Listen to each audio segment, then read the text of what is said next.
Good evening, everyone. On behalf of the Paterson Municipal Council, I welcome you to the workshop session of the Municipal Council. The meeting is now to call to order. Madam Clerk, please call the roll.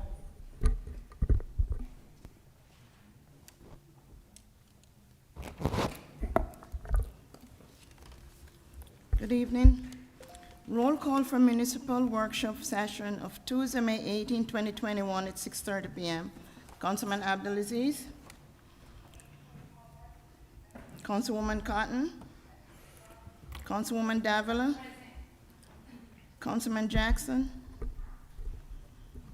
Councilman Khalid. Present. Councilman Mendez. Good evening, Madam Clerk. Present. Councilwoman Mims. I'm here, Madam Clerk. Councilman Velez. Mr. President, Present. the roll call votes are 5 present, 4 absent. The meeting is hereby called to order. Madam Clerk, will you please read the statement of compliance? Yes, Council President. Statement of compliance with the Open Public Meetings Law 2020 through 2021. Meeting date, May 18th, 2021 at 6:30 p.m. Adequate notice of this meeting compiled and disseminated in accordance with the Open Public Meetings Law in the following manner. 1, the annual notice of regular meetings and workshop sessions of the Municipal Council was compiled for the year 2020 through 2021 on or about July 1, 2020. A schedule of the regular meetings and workshop sessions of the Municipal Council for the year 2020 was duly transmitted on or about July 1, 2022, the North Jersey Herald News, the Record, the Arabic Voice, the Italian Voice, the Passaic County Pulse, Dominicana News, the Quisqueya International, El Especial, the Paterson Press, the City Post News, Tap into Paterson, in addition to any other publication duly requesting such notices. The schedule of the regular meetings and workshop sessions of the Municipal Council for the year 2020 through 2021 was prominently posted in the lobby of City Hall, first floor, in the place reserved for the announcement of this type. The schedule of the regular meetings and workshop sessions of the Municipal Council for the year 2020 through 2021 was duly filed with the Municipal Clerk. A copy of the schedule of the regular meetings of the Municipal Council was mailed to any person who requested and paid the fee authorized by the Open Public Records Act. Thank you, Madam Clerk. So, Madam Clerk, right now we only have 5, and I want to give an opportunity for the other council members that are still to come to take a vote on the bills list. I want to make sure that the bills list gets an opportunity to pass. Okay. So we're just going to continue with the agenda until they come, until we get other members in. Okay. So let's start with the second reading ordinances. So council members, any further discussions you want to have on the second reading ordinances? Council President, I wasn't here. I had to leave early. Can I make a comment? Sure, Councilwoman Mims. So I really don't have any feedback. I just want to say that these are long overdue.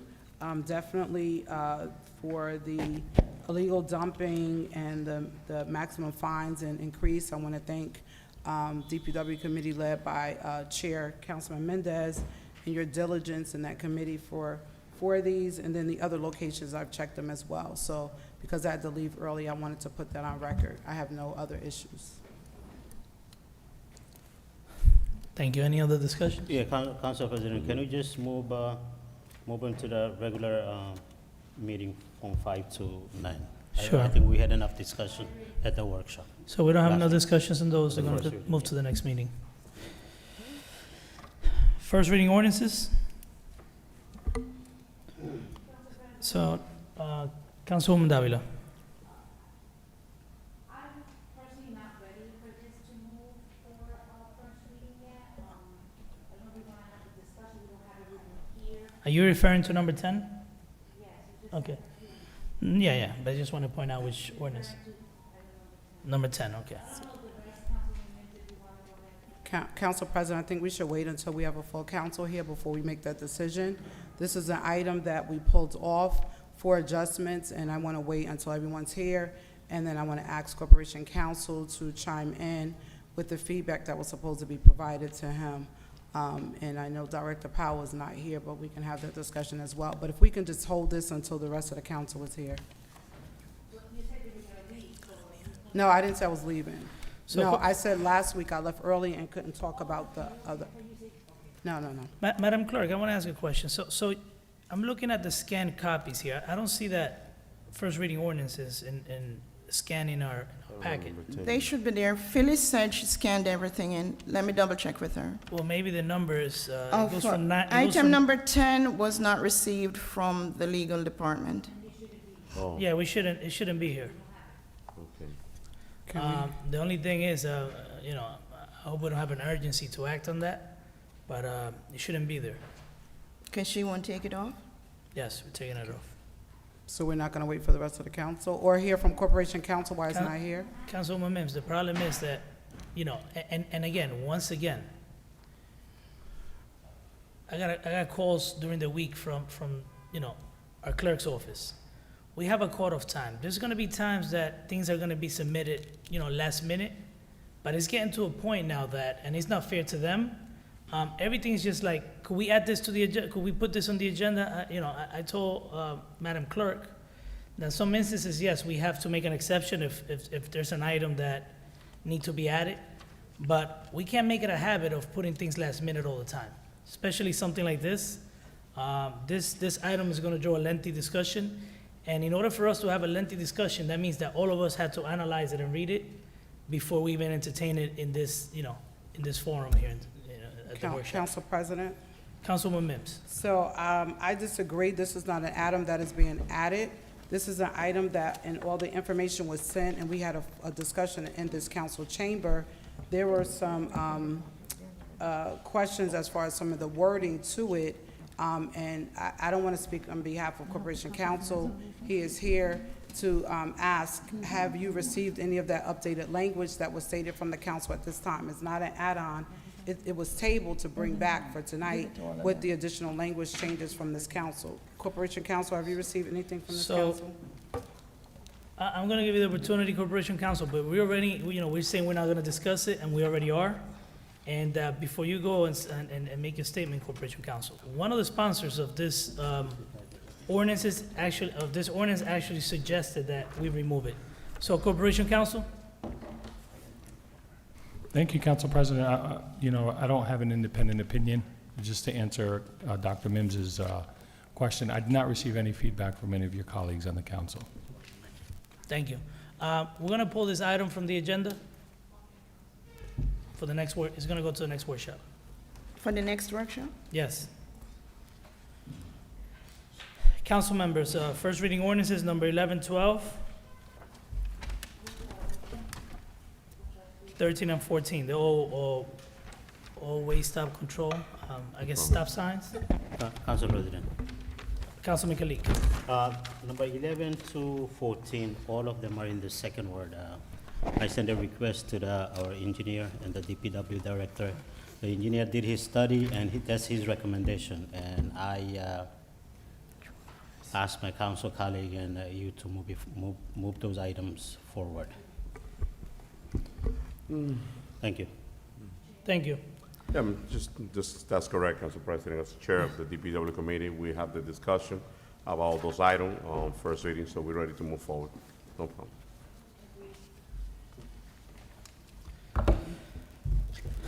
Okay.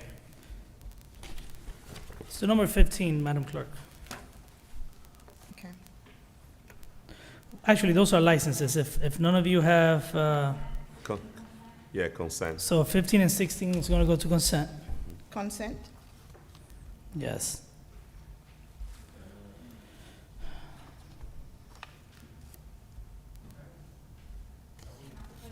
Hold on a minute. Just give me a minute. So could we put number 18 through 22 on consent? If there's no discussions on any of those?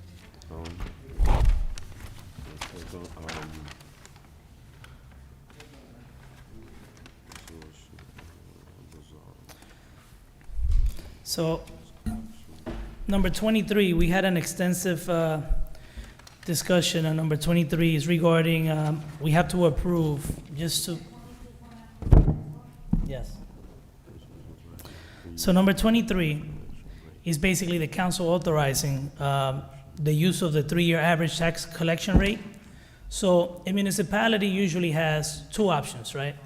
You could either use last year's collection rate and the average of the last 3 years, whichever is more beneficial to the taxpayers. What that is basically is that average basically determines your reserve for uncollected tax, which is, I don't want to prolong, the explanation, but that's basically what it is, council members. We're allowing the administration to use the 3-year average because last year's collection rate was lower than what the 3-year average is. And it was due to the corona pandemic, and we couldn't do an accelerated tax sale. Usually municipalities, once you do an accelerated tax sale, you have to do it every year. If not, your collection rate would, go down. So that we could let's put that on regular.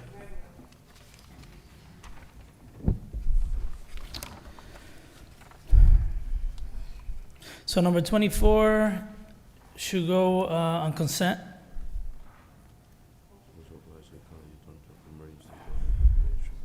Number 25, we should discuss number 25, or at least get a summary of what it is Should from go on regular, Council President. council member. I know it's on regular, council member, but this is what happens. Every time we do something pertaining to the budget or anything, on the regular meeting, we have the lengthiest conversation that you could think of. We have all the questions in the world. And I'm glad that the meetings are televised now, because in the past, it was done a lot of times because the workshop meetings were not televised. Now they're televised. So I suggest, I'm sure you could have other questions next week, but I suggest that if you have any questions, you ask them today. And if others come up, then, you didn't have them today. But if you have them today, ask the questions to the administration today, please. Count. So basically, number 25 is an emergency temporary appropriation. The reason we're doing this is because we haven't adopted our budget yet, and we already went through the previous temporary budgets that we have approved. Council So President. it's normal practice. Councilman Mendez. Thank you, Council President. Madam BA, can you give us an explanation about, I know, this is a normal practice when we don't have an adopted budget, but what is the time window for us to get a final number and, in front of us and to have a discussion and not wait until the last inning to have a budget approval? At this point in time, we're waiting for our final transitional aid award letter from DCA. And so the process that normally happens is that once we have that, we know we can finalize our budget and then we can introduce it. We're hoping that we will get that once we work through, in particular, they want to see that we move forward with the sewer ordinance and that all of that there are no changes to what has been proposed. And then I believe that we'll be able to get the award letter from the director. I want to ask you one question, and I want to put it on the record. Did we actually, I know it's a percentage of last year's budget, but it's usually a percentage of the overall budget from last year. Have you increased any of these lines? Have you increased by an amount not discussed during our budget hearings? Have you increased it to accommodate any new positions? Any department that you have increased it to basically support new positions? No? All right. So council members, if you don't have any other questions, that's gonna go to the regular meeting. Count. It's gonna go to the regular, it's gonna be on regular, not on consent. Council President. Councilwoman Mims. I have a question. It's not pertaining to this, but it is my understanding that as a council member, that we can present items to the council as title only for the workshop. I presented an item which is a support of the literacy program for the library. It was sent to the legal department. The title was sent to our clerk, and I'm being told that it's not on the agenda, and I'm trying to understand why we are not allowing an item that we support the literacy program for our children that read under the grade level, not to be on the workshop for discussion.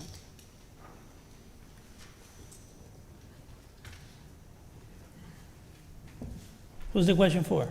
I'm just asking, because legal sent it to the clerk's office, and I'm just trying to find out why is it not here, because I see an addendum that's being given, but I don't see that one. Corporation Counsel, when did you send it? I'd have to double check my email, Council President, but I believe it was requested yesterday to be Okay. added, and I sent it yesterday. So once again, council members, I understand we got a legal opinion that any council member could put something on the workshop agenda. We also have process and procedures in place. Usually things that we put on are things that we have discussed in committee, I'm sure you have Yes. with this. But it's also the timeliness, right? I got a call from the mayor on Friday. He needed to ask on some items. I'm usually flexible, and I don't get that involved, to be honest, with the workshop agenda. People might think that the president is all over the workshop agenda. The clerk is right there. They actually reach out to me. I don't call them to say, oh, goes on, this doesn't go on. All I told them was, I heard their frustration on the phone, how they're getting all these things last minute. And I said, look, it's not fair to you. Everything needs to have a process needs to be in place, and you have a cutoff time. If they're submitting all these things to you last minute, and it was around 4 something on a Friday, those packets supposed to be delivered to us at home, right? Or scanned in the system by Friday. I told them, look, I'm not gonna do this to you, Madam Clerk. You guys needs to start enforcing your procedures. If they don't submit it by this time, yes, sometimes I will let things go on. I will authorize them, but I don't get in the whole procedural of you guys putting together a workshop agenda. I let the administration and the council members put things on the agenda as they please, and you guys could, correct me if I'm wrong. I don't never say don't put this here because I feel like it. It just happened to be that this thing was submitted last minute. I just want to make it clear. But, Council President, we've been here for the last month plus, 6 weeks, where things have been placed on the same way, last minute, and we discussed them. There was no issue. So We have an Coun- item that is right here that was so- just put on the desk Councilwoman after Mims. my item. So I'm just asking, So, can it be so, presented so on tonight? Councilwoman Mims, just so you know, I already stated once, I cannot have double standards. I cannot let you put something Exactly. on and not let the mayor and other council colleagues put something on, right? So, for example, we often talk about that we need to change our ways. Just because we've been doing things or allowing things to happen for a while, that's the biggest complaint the city has. That's why things are not getting done. That's why we're not seeing improvement throughout the city, because things have been going on the same way and changes, are not being made. So again, if you want to just basically state that that's the story, on Friday I got the call, and This your was yesterday. thing got requested yesterday, so it didn't get on. That's the bottom line. Council We President. did not But receive a resolution either. But Councilmember, hold on, Madam Clerk. A resolution was not sent to the clerk's office either on the the literacy title was thing. sent. There was none that was The prepared. title was So once again, for us to have a discussion, we need to read these resolutions. the information was sent out. It was sent, Councilwoman Mims, listen, I don't see the urgency of this. This could go into the next meeting. it's, I am the program is getting ready to start. Okay. It is a, Then, this is a literacy program. Paterson, I just want you to hear this, because these things have been added to this agenda at the last minute for the last 6 weeks. And we sat here as a council and we went over them, and it was allowed.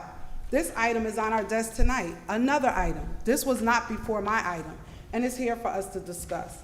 This item was sent to everyone, the council president, Madam Clerk, the legal department, and it was sent out to ask if, it's just in support of children that are below the reading level, that we as a council support the literacy program.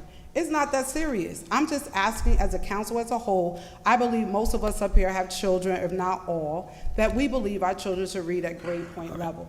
That's all this item is. Thank you. That's what it is. The title was sent by our legal department Thank you, to Councilwoman our Mims. clerk's office. So thank you. Like I stated before, it will not be discussed tonight. Could we continue with the agenda, Madam Clerk? Council President. Are we going to discuss the same item? Council President. The only thing that I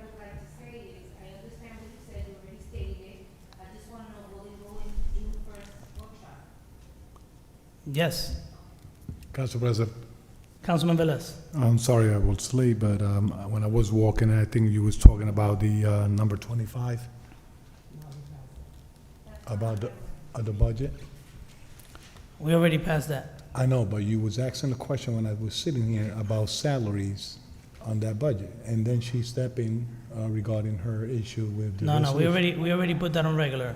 Councilman Velez. Can I ask a question? Because when I was walking in, you said, anybody has any question before you send it to regular, and she jumped with her So, situation. Councilman Velez, you will have time to ask your questions. We already passed that item on the agenda. We were all here on time. I apologize if, you might not like my response, but we're all here on time.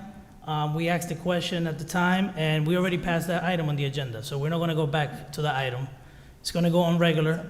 Something that we normally do is normal process, and we'll discuss it. If you have a question, you ask, send an email to the corporation, to the BA, and she'll answer your questions. So let's continue. So number 25 is on regular.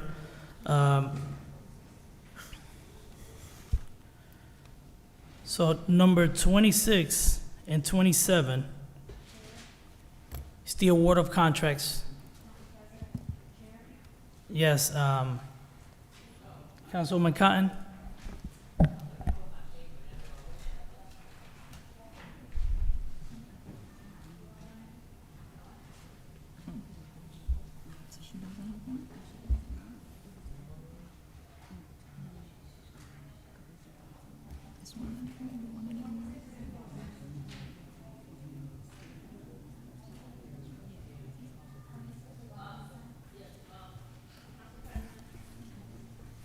Yes, Councilwoman Cotton. Yeah, 26 is a software for the police department, and which is consent. And 27 also is for the fire department. It can go in consent. All right, 26 and 27 go on consent. Oh, God, Lee, I'm sorry. So, Councilman Abdelaziz, we have Health and Human Services, which is number 20. Yeah, Council President, Yes, Councilman. if you have any, if none of the council members have any questions, these are many grants for the health department that we get yearly, and I recommend all of them go to consent. Thank you. Council members, if there's no, oh, you have a question, Councilwoman Mims? Not pertaining to these items, but I just want to put it on record. I sent an email regarding the rent leveling board, and with the needs that are in our community now, the rent leveling board and the reestablishment, I was told that there will be discussion held in regards to reinstating the rent leveling board, and I don't see that as of yet on the agenda. So I just want to put it back on the record, the need for the reinstatement. Mr. President, Council President, Right. this item has been discussed in committee. We're working on it, and then the committee will come out to address those concerns. The director and Councilman Khan have been working on it. Right. It's not on the agenda today, but in committee it has been discussed, and we'll be coming back shortly to discuss it. When there is an in-depth conversation, we'll have it on the agenda, so we don't hold up anything else. Thank you for the Council update, President. Chair. Thank you. Councilman Velez, you have a question? yes, I believe Councilwoman Dr. Mims mentioned about the rent levy board. I would like to request, if it's possible, to the administration or the director to give us an attendee on when they are meeting, because if the whole board is complete, when they meetings, and what is the agenda they be discussing in that board, particularly at this time that we are living now with COVID-19, to see what is the attendee and then how long they be meetings and all that stuff. I just want to request it. Thank you. I'm sorry, Council President, Yes, items 26 and 27, what agenda do they go on? those go on consent, 26 and 27. And 28 through 33. Thank you. So we have law, 34 through 37. Chair? These are items 34 through 37 are some of the contracts. Some of them are tax matters and related fields that are identified. Some of them are the contracts for Labor Council. I would say that 34 and 35 consent, but 36 and 37 should be regular.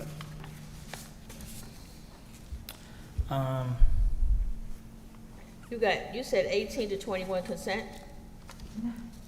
What number are they doing? We're on 34, Councilwoman.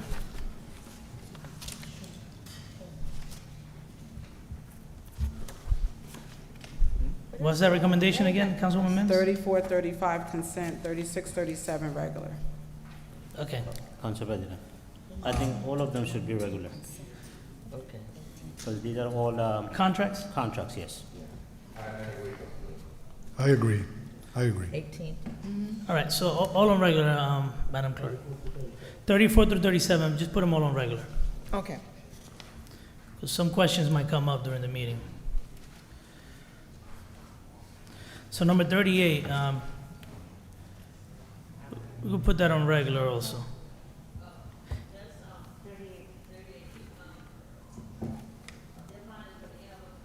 They- Animal control, so that can go on consent.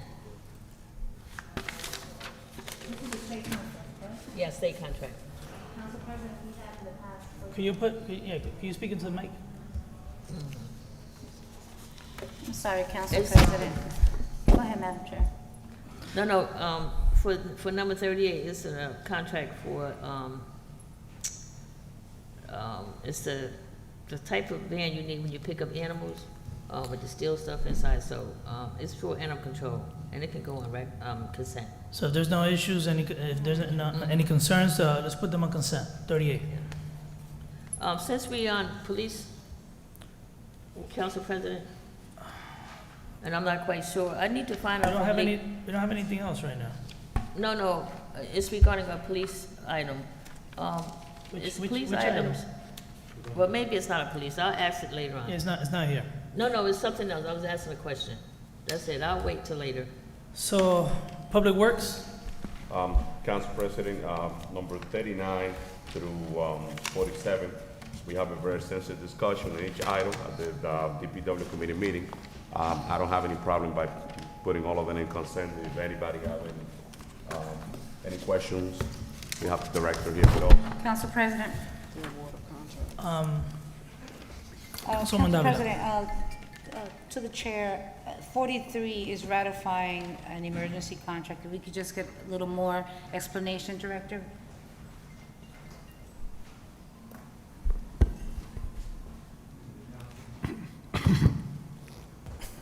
Those are the 10 spreaders we bought during the snowstorm, the emergency snowstorm we had in February. Those are the spreaders that go in the back of the supervisor and the 6-man cab trucks. We bought 10 of them. was that part of an emergency purchase, or, Yes, and the BA basically determined it to be an emergency? yes. Okay. I'm sorry, I have a question. Council President, sure. And if the director can elaborate a little bit more about that equipment, just for the viewer, and what will be the benefit of having that equipment in the back of each truck? Those that help us out with the smaller streets in the Riverside section, dead ends off of Crosby, DeRemus, Jasper Street, all those dead ends. These are smaller spreaders for smaller trucks. So for those narrow streets, we're gonna be Yes. able to spread salt around those narrow streets during the storm. Yes. And hopefully to do a better job, you know. Council President, I have a Councilman question. Councilman Mims, then Velez. Item number 47, as we're anticipating the warm weather, I see this is for the pools, Lou Costello, my concern, Lou Costello and Riverside Vet. So are we gonna make sure those cracks, everything, this is to cover that? Riverside Vets is fixed. It's fixed now. But this is just to overall This is for the maintain. maintenance of the pool during the duration of the season. So we'll be ready for the summer. Yes, if it gets Okay. approved, yes. Thank you. Mr. Chair, Council President. Councilman Velez. You know, now that we have the director, I know we had a little discussion regarding number 39. For the viewers out there watching us, and, you know, I know we have raised a lot of issues regarding the garbage collection and where we at with those contracts and the way they operate. Can you give us a highlight, the scope of work of this, for the viewers to know why we are going this route? He'll be doing a study of what the cost would be to the city to bring the garbage collection in-house. Our own employees, our own trucks, the benefits, the disadvantages, he'll do a whole study. Now, you know that we don't have a transfer station, that, you know, we had the transfer station, but we don't have the site for, put all this garbage. Yeah, if we were to They take, gonna study how much that will cost us extra yeah, that's all included in the, will be all on the included in the study. disposal? Yes, Okay, on the disposal. So it's gonna be operational, trucks, disposal. yes. All right. So the viewers out there understand that the council requested this way back, and I commend the chair of the DPW being persistent, and other council person here regarding bringing this in-house, since Councilman McCoy also was in that time pushing to bring it to the House. Finally, is going to get a study to study this situation, to see if it will benefit us, and it will benefit us as a taxpayer in the city of Paterson. Thank you, Director. Council President. Councilman Mendez. Sure, you know, and definitely in closing, Council President, I mean, resolution number 39, you know, it's extremely important, and I'm definitely very pleased to be able to move this forward, to be able to analyze and see if we're gonna be able to bring the garbage collection in-house. First of all, in the beginning, I asked for a pilot program in the downtown area. The administration denied my request of having a pilot program in the downtown area. I do believe that, you know, bringing the garbage collection in-house is a great idea. It will create a incredible amount of jobs. So, but looking forward, you know, with this study, we're gonna be able to analyze and take a decision as a governing body and see and look what is best for our city. So thank you. And they all could go on consent if there's on any other question. Councilman Abdelaziz? Thank you, Council President. I'd just like the record to reflect, bringing in garbage in-house is a horrible idea. Just imagine how we waited weeks for recycling. I would love to see how the residents react when there's garbage bags and rats that are gonna be as big as raccoons roaming the streets because the garbage is a week late. But I'm number 50, so I just want the record to reflect, anytime I hear in-house garbage, I'm gonna put it on the record that is a horrible idea based on what we're getting on recycling. Number 50, 1,824 64-gallon master carts. Those are recycling bins? Yes. All right, that's much needed, even though, you know, hopefully recycling gets picked up on time, but when will those come in? We're not there yet. Well, he just happened to bring it up because it's part of DPW. Yeah, I thought we were on DPW, and number 50 is part of Public Works. So, It just happens to be out of range, but yeah, you're correct. It's part of, it's part of. yeah, DPW. just to let the record reflect, this falls under DPW, and that's the items that we're discussing. So this is number 50, it's not in order, but Okay. those are Council- recycling bins? When would they Yes. come in if this is approved? Councilman Jackson? Depends on when the, Thank you, Council President. Council President, I didn't get my answer. I apologize. Go ahead, Councilman. we'll send, as soon as this is approved, we'll send the PO. I think it should be 180 days from there, the latest. Thank you. Thank you, Councilman Council Jackson. President. Yep. I would be remiss if I didn't elaborate or at least add to the fact that it is disrespectful for the councilman to talk about the lack of services. When we look at the lack of support that this department has gotten. You know, when we talk about keeping jobs at home and keeping revenue in the city, this is an example of why the city is being sold out. We have now paid a garbage company millions and millions of dollars that has rendered a terrible service to this community. Yet and still, we lack the confidence in the department because the failure on behalf of the administration. We gave this administration an opportunity to fill an enormous amount of voids, to do some hiring, and they failed to do so. So when you have a shortage on manpower, you have equipment that's down. There was a number of garbage trucks that was down. The entire division was infected with COVID. These guys working diligently, taking risks and taking this disease back home to their families as they're the lowest paid people on the totem pole. And our measure of appreciation is to talk about how poor of a job that they would do when we have this garbage company that has clearly done a horrendous job. And this council has done absolutely nothing in standing forward for the residents and holding this company accountable, and furthermore, holding this administration accountable and making sure that the job is done. It's an insult to say that about these people in DPW who really work hard and bust their humps. And just to add to that, very quickly, Council President, I was gonna comment to the director because I couldn't help. Very early in the morning, say 6:30, 7 o'clock in the morning, I mean, you have to see that you should really hire, or you know what, I'm gonna hire a photographer, videographer to go down there and follow you guys around behind all of the garbage that these men and women have to get up and clean up. I'm talking about tons of garbage that's out there, tons of feces, people that are combing the streets late at night, busting up all the illegal garbage that's put out overnight, and the lack of enforcement on these issues while we just sit here and tell our men and women in DPW, just be quiet, shut up, and go clean up behind this. It happens no place else. Manhattan did it 50 years ago and cleaned up 42nd Street, Times Square, by not allowing this stuff to happen. And, you know, I have a few photographs, but it wouldn't be fair because the amount of work that these gentlemen are asked to do, they're out there every morning, cleaning up pounds and pounds of garbage. We have a resident of the downtown area that can attest to that. And the lack of enforcement, when you talk about the furniture company that puts out tons of garbage every single day, and then they come out there and rip it all up. They carry cardboard boxes over to this park, and we have such a lack of enforcement. And yet we have a councilman that's gonna disrespect the people that's out there busting their hump to clean up behind this nonsense. It's disrespectful.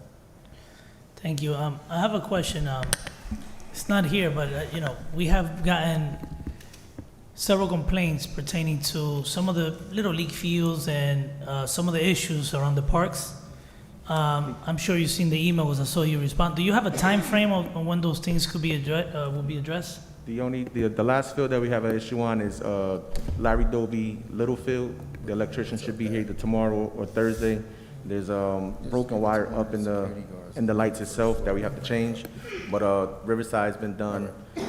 Big Larry Doby, Buckley, they're all up. I think there's issues with bleachers also in some of these fields. Yeah, I got a meeting scheduled with the vendor tomorrow when he comes in to cut the grass. I already told him I want to meet with him down there to let me know when he gets in.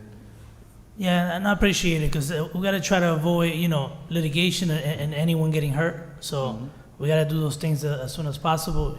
Council members, you already know how we had to vote on a lawsuit that we had not long ago because something was reported and it wasn't fixed. And again, it's not just the monetary aspect of it. It's also, you know, we want to make sure that our kids are not put in a risky situation. I'm out there with the kids. When I get out of here, I'm out there with the kids, so I know what it's like.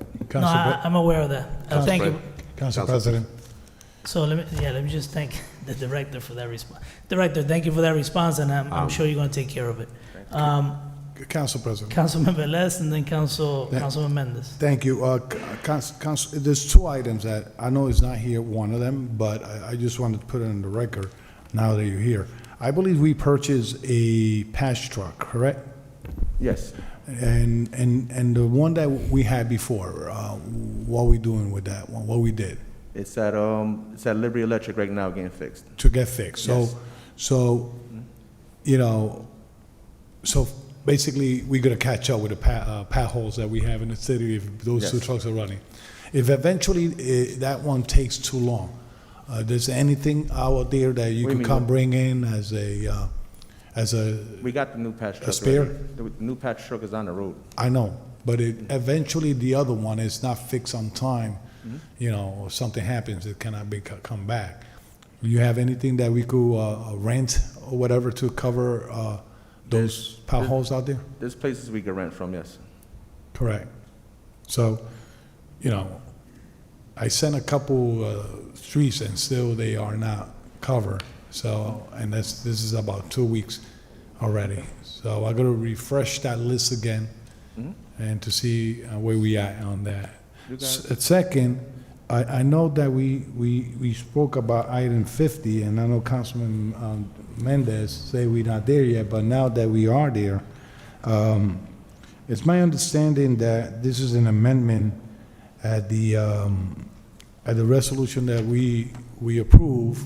Yes. But the problem is that the expenses of the recycling bin are higher. We gotta get less. Yes. And they could have cost more. No, we're spending the same, spending about, I think $100 more. When we did the last bid, the quote elapsed, so it expired. So we went to go send a purchase order, the quote was expired, so we had to do it over. The price went up. We talked to Harry. Harry said it was something that they could do. And now we're getting about 200 less containers. Okay, so we're getting 200 less container. How many we getting total now? Yeah, 1612. 1612. Do you have out of those 1612, how much are 30 gallons, how much are 20? We're getting all 64 gallon containers. What was that? We're getting all 64 gallon. We're getting all the big ones. The big ones? Yes. So we're not getting the medium and the small? No. Okay, so that's good, that's good. All right, thank you. They went from 3570 to 4011. 3570 to 4011. Okay, it was expected though, because it was expected all year round, nobody ordering, so everything went. $40.11. Yeah. Now, when you say they expected to arrive? 6 weeks. 6 weeks from now? Yeah. Well, after he receives a purchase order. Correct. All right. Thank you, Council President. Council President. Councilman Mendez. Sure, and thank you, Council President. I think that, that was the idea of having these items, a discussion separately in this item, because due to the changing of the pricing, we're not getting 1824, 1,124 containers. We're gonna have 1612 instead of, but now we have Harry there, and we've rushed to bring this back because I know there's a lot of requests, a lot of the council member here, you all getting requests of those recycling bins, and the great idea is that we're gonna get the big one, the 64-gallon one. So if we don't have any problem, we could definitely put this in consent to make sure that we get this as soon as possible. But Council President, I want you to allow me to, since we're talking about park and changing of the park, I want you to allow me to talk about a topic that is not specifically on the agenda, but I don't want the Director of Public Works to leave since we finished with all the items. If you allow me to, we all know about the incident that happened at Eastside Park yesterday. So Councilman, if you could, Councilman, no, but hear me out for a minute. If you don't mind, right? The director's not going to go anywhere yet. Could we continue and then we bring up, because that's a long conversation though. You might speak your piece, but other council colleagues are going to chime in on that discussion. But I'll let you be the first one to speak on it since you initiated it. But let's just wait for a minute. Having the director special and the public work director, you will come back to me with the time. No problem. We could continue with the agenda, definitely. Council President, Councilman Jackson. I have a question for the director with regard to a question that was asked a moment ago. Director Rodriguez, do you have enough manpower to man 2 pothole patch trucks?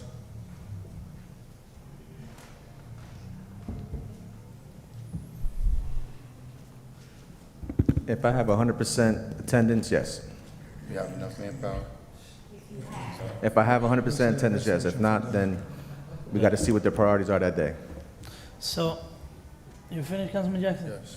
So Madam BA, that's another example of proper planning. We need to plan things better. We often have budget hearings here, and every time a budget is presented to us, we're told that the administration has all the resources in place in that budget to execute the plan. Now, this is the 3rd year of this administration. We have been having problems with a lot of things that have, been coming up. And we want to make sure that we have hired all the staff that we plan to hire during the budget hearings. Where are we with the staffing of DPW, overall staffing of DPW? Thank you, Council President. Overall, I believe we are filling the vacancies that I think there might only be a handful that are still open. The waivers have been, put forward. For example, as Councilman Jackson, he was mentioning earlier, with recycling is a good example. We had, in November, we got approval to make our 10 part-time employees in recycling into full-time.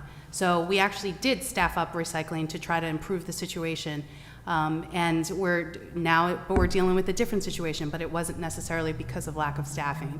So that's part of what we're trying to work through.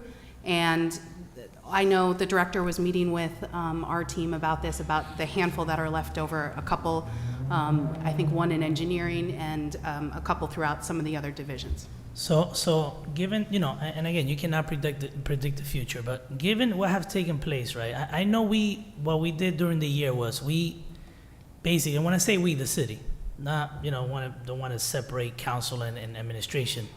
You made those positions full-time. But what that created is you reduced the number of bodies, right? Which we saw what took place when some of them got, sick. That if you have more part-timers, right, more bodies on staff, you're shaking your head. No, Council President, it was the same people. They were just working half days. So there weren't more people. So that was holding up how many people could get on a truck, or the truck had to stop for the day at 1 o'clock. They couldn't finish a route. So we made the part-time positions into full one to try to assess and to try to make sure that we weren't pulling staff from other divisions in order to get the job done in recycling. Understood. Would you think that it would be necessary to have also some additional part-time positions? Because people call out sick. You need to have replacements. Do you think it would be beneficial? Because listen, we all know how the taxpayers, the residents feel. And to avoid that from happening in the future, wouldn't you think that hiring a few part-timers just to have them also and give them something to do will be beneficial to the city? At least think about it. You don't have to give me an answer today. Council President. Councilman Abdelaziz? Thank you, Council President. I didn't want to touch on side, but while you're talking about recycling, I remember at a meeting I discussed, right, to ease the burden on the rest of the city and the rest of the 5 wards, I will, on behalf of, I'm duly elected by the residents of 6th Ward, I will gladly be able to request that my ward utilize private recycling pickup. Can't do that. And if they're, Council President, All thank right. you. So council colleagues, you have to, somehow restrain yourself, right? This is a recommendation by one of the council colleagues. Let them, please. Thank you, Council President. After I was rudely interrupted, instead of, ease the burden, the 6 wards recycling pickups are Mondays and Thursdays. If there's an RFP that will go out for private recycling collection for Mondays and Thursdays, I'll be gladly to use that pilot program, and we'll see if the services are better. If the council doesn't want to act for the whole city, we could just do it in my ward. Your residents will continue receiving the services as regular, and we don't have to hire. Put an RFP in place, and I think we should check that. Mondays and Thursdays, those bodies could be used for other parts of the city and help out, and we'll have a private company. So I will gladly sit with the administration to discuss that, and I hope my council colleagues could support something like that, and we'll see how it works. That'll be a pilot program. So, hold on. So, Councilman Mendez, you will go next, but let me just say something before this turns into an hour conversation. We could all request things to be looked at to the administration. Ultimately, have to come before us. Now, the responsible thing to do is, he just made a request, just like a lot of us ask for cost-benefit analysis and all type of reports. I'm one of them that ask for reports all the time. It would have to come to the council, right, for discussion. It has to be presented. So I don't see any harm. All the councilman's trying to do is do things a little differently. And that's it. Councilman Mendez. Thank you, Council President. And in my opinion, I think that, and I mentioned this before a couple of months ago, I expressed the idea to the administration to have a pilot program about a garbage collection in the downtown area as a pilot program or in one section of the city. The administration denied that pilot program. Now I'm moving forward with a study to see how feasible it is to do a garbage collection in-house. I think that I'm just gonna put that up there, and when the time comes, we're gonna have the discussion. But let me move on with the recycling. But BA, as we all know, recycling has been a nightmare. It's a big problem citywide, and it's continuing. We have a very sensitive discussion in my town hall meeting in the third ward. That's one of the biggest problems that we have. One of the many problems that we have. And we put a recommendation into the administration. It was a staffing agency to replace those workers that were missing, to make sure that we provide the services that our taxpayers are paying for. Can you give me an update on that? Sure. Council President, thank you, Councilman. Yes, and to speak a little bit about both issues, we do have seasonal part-time people that last year we utilized for some recycling. They're in the process of being hired right now for the summer. They might do some recycling, they might do some parks, so that is back on the table for this budget cycle. As for the staffing agency, I actually just asked for an update because the last I heard as of yesterday was that we are still having challenges. The staffing agency is having challenges finding people to come to us. That we signed an agreement with them, or we got a quote from them to do a 10-person staffing to support the backfill while we have people out, on various leaves. And they're having a hard time because unemployment has been extended. They can't find workers in the same way. So I know the director is checking with the deputy director to see what the outlook is for tomorrow. But I know both yesterday and today that we haven't been able to get anybody from the staffing agency. So this is a pretty universal problem that a lot of people are having. Council President. I understood in closing, Council President. I definitely understand, Madam BA, and the whole idea is that we have to stop giving the taxpayer the excuses that we don't have enough manpower to do the job, to perform the job, and there's a lot of these different ideas, like that's one of them, and I'm glad that you guys working on and looking into that to make sure that we get the staff that we need to provide the service that our constituents need. Thank you, Council President. Council President. Thank you. So we're gonna have Councilman Velez and Councilman Jackson. Thank you, Council President. See, she raised something I never heard before in this council. I knew that the city was hiring a staffing agency to hire employees for this particular job. Now, everybody knows the staffing agency will, if they're gonna go be under the staffing agency to work for the city, you are paying more and they're gonna get paid less. Because staffing agency is gonna be requiring their fee for hiring or getting some people out there to work. Now, why not keep it in-house? We have a personnel, we could post it, we could hire, part-times like we do every time. I don't know how this contract came through us to hire a staffing agency to hire people. I never heard it before, I heard it today. If we approve a staffing agency in this council to go outside to outsource hiring employees for the city. Never heard it before unless my colleague heard it before that we approved that. So that created concern. Instead of saving, we putting the money out there in the private sector instead of giving it to hire people in the city that will stay and work in the city. I think the right PR is try to get the application out there, hire individuals that are from Paterson, and making sure that when they get hired, the desired work is a reflection of the taxpayers.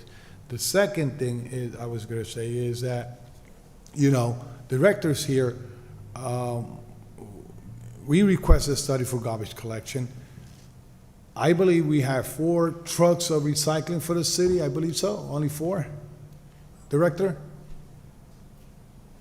4? How many trucks we have for recycling? 9. And it's not enough. And so far in salary, we got $1.2 million in salaries on the recycling department. That's without benefits. You understand? So it's not enough. He mentioned something that creates a concern when it comes up that he mentioned. If we have the attendance of the employees, that's another issue that probably he's been dealing for a while. what the administration is doing to correct that. We've got civil service rules. You can apply them. How lenient we are with this situation. And this is go to every department in the city. There's a culture of being calling out Thursday, and if the long weekend and Monday come back Tuesday, and then they call out sick on Wednesday. So there's a culture created, and this is, and I'm not talking about only DPW, in the whole entire city, even the police. Because they use the days and sick days and vacation, comp time or whatever. There have to be a tight belt on this situation because the director cannot pull individuals from one division to the other. And then they're going to be working out a title. And then we're going to have a problem. So things like that had to be corrected from the administration, making sure that the operational part of it is working fine. And then probably we could look into other things that we could create in the city. I don't like the fact that we are picking and choosing where we choose to use a pilot for, because the whole entire city is getting affected with one course, one situation. You know, if it was like that, then I will ask to have the pilot in the Fifth Ward. So Councilman. But hold on, Council President. Council President. We're getting into another area now. Yeah. It was just listen, it was just What are we talking a request, council members, please. It was just a request from one of the council members. Now we're discussing the pilot that Councilmember De La Cis requested. It was a request to the administration for them to do an analysis. Why are we discussing that now? No, Council President, it's true. I'm getting custom of how we do business here, and probably I'm doing the same thing other people do. So, Council President, last but not least, okay? Director, in the Fifth Ward, I have a lot of high-rise building, multi-dwelling building. Are we addressing those landlords to let them know that they had to provide the recycling bin to their tenants? Yes, Are they complying with that? most of them are, yeah. Now, if you look at the 6 wards of the city of Paterson, when those bin comes in, do you have an idea which one are lacking more than the other wards? Do you know which one? I don't You have have it. analysis on that? I don't have it right now. I'm sure we have it where most of the cans been distributed to in the past. All right, thank you, Council President. Councilman Jackson. I'll try to be as brief as possible, but I have to be honest with you, my feathers are becoming more and more ruffled. And Council President, although you're making an attempt to say that, you know, that's not the item that we have for discussion, we have to acknowledge that when it comes to fair and equitable treatment, you know, and the fact that the councilman of the 6th Ward has the ability to call for a meeting with the administration. I haven't met with this administration since Vaughn McCoy left. There has not been an open door policy for me to meet with the administration with regard to my constituents' concerns for quite some time. And Dr. Fillmore, I'm glad you're here. Mr. Rucker, you mind? I need you to hear this, please. I'm glad you're here this evening because I can't help but feel extremely disappointed, actually disrespected and angry because, you know, in light of all the things that's going on throughout the world, and not at all to derail and or to diminish the struggles of my Arab brothers, because I definitely feel that there's a reason for them to have right to silently protest. But what I'm talking about is in the city of Paterson, Madam BA, the fair and equitable treatment. See, when George Floyd was murdered, the black community decided to put together a rally that we were going to meet in front of the library. Well, this administration had snipers on the roof from the Paterson PD around that rally. Just recently, there was an entire corridor, blocks that was shut down. And I asked the question to the director and to the chief of police simply, were there snipers on the roofs of any of those buildings? I saw the councilman of the 6th Ward taking pictures on the roofs, but there were no snipers. when Jameek Lowry's life was snatched away from him, this administration, this mayor, ordered for City Hall to be barricaded and the doors to be locked. Had it not been for me coming through the back door, those people who were here to peacefully protest in difference of unfair and poor treatment that they thought it was a need for them to protest was going to be denied that right. So when I hear the councilman make reference to small things, it may seem minute, but we want to run a pilot program in the 6th Ward, and we're going to meet with the administration.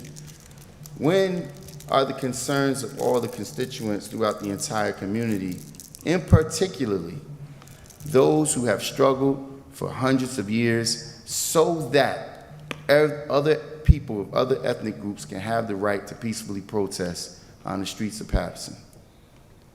But when George Floyd's life was snatched away from him and this community decided we wanted to get together, there was manpower that was paid from taxpayers' dollars to go on the roofs of the surrounding buildings as snipers, just in the event the African American community was going to get out of control. And I find that highly offensive. I never said anything. When I saw it, it was very disappointing. But guess what? I found it extremely, highly offensive. And now to hear, like, small things. So the rest of the community is not worthy to receive a better treatment. We're going to go out and pay a third-party company more than we'll pay the employees at DPW, because we're doing that if we're paying even outsourcing at an employment depot. We're paying them more. So forget paying the people who live here, the people who do the grunt work, a fair and equitable salary, paying them more. We would much rather prefer to go out and pay a third-party company and or a staffing agency more and yet demand more from these employees. It's rather disappointing, and I'm getting tired of having to sit here and be the sole voice, because every person that's sitting, every person on this dais is a person of another descent, foreign and or color, and all of the inalienable rights that's been bestowed upon every ethnic group that walks into the city has come off of the struggles and the backs of people who are being mistreated in this community. And I'm getting tired of it. So I'm wondering when our other council members are going to stand up in this difference of treatment as well. Council President. Councilwoman Mims? And so I just want to put it on record, since we're talking about equity.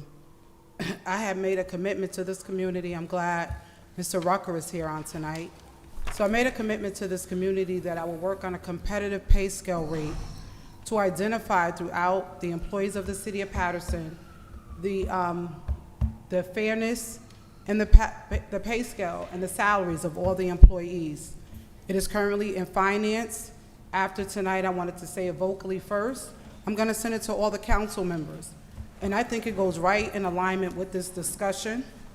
And when you see the over 400 employees of this city that make under $20 an hour, and 87% of those employees are DPW workers, I think you'll be astounded. And so Councilman Jackson and so many others that have been paving it and talking about it, it's now in writing. It's no longer just what we're saying. This has been put in writing. It's an analysis that was done. It is currently in finance, and after tonight, I'm gonna send it to all the council members so that you can all take a look at it and see it as we're going through the finance process. But I think it's something that the community needs to be aware of when it comes to equity and the workforce that we have and all the work that a lot of these employees are doing and their rate of pay. Thank you, Council President. Council President. Council members, I didn't get a chance to we haven't gone to the next item yet. And yeah, we continue, you know, we're discussing important things. But you mind if we continue the agenda and then we could touch, I have a list of things also that I want to bring up today. You mind if we just continue with the agenda? Everybody talk. I mean, you just keep letting everybody talk. I mean, I once you let understand, one but talk, I'm you gotta asking- let them all talk. Councilwoman, if you really want to speak, that's fine, I'll let you speak, but let's just try to be mindful to the rest of my colleagues. We have a public portion. Last time, the public portion started like at 9-something. I'm just trying to get through the items on the agenda, then we could spend as much time as we want, requesting, questioning, whatever you want to do, council members. But Councilwoman Cotton, go ahead, you have Thank the you. floor. Thank you, Council President. I just want to say to everyone out there watching, you know, as Councilman Jackson said, yes, we all have been struggling all our lives. And you know what? We're going to continue to struggle. But what we have to do is make it the best that we can, when we can, how we can, who going to work with us to make sure that we can get stuff done that we got to get done. And it's so much. And tonight I wore my shirt, and I got angels on them because I needed to be surrounded with angels. Because you come in here sometimes, and it's so hard that you have to like just, everything is just going just haywire, that you need to, sometimes you need to be covered. And I know God covers all of us, but sometimes you have to feel covered. And I put these angels on tonight because I need to feel covered. It's difficult, the city's getting difficult, and at the end of my meeting tonight, I got statistics to read off. It ain't about just Paterson, it's about the whole New Jersey, the state of New Jersey. What's happening to our city, what's happening to all our cities.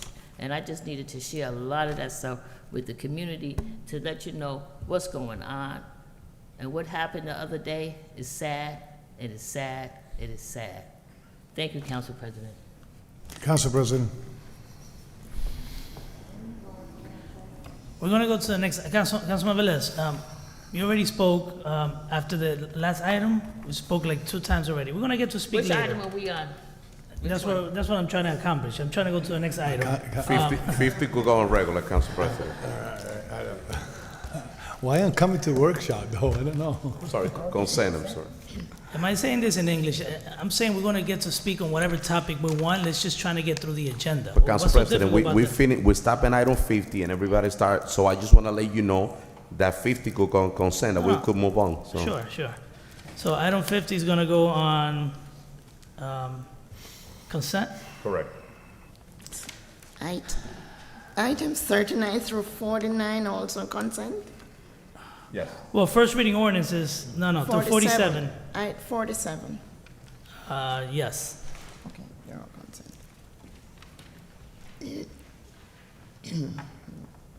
Then we have items, first reading ordinances, which are 48 through 49. Council President. Councilman Velez.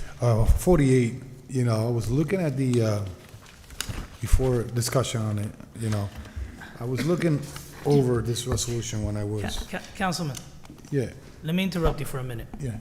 So, Madam Clerk, and Councilman, number 48 and 49 we're gonna have a lengthy discussion on those. How about we do the payment of bills, and then we go into the public portion, then we could go to this.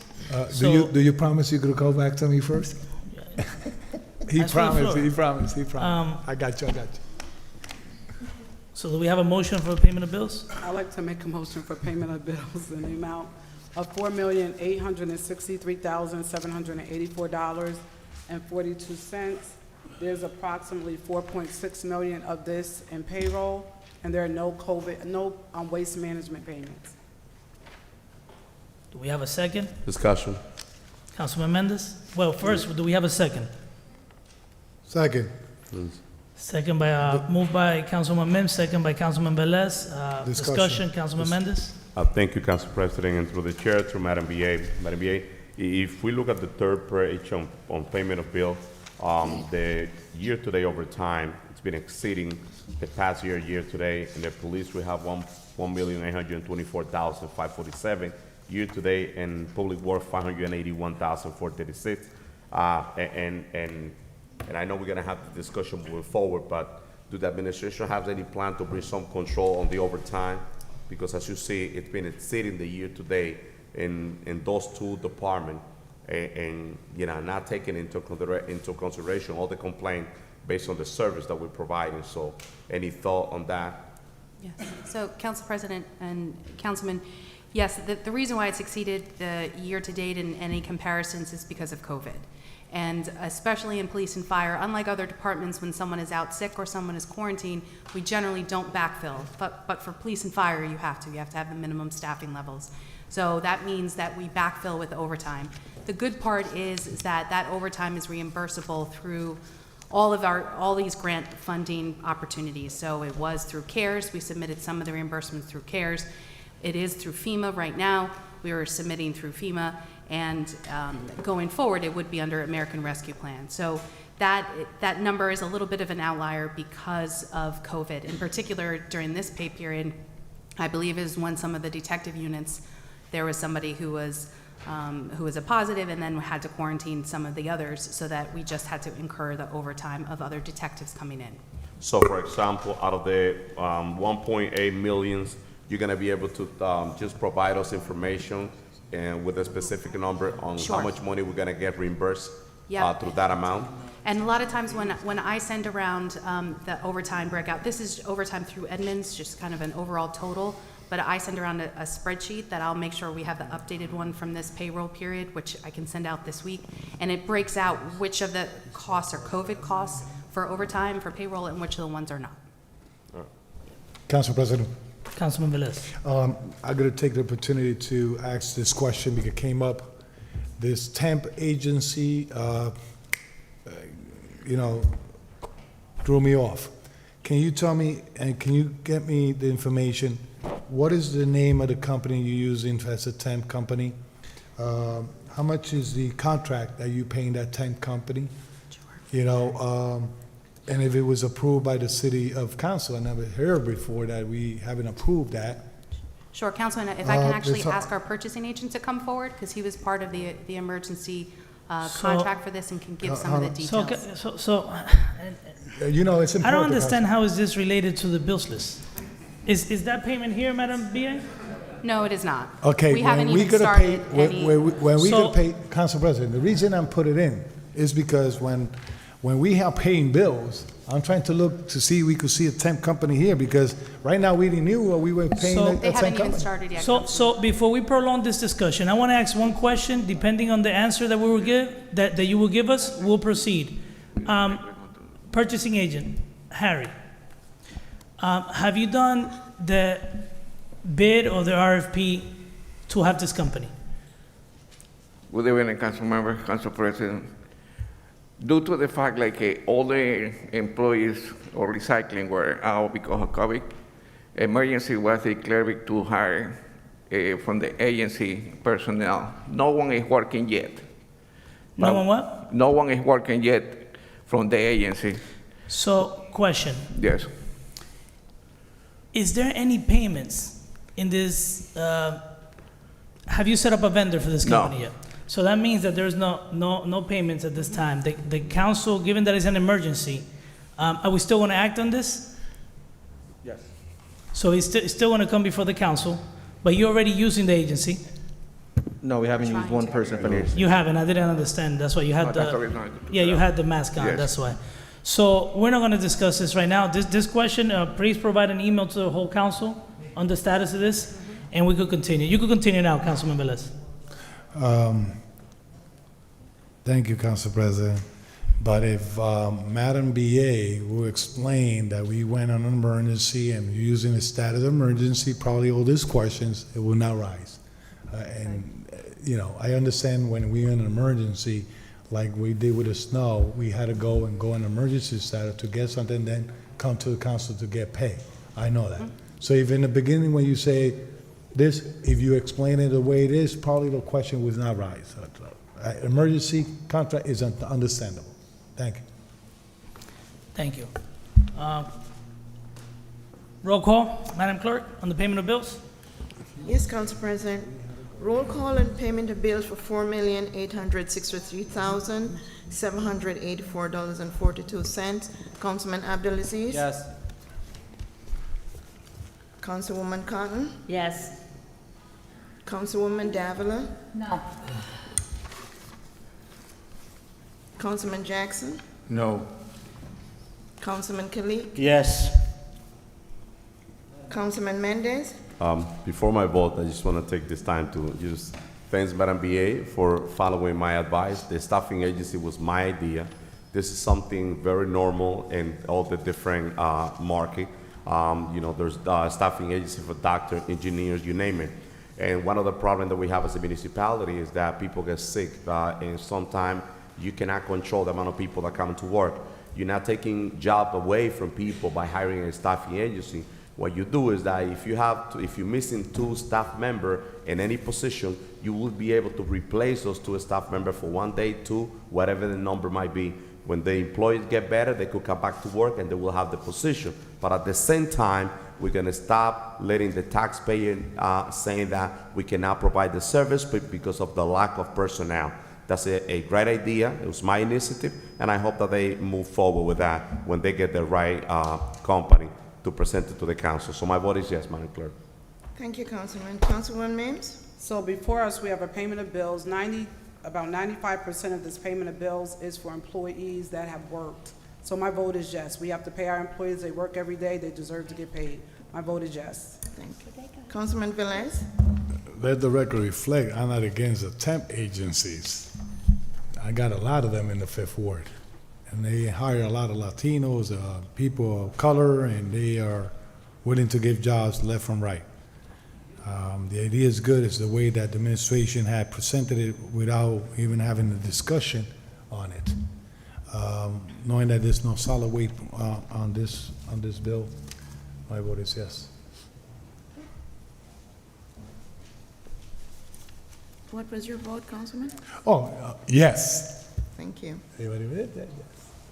Mr. President?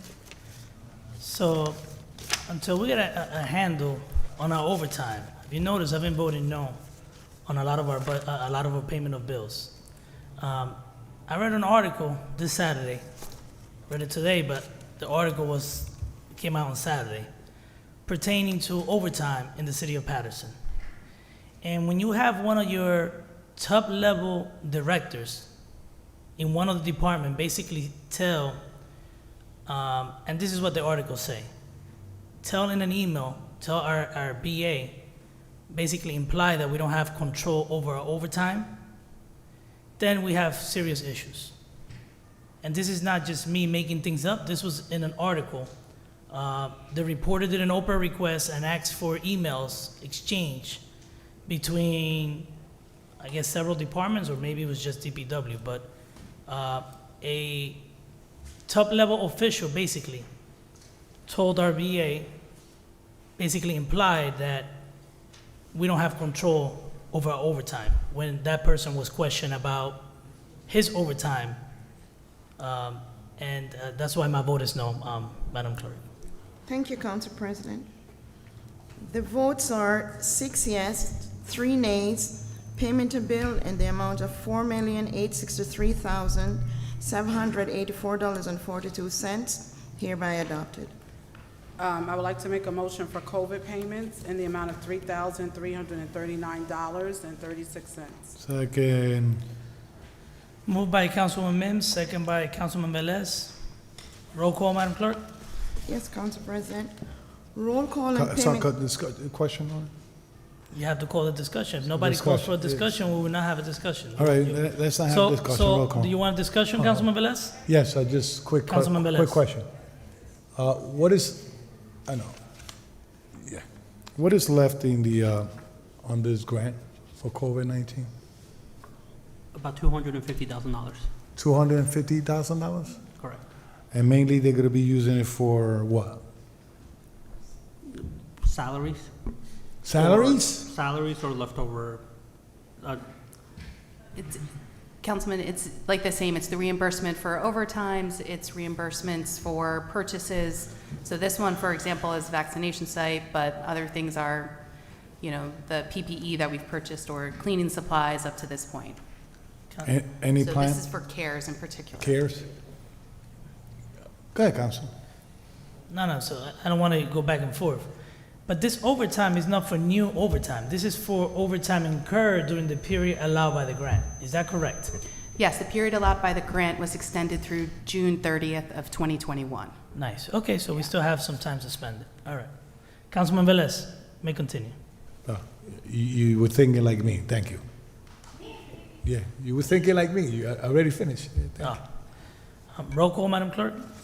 Yes, Council President. Roll call and payment of bills for $3,339.36. Councilman Abdulaziz. Yes. Councilwoman Cotton. Yes. Councilwoman Davila. Yes. Councilman Jackson. No. Councilman Khalid. Yes. Councilman Mendez. Yes. Councilwoman Mims. The items that we're voting on tonight has a purchase order attached, so I will definitely vote in favor of items that were used to ensure that we are safe. My vote is yes. Councilman Velez. When it comes up to COVID-19, especially, I don't have no problem. I just want to advise the community, now we taking the vaccine to your house almost, because every corner you could get vaccine and also get the COVID-19 test. So I encourage you to do it. My vote is yes. Thank you, Councilman. Mr. President. My vote is yes. Thank you. The votes are 8 yeses, 1 nay. Payment of bills in the amount of $3,339.36 hereby adopted. So council members, I have a question. Do you want to take a 5-minute break, or should we just go straight to public portion? The only reason I'm asking. Public portion, no, All no. right, so. My break will go whole. Now, the reason I'm asking, I don't want the public to be offended when some of us get up for a few minutes. I don't want them getting offended that we're getting up because, the next thing I need is Ernie to come up and I walk out and then, nah, it was a joke. We're gonna do, so how many speakers do we have, Madam Clerk? We have 4 speakers. 4 speakers, okay. Oh, Let's do the public portion, Madam Clerk. you could give him 5 minutes. Let's do the public portion. Public portion. Okay, the first speaker on the public portion is Ms. Dania Martinez. Commissioner. Okay. Good evening, Council President, Council members. I'm here today to just speak about, the tragedy that happened yesterday at Eastside Park. As a parent of a 10-year-old child that practices at Eastside Park baseball, I think this is a very sad situation. I think it's time that administration takes this, to a higher level. I believe, yes, we do need more patrol, but I don't believe that that's the only solution. We have to start seeing gun violence as a public health issue. And when we begin to start seeing it as a public health issue, we can start looking at it as well as a mental health issue. As a social worker, these are things that I'm very passionate about, and it's very sad and disheartening to see that my community has to suffer, through gun violence, and that my child and many other parents, that their child have to witness such, things. Thank God I was not present at that time because my son only has practices Tuesday and Thursdays, but I can't imagine the trauma and the fear that they felt last night. So I urge the administration to take stronger measures to protect our community. Think about our children. I was born and raised in Paterson, and never did I have to experience such things. And I want my child that I'm raising here in Paterson, who was born as well in St. Joseph's Hospital, I want him to experience the childhood that I had. But right now, I can't say that he is because of these situations that are occurring. Thank you. Thank you. Thank you, Commissioner Martinez. Very well said. Next speaker, Madam Clerk.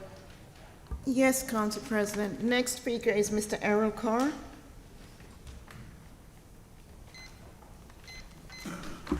Good evening, Mr. Carr. Good evening, good evening. Good evening, Mr. President, to the council, Ms. Clerk, and administration. Let me first commend the council for this Resolution 39. Sometimes it's nice to have things done in-house, but there are times when we need to assess the issue on both sides. I think Roselle been doing a pretty shabby job for years, and I think it's only reasonable for the council at this time to decide to put out to actually have a study regarding whether or not they should continue or they should do it in-house. Really, the purpose of my presence here tonight is to really thank the council, the committee, for approving the Jamaica Way application that we made 2 years ago.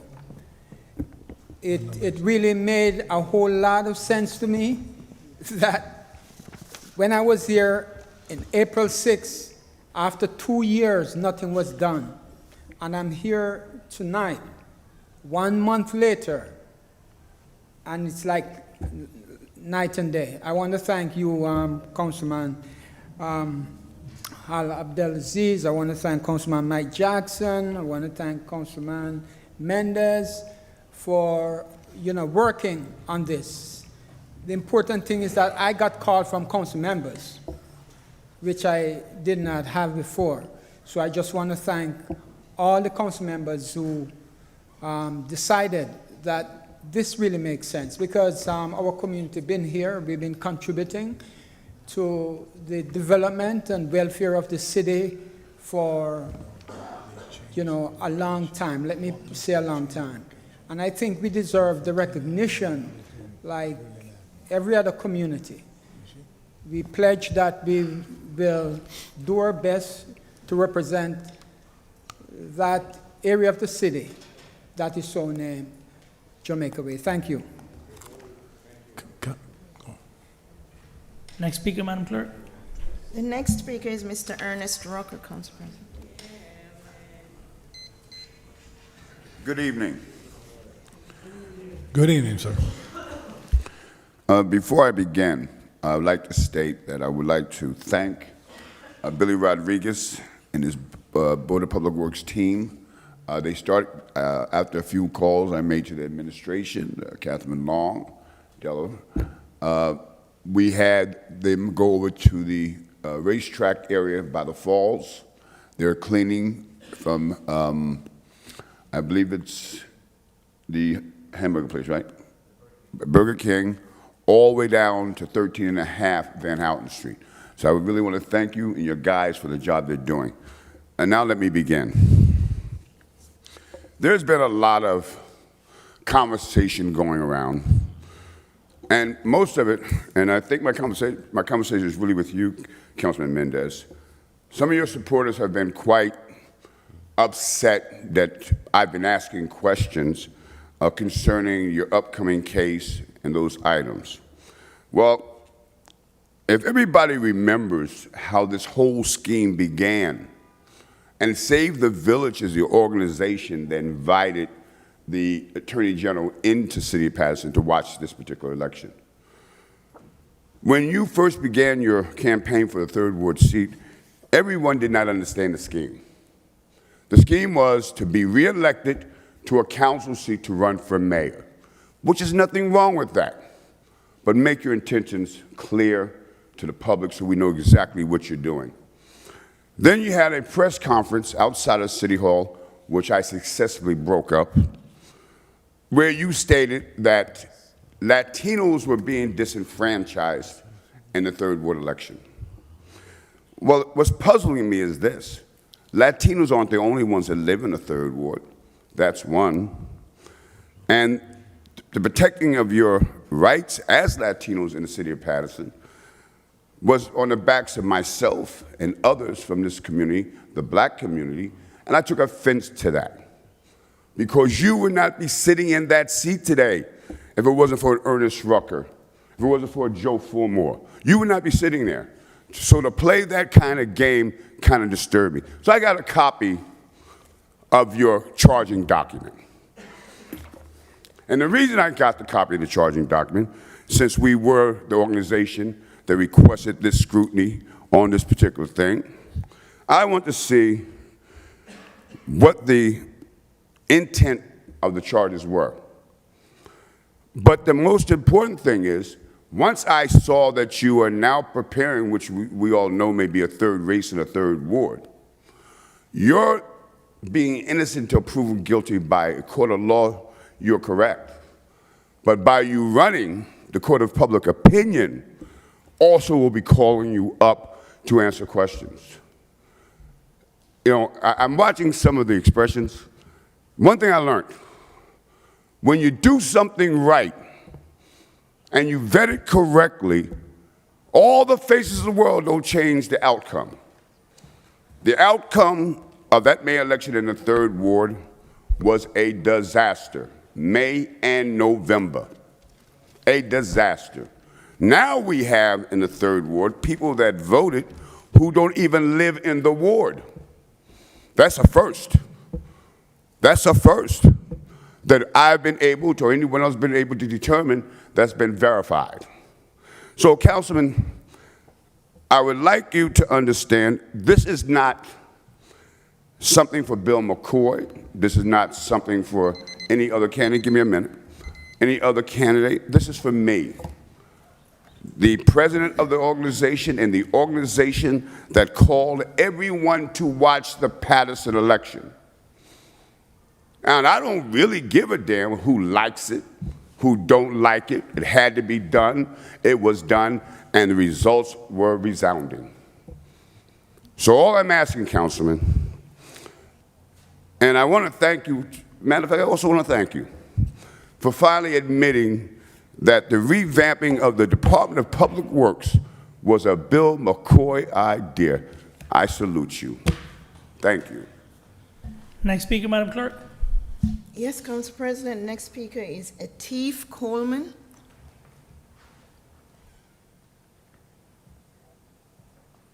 Good evening, everyone. How are you, Jerry? Thank you. I also come tonight to talk about gun violence, and excuse me if I don't look at you directly because I have prepared remarks, but I do want to address the gun violence in the city and really speak directly to Mayor Sayer. And, you know, I took a look at the budget, also looked at what went into the police department's budget, and it's often said that you know a politician's priorities when you see their budgets. And I looked at Sayer's budget, and it's more fiscally committed to other non-important things other than stopping violence in our streets and committing more funds to the police department. But this doesn't have to be the case. Gun violence comes from other systemic issues, and Paterson may have ignored them for years. And so some of those issues the mayor has campaigned on fixing, but I don't believe he has. Decades of economic disparity and limited health care access have prolonged the surge of gun violence, in my opinion. After being here for a year, I think that Paterson is on the brink, and it's leaving residents like me skeptical, frustrated at the mayor's inactions to save the city from the rising cases of shootings. Violent crime is spiking at an astronomical level, and it's bringing grim new statistics. Yes, crime is spiking in other areas such as Chicago, LA, New York City, Baltimore, but what is the mayor of Paterson going to do about Paterson and save the lives of Paterson? The blood splash you see on the news, the bullet casings strewn across the streets, they all spell disaster. The mayor has put his political deniability ahead of the safety of our residents. He needs to announce publicly that he has a police department that is understaffed and is ripe for crime and violence. I'm sorry, Paterson is ripe for crime and violence. The shortage of police is not because officers are transferring to another police department. That's nothing new. The real question is, why hasn't this city or this administration prepared to hire more cops? When will this mayor take responsibility on how the city is being run? This thing with Jamaica Way, I'm all for honoring people, not creating street names just because. I'm totally against it, and I hope you vote it down. I think the residents are starting to realize that this city needs more than what it's getting now. Thank you. Have a great day. Is there any more speakers? No more speakers? Move to close. Second. Moved by Councilman Mendez, second by Councilwoman Mims. Roll call, Madam Clerk. Sorry. Roll call to close the public portion. Councilman Abdelaziz. Thank you, Madam Clerk. I thought we should do British roll call and then we talk. You want to talk as we do roll call? I'm just asking a question. The council members have 2 minutes. We're gonna continue Okay, also. okay. We have 2 minutes between votes. I apologize. Councilman Abdelaziz, can you start the 2 minutes? Thank you, Council President. So I'm going to just say a few comments. I heard about the disturbing and tragic incident that occurred at Eastside Park. People are not feeling safe, and this is a big, big issue, right? And it's throughout the entire city that we're seeing gun violence running rampant all over the city, every ward. You know, I had 5 people shot in the 6th ward, right? And now they're going into our parks. And this is where I'm urging, and I'm hoping the administration is, when we think smarter and ask for help. This is where I say, why don't these people that come here and do the shootings in our parks, why don't they go to Gare Mountain? It's only about 1.5 miles up the hill. It's a little slather of Paterson up there. They won't dare go up there because there's sheriff officers there. There's people enforcing it there. And this is why Eastside Park and Westside Park should be part of the county park system. So we could have partners in the parks daily and nightly assisting the Paterson police officers. Not that a partnership when we ask them for help in a shared service. If it's a county park, they're mandated to provide safety in that park. It's not a takeover, it's not giving, and this is where I look at it. If this should have been done years ago. I'm writing down, when you go to Irvington Park, Weekway Park, Branchbrook Park, you see Essex County Sheriff officers. Paterson is the only big city that doesn't utilize the park system. In the state of New Jersey, from Cape May to Sussex County, we have to think smarter. While people are going in neighborhoods and the gun violence is running rampant, now they're going into the quiet areas and even into parks causing chaos. We really, really have to get that ball moving, and I hope the administration is actively engaged with the county, because something needs to be done. We're losing our streets, we're losing our parks, and we're losing people. And that's a bad recipe for disaster. Yep. My vote is yes. Thanks, Councilman. Councilwoman Cotton. Thank you, Madam Clerk. I just want to, before Councilman Jackson came on the City Council, we have a councilman named Councilman Davis.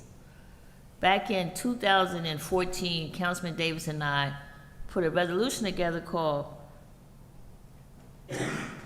Crime as a Public Health Issue. And I remember when we tried to get it passed, it failed because they didn't want that stigma on the city. Businesses wouldn't come here and so forth. But and violent crime and crime it is a public health issue. And so Councilman Davis, who's not here no longer, the first time around it failed. And I remember that we still talked about it because we saw it back then of the crime happening in the city, especially in my ward, in the 4th ward. You could see it. We came up with the hot spot, and I can tell you, our police director, I don't know how many court cases that we have won because they kept coming after us. The businesses kept coming. They wanted to make sure that they want us to rescind that hotspot ordinance that they didn't want, and I know some council members didn't like the hotspot, but that was a way for us to curb the crime and the shootings and to kind of like slow it down. Eventually, Councilman Davis and I forgot who else was on here with me, but who voted for it. We still had council people who did vote for it, making it a public health crisis. So this to me has been going back, and then Councilman Jackson came in 2015, but I believe that we already done it by the time Councilman Jackson got in, because Councilman Davis was no longer, but Councilman Davis and I, back in 2014, 2013, saw the issue was happening with the shooting, and especially was in the 4th Ward, it was in the 1st Ward, it was in the 5th Ward. And we worked with that hotspot ordinance, and it took us a little bit of time. And we got challenge after challenge after challenge. We in court trying to win, but because we had data, if we did not have data, some of that stuff probably would have been overturned, but we had data to substantiate for why we did this. So we got to come up with something. We got to be able to figure something. And I said it the other night. It's all over the city. Nobody can pinpoint a ward no more. They did it back 5 years ago. They did it. They pinpoint the 1st Ward, the 4th Ward, the 5th Ward. And as they say, you see what's happening now. So we got to take a grip on it. We got to take a hold of it, because you got people moving all over the city, all over. They're not moving just in those wards you think that you moved into this ward, you're safe. It's all over. So we all here got to work together. But I know back then, 6, 7 years ago, we were known as, what y'all trying to do? You want to, nobody ain't going to come to Paterson. Why do you want to vote for this? And this ain't no good for us. You saw that we really need it, and this is 6, 7 years later. So I said that we as a community got to stick together and work together to figure out how we're going to get this done. Thank you, Council President. Your vote, Councilwoman Cotton, your vote? Oh, I'm sorry. My vote is yes, Madam Clerk. Thank you, Councilwoman. Councilman Jackson? Thank you, Madam Clerk. So first and foremost, when you fail to address the issue from the root of the problem festers. When you fail to do enforcement on small things and small items like garbage collection, it annoys your neighbor gets agitated, it escalates. When parking is at an all-time commodity, and then you have senior citizens fighting each other over parking spaces.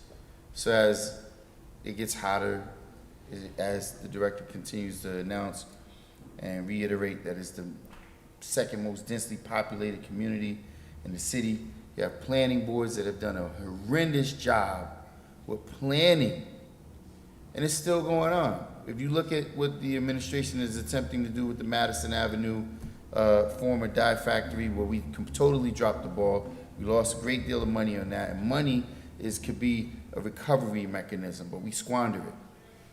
So instead of the city coming together and planning for what the actual community needs, no, let's sell it off to a developer, allow them to extract more money, and the extraction of the revenue while people in the lowest impoverished areas begin to get riled up and they're buying more alcoholic beverages and riding around on illegal motorcycles and bikes and congregating in parks where the sheriff's department already should have an obligation. I recall when Jerry Spezial was the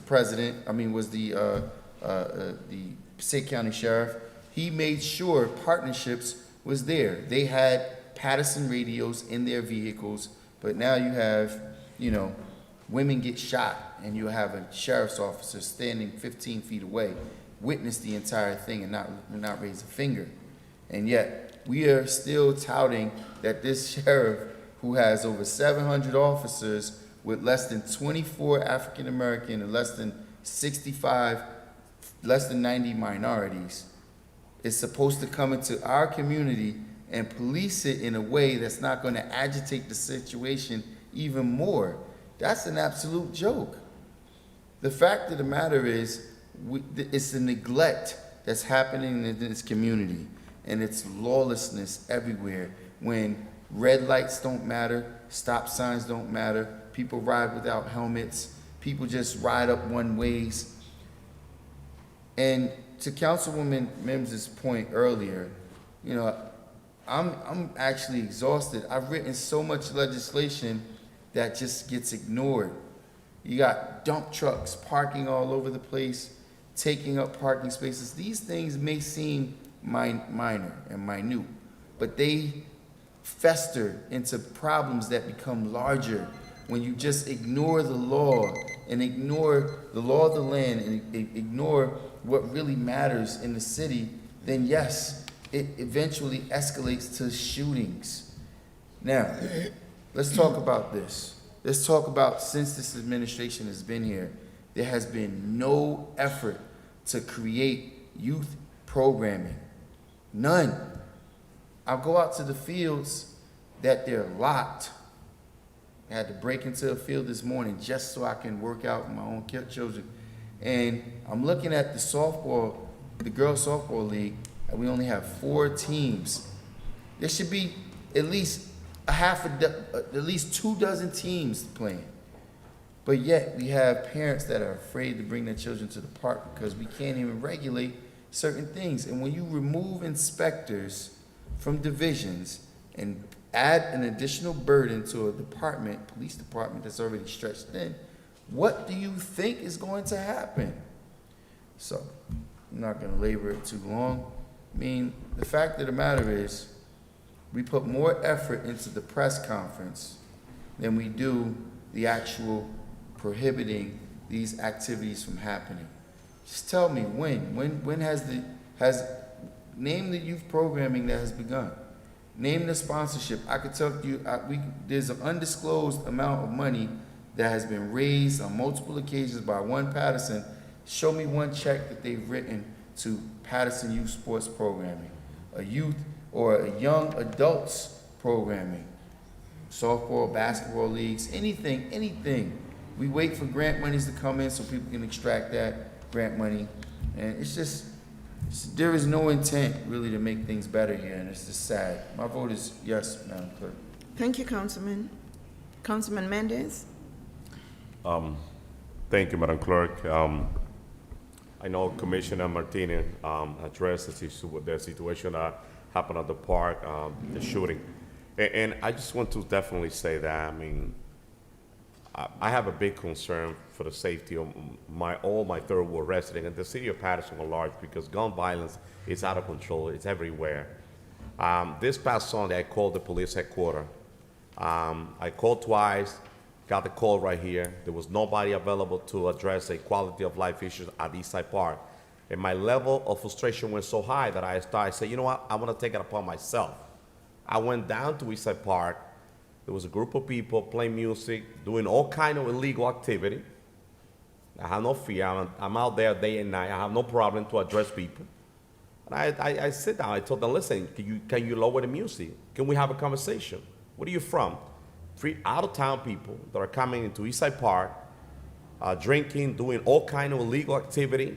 And I've been talking about this for a while, and the director knows that. I've been trying to have this conversation. I told the director, we need to close the park. Our park are not safe. I don't care what you say. Our children, they cannot go and enjoy the park on a beautiful day like today. Yesterday during the shooting was we still have there was a lot of kids at the park playing at that time. And it's definitely heartbreaking. I understand that, we have we don't have the manpower at the police department. There's a lot of issues going on, but we have to look for an option. I sent a memo to Madam BA. Madam BA, I know you have that memo requesting the support of the sheriff department on Eastside Park. This problem, it could be gun-related, Director. We don't know where did this problem come from, but we cannot stay quiet anymore. We don't know what's going to happen tomorrow if there's going to be retaliation. We got to take action now. We have the sheriff department there. They driving around our town. We need their support. We don't have to wait to give the park away to the county. It is a shame to bring that topic into this problem. We don't have to. We're gonna have that conversation move down the line, and we're gonna be what is the pros and cons of getting into partnership with the county. But now, we gotta talk about what's gonna happen in our park. What's gonna happen, what's gonna be the solution. I know I had a conversation with the director, we took some action. We closed one portion of Eastside Park. Some people, they're not gonna be able to go drive on that section, only recreational staff, they're gonna be able to drive around there to bring more control. But definitely something have to be done, and the action have to be now. I definitely believe that we don't have to wait to get into this partnership or giving the park away. I think that we gotta look for plan B. Director, you and I, we always in contact. I know you mentioned that there's some action that will be. So Councilman. I'm sorry, Council No, President. hold on. You're gonna get the floor again after we finish the voting. We have 2 minutes while we're voting. Once we finish the voting, I said we're gonna go and respond to the residents and to the public. That's what we're doing now. No, we're voting right now to Okay. we're voting to close the regular meeting. In closing, Council President, let me close this. So I know, Director, you and I will have a conversation. You're gonna have an opportunity to get into the mic about the action that we're taking on the east side, at the East Side Park, and also to all my third ward residents. Let me just take this opportunity. I've been getting over 100 calls, not only about the shooting, but about an assault on Wall Avenue last night around 10:30. I drive around my ward every night, and listen, police presence is needed in the third ward and in the entire city of Paterson. And all I'm saying is that we don't have to wait until tomorrow. Tomorrow, it might be too late. We got to take action now. And Commissioner Kerr, and I'm sorry, Council President, I got a little bit excited with this topic, but Commissioner Kerr, I just want to take this time to thank you for your tenacity, for your hard work and your dedication. I see Keith Watson was here, and I just want to say this, acknowledging the contribution of the community that are been in Paterson for many, many years, it's a plus. And we must acknowledge the hard work and the dedication of our Jamaican community in the city of Paterson. And I know you've been waiting this for way over 3 years, and it's also been sitting there. I just want to let you know that we already have the resolution drafted. I know it was a little late until, Corporation Council and we finished drafting the resolution, and we're gonna have it for the next workshop. But the resolution, it's ready, it's done. You're gonna be able to get a copy of that, and it's gonna be an honor for us to acknowledge the contribution and the hard dedication from our Jamaican community into the city of Paterson. It's already done. My vote is yes, Council President. Thank you. Thank you, Councilman. Councilwoman Mims? Oh, boy. So I want to commend, anytime someone from the community comes to the microphone and speak, thank you, because it kind of makes our job a little bit easier. Then we don't have to have as much to say, because even though the incident took place on Monday in Eastside Park, there was an incident on Saturday, there was an incident days before that, and these incidents are all over the place. So I would be remiss just to talk about Eastside Park and not talk about it across the city. We have to be proactive. I am asking this administration, I've sent various emails to this administration. When you see parents and community groups on social media saying how they had to cover their children with their bodies yesterday in the fields, it's embarrassing. On Sunday, I got so many calls about the amount of people in the park. And when I got the calls, I was at the fire. Even our own assemblyman, who's the director of recreation, Assemblyman Wimberly, he told me I can use his name. He reached out to me and said, could you go to the park and see what's happening? And I went to the park, and I was surprised to see. So I want to make a request to see how many permits were given for Sunday. For Sunday. I want to see, were there any permits taken out for the events that were taking place in our park on Sunday? Every area was packed with people. And there's different people in the community that are doing bazaars that are on the agenda, and we're charging them $175. But we had a crowded group everywhere in the park on Sunday. I want to see that report to this administration. We definitely have to be proactive. We have to stop the press conferences and get to work. We have people, the summer is not here yet, and it is very scary. I don't know about anyone else, but as a mother, as someone that has eulogized and been to these services, it is very disheartening. It is very heartbreaking, and we definitely have to do something. I commend Commissioner Martinez for speaking up on behalf of our youth as one of our school board commissioners, and Atif has been at this mic many times, and Mr. Rucker coming fearlessly to the microphone and on our phones. So we're never going to stop hearing from him. But community at large, please keep coming out, keep sending your information, your requests, those things that concern you, because they're important and we need to address them before something happens. This city is under siege. And if we don't believe that, just take a look out your windows. Paterson is under siege. My vote is yes. Thank you, Councilwoman. Councilman Velez? You know, the situation or the relation that we have with the Passaic County Sheriff Department, I'm not gonna say is not fair. If I go 33 years ago, I recall the Sheriff Department going up and down on River Street without no problem, removing people from the sidewalk because they was blocking. Or if they were drinking in public, they will address it.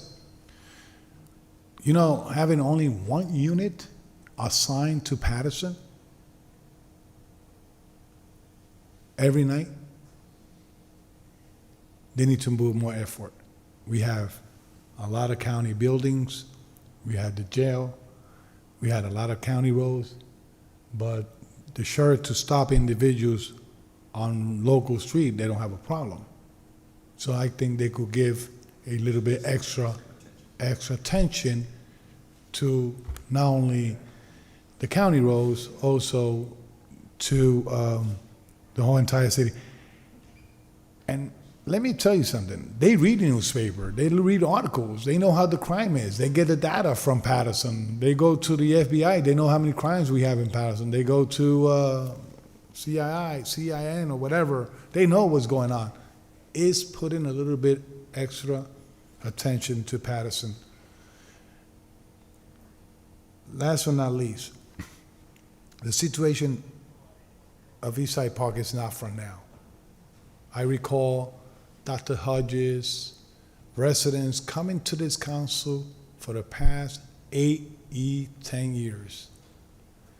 I recall the Councilman McCoy speaking about what we're going to do with Eastside Park. You know, I could go with history on it because I used, before being a councilman, to sit down there more than 800 meetings. And I got to wrap up. You know, it's not from now, it's from August. Last but not least, Mr. Urquhart, I take a, and it was lingering for 2 years. I recall that you came to my office and you handed me a package and handed it to the committee in that time. I don't know what happened. If those agreements that I see written here was done way back, your street probably was honored. For example, what make the difference from 10th Avenue and East 27 and now is in Reland? What make the difference between you wanted the street to be called Jamaican Hero, now it's Jamaican Way?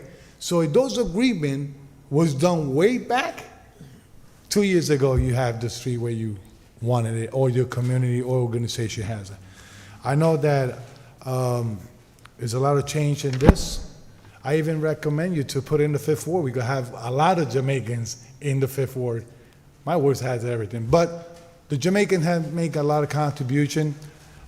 The name is not gonna make the difference. It's what the community, a Jamaican community, is gonna contribute after is named the street Jamaican Way.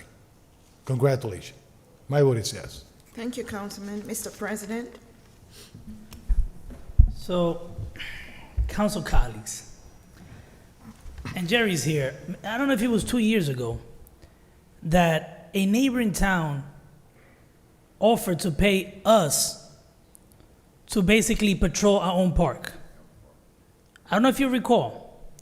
And I found that was so offensive for us to even entertain it. It's like someone telling you, go into your apartment and seeing a mess and telling you, look, we're gonna pay you so you can clean your own apartment. You should clean your apartment, you live there, right? Well, we live here in Paterson. Back then, I opposed it. I opposed the whole thing. It just didn't make sense to me. It just didn't make sense when another town have to pay you to patrol your own park. Didn't make sense. But we had a press conference. Well, not we, I wasn't part of the press conference, but the city had a press conference. The mayor, I don't know who else was involved. Like, it was a good thing. It was not. We spent a lot of overtime in different departments. And for the amount of money that town was providing to us, I don't think it was worth it. So what I'm trying to say is this. This is not new. We know we have a lot of issues in our parks. Why is it that we wait for something to happen to address those issues. A council member here mentioned hotspots. I've always questioned what was, what did they accomplish? Because I see the same places, the crime have continued in those places, and now you also see some of those people that were hanging out in those neighborhoods, in those areas, going to neighborhoods. If I'm a police officer, I want to know where the crime is. That way I could concentrate on where the crime is. But if the crime is all over the city, that's a problem. It is a big problem. So once again, I hate to say that I was right.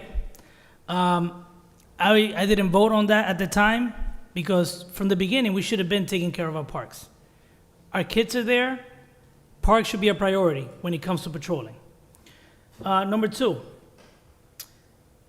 I remember being on the Board of Education and often discussing tax levies. Council members, I haven't seen either the mayor, the administration, or this body, and I'm bringing it up now, say we need to have a discussion with the school district.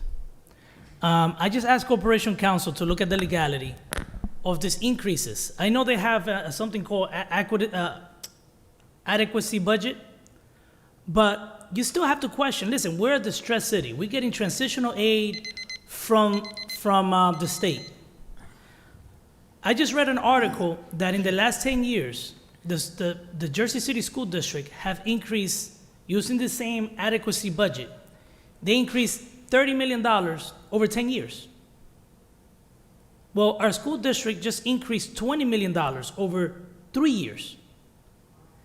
And if you look at the district's adequacy budget, when are we going to control it, right? We're increasing $20 million over 3 years. A conversation needs to be had. I was a commissioner myself, so I know that there's, some financial issues that we're all going through, but the responsible thing to do is to question it and to have a conversation. I remember this council, I think I was on that end one time. I was a commissioner of the Board of Ed. I think, Errol, you were there also. The council at the time called us over, and I don't even think we had an increase that year. I think my term there, I used to fight increases all the time, but not because there were increases. They needed to be justified. Some politicians just vote no because it's the popular thing to do, right? So I asked the mayor now. I remember his history. He used to vote no on every tax increase. I asked him as the mayor of the city to also call the district. We need to have a conversation with them. And I want to thank Corporation Council because I brought this up in finance today.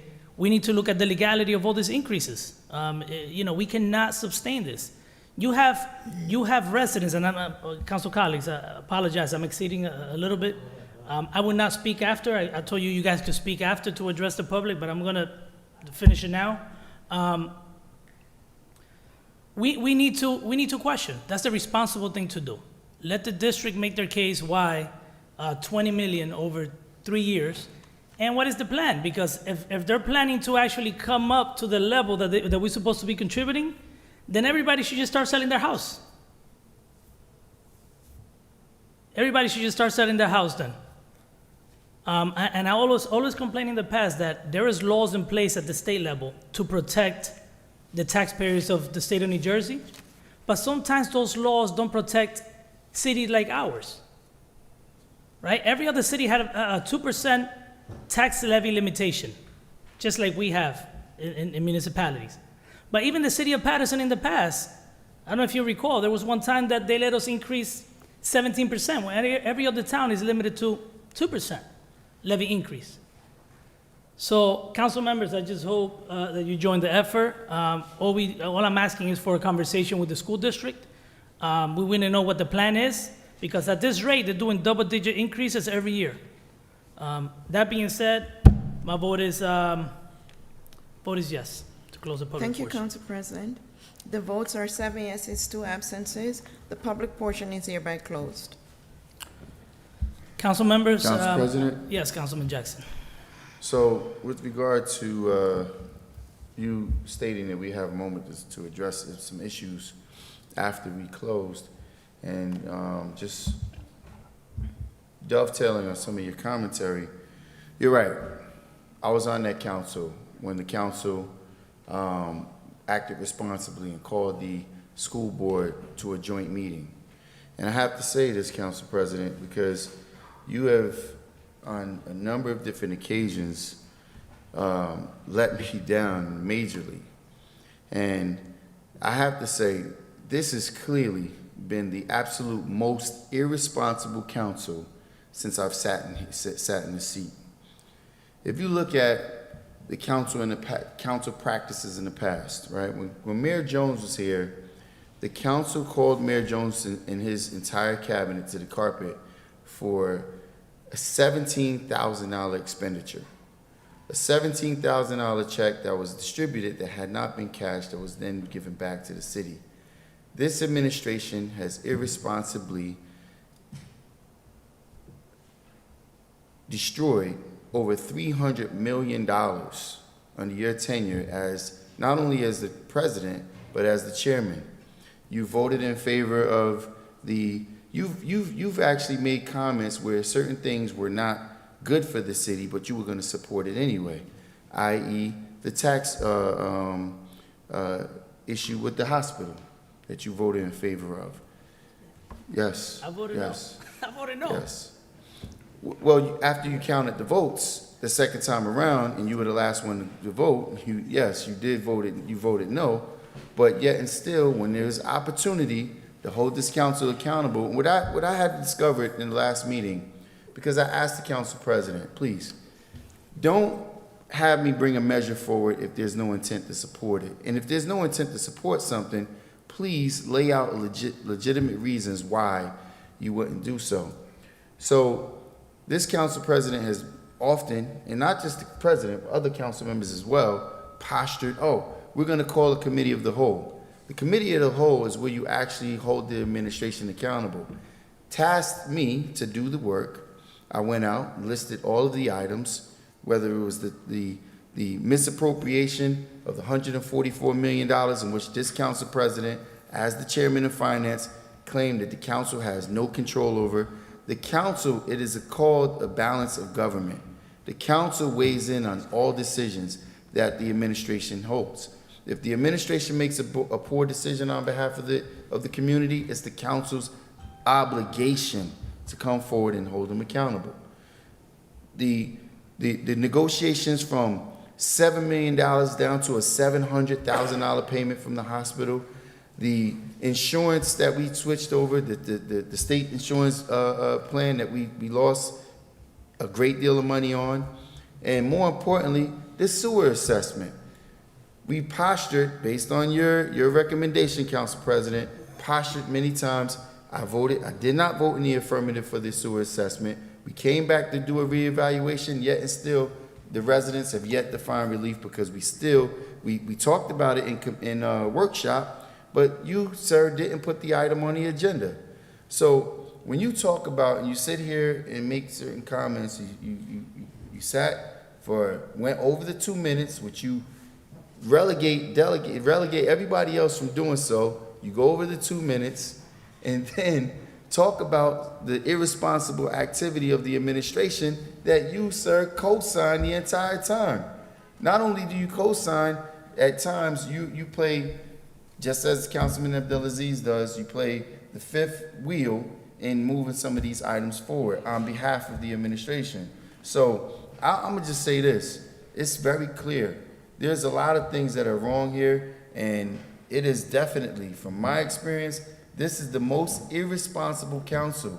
When you talk about the lack of holding this administration accountable, how do we allow an entity in the city to owe the city $7 million and allow it to get negotiated down to $700,000? There's no residents in the city that can renegotiate their tax liability. But we allow one of the largest entities that's making it, without even asking for a submission of what their P&L reports. We don't even question what their inflows and outflows are. Council President, what number on the agenda is this? No. No, what number on the agenda is this? Councilman, as stated. Are we staying on the agenda? Councilman, this is not an item It's on a the workshop. agenda. It's It's a a workshop. workshop. As stated Oh, so that. it's not on the agenda? Councilman, it's not Okay, on the so we could agenda. bring I up- already said it twice. It's not It's on the not agenda. on the agenda, so duly So noted. I stated that we're gonna allow our council colleagues to respond to the residents' concern. Now, some of the things brought up, maybe we're not on the was not the concern of the public that spoke. But if a council colleague wants to speak, I understand it's not on the agenda. This is workshop, and you know how politics work. Council President. So that being said, just allow me a minute, Councilman Mendez. And I'm sad that we have to do this here because we're supposed to be here to try to improve the city. And this meeting is turning into a political show. So let me just start. I give the courtesy sometimes to some of my colleagues as president, just like other presidents have gave me the courtesy to put something on. And I got some of my colleagues here that I know that I told them, and I told Councilman Jackson last meeting that I would put it on, but it was up to him to convince me. Just like I say to the administration. People have the perception, because you have some of my colleagues that just like to speak. But the administration know that in order for them to convince me, they have to make their case. Now, first of all, the measure that Councilman Jackson brought up, it was put on, I was under the perception that the legal department and corporations councils here signed off on the measure, and they did not sign off on the measure that was presented. So I voted no. 2, once again, my council colleague misspoke. Tax credits. When did we vote on tax credits here? Council doesn't vote on how the tax credits were issued. We voted on all the approvals of the contracts. The stadium and the Great Falls came before us. Councilman, The stadium and the Great Falls came before us. So once again, the councilman doesn't do his research. I voted on the developers agreement, not on the lease. That's 2. But the credits were already issued, and I gave my reasons for voting. 3, hospital. That was negotiated by the administration, presented to the council. By the way, I voted no. 4, change of medical insurance. That was done by the administration. We all voted on here. Regardless if it was a yes or a no vote. If they tell me it's gonna save our taxpayer $20 million, guess what? I'm voting yes. It's a no-brainer. 5, the sewer. I accomplished what I wanted. We created the sewer utility. I went back and forth with the administration about the method that we were using to bill. And at that time, the accomplishment that I had is I wanted them to do an analysis. So I noticed that sometimes you have to make drastic moves, so I proposed to dissolve the whole utility, right? Given that they didn't want it, they were not entertaining the analysis.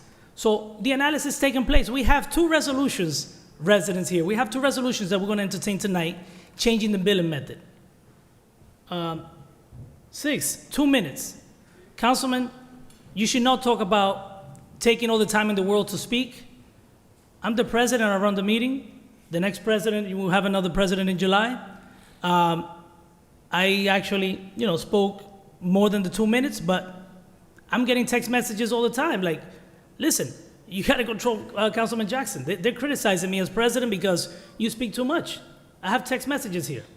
I got one today, Councilman. And the thing is, I wasn't even in here. I was out there taking a break. When I came back, Councilman Mendez was speaking, not you. And I'm getting criticized for that. But I'm gonna leave it at that. Another thing, Councilman Jackson was in the Finance Committee, never used to attend the committee. So who else wants to speak? I'm just sick of the misinformation. We have so many issues to take care of the city, but you have council colleagues here that just like to talk, and don't provide any solutions. Council President. At least I provide solutions. Councilman Mendez. Thank you, Council President. Talking about solution, I had the DPW director here. Director, since I'd like to bring the subject back to the situation at Eastside Park, and since we make some changes and we close, I know that we have, after you, Director Speciale, have some information that he wants to share. And as I mentioned in my last comment, the action that we have to take to bring safety in our park is now. What happened yesterday at Eastside Park is unacceptable, and we cannot allow that to happen anymore. The least that our residents could have is to have the freedom to go to the park with their children and be able to feel safe. So I think that there's a lot to do, and we don't have to wait until future negotiation in order for us to protect the park. So I know that you and I, we spoke about a closing one portion of the park. If you could explain the community what portion is going to be closed, and the Director Speciale will go next. Go Yesterday morning, myself, Director Spezial, the mayor, and Corporation Council had a meeting in regards to the situation in Eastside Park, the ongoing dirt bikes, the overcrowding, the speakers, the hookah. We came up with a plan that we were going to do a recreation purpose only parking at the lower half of Eastside Park. We're going to put a gate up at the top where you can't go down the hill unless you have a permit to park down there through recreation. As far as the gates will be open to the upper part for all residents, but for parking will only be for recreational purposes on the bottom. Thank you. What about the parents? Good evening. I don't know where to start. I first want to address the Sheriff's Department.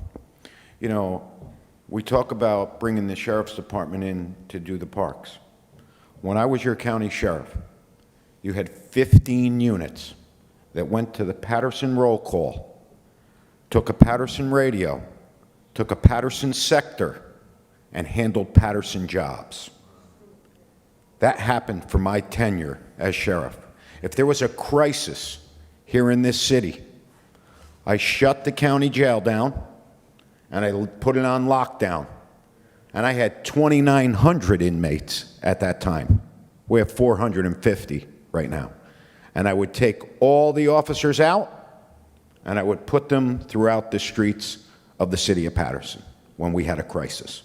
Okay. We had 3,500 people here for a demonstration on Sunday. I was out there. We called, we continued to call, and then finally, at the end of the night, we got 3 cars. That's what we ended up with. So that's a reality. The other reality that you don't know is when I became the director here, I sent a letter, I have a copy of it, to the Sheriff's Department. Because if you get a sheriff's car and there's an accident right out front here on the county road, what will happen is the sheriff's car will pull up, and I'm not trying to beat anybody up, I'm just giving you reality. Facts. The sheriff's car will pull up, and the sheriff's car will call the Paterson dispatch to have a Paterson police car come and meet them to take the accident report. You show me one accident report that they take here in the city of Paterson. Show me one. Show me one of them, okay? The only one you'll see is if a sheriff's car is hit by somebody else or a sheriff's car hits somebody. That's the way it works. Or if they pull up Councilman Jackson. So that's just the reality of that. So I'm going to just address what we're dealing with the Sheriff's Department. We call for our county counterparts. I have the feds. I have the ATF. I have the DEA. I have the State Police Strike Force. I have the State Police Narcotics Unit. They're all here. They work with us hand in hand. I have pulled every partner. I've called partners that I worked with from New York that are here. The New York Strike Force comes in, the New York, New Jersey Strike Force. So we have people here. Is there a violence problem? There's a national violence problem. Whether it's driven by pandemic, whether it's driven by drugs, because drugs, guns, and gangs are synonymous, whether it's over territory, those issues are what drives violent crime. It's happening nationally. Brother Atif talked about it. I mean, this is just a fact. So how do we address that? We have to be smart. Evidence-based policing is what we're using. We have extra protection initiative that the BA has signed off on. We have those cars. You have 2 sergeants and 10 officers that just do hotspot policing and get out of the car and go to the different areas throughout the 6 wards 7 days a week. We also have expanded our quality of life. We used to do it Friday to Sunday because of when they started the quality of life. In the wintertime, it was dead during the week. Now, that's why we met, Billy, myself, the mayor, everyone, the chief. We sat down. I said, pull 2 from here, put them into quality of life. Now I have the 5 and the 10 the 2 and the 10 officers, the 2 sergeants and 10 officers, and I have the 1 sergeant and 5 officers tonight, 7 days a week, that will be going Eastside Park with managed roadways, controlling it. I'll show you a picture right now of Eastside Park. Beautiful. People playing in the field, people up on the top, not one car, not one 6-foot speaker, not one hookah, not one lounge chair around drinking, nothing. I got pictures, okay? So we're out there. We're fighting the fight. But, you know, I don't know if the answer is we've never recovered from the layoffs of the police officers. I'm going to be real with you. You have to realize that you have the city of Newark. Look at the population. They have 1,200 police officers. You look at Jersey City, 1,100 police officers. We're the second most densely populated city outside of New York City. And Director, and I really thank you for the information that you've given us when it comes to the sheriff department and the collaboration. Now, understanding that, you know, the layoff hit the police department in such a hard way that you haven't been able to perform the way that you should perform. Now, through the chair to Madam BA, so you hear our director comment, and you got a memo, you got a formal memo from me requesting the support of the sheriff department into our park, due to the fact that I'm going to continue repeating this. All right, there could be retaliation for those incidents, and I'm going to continue repeating that until we understand that we have to use the measure that we can. We have asked for them. We have asked for them. Correct. We asked them and we've called them in. So Madam they're BA, here. now, how can we fix? Because the administration always talk about the great relationship that they have with the county. We do have a good one. It's not that we don't. It's just the policies and the processes that they utilize. You know, that accident, they do that in Wayne. They do that in Pompton Lakes. This is just a standardized practice that they follow. The reality is that we need help when it comes. I explained what happened on Sunday, and you know I called you many times.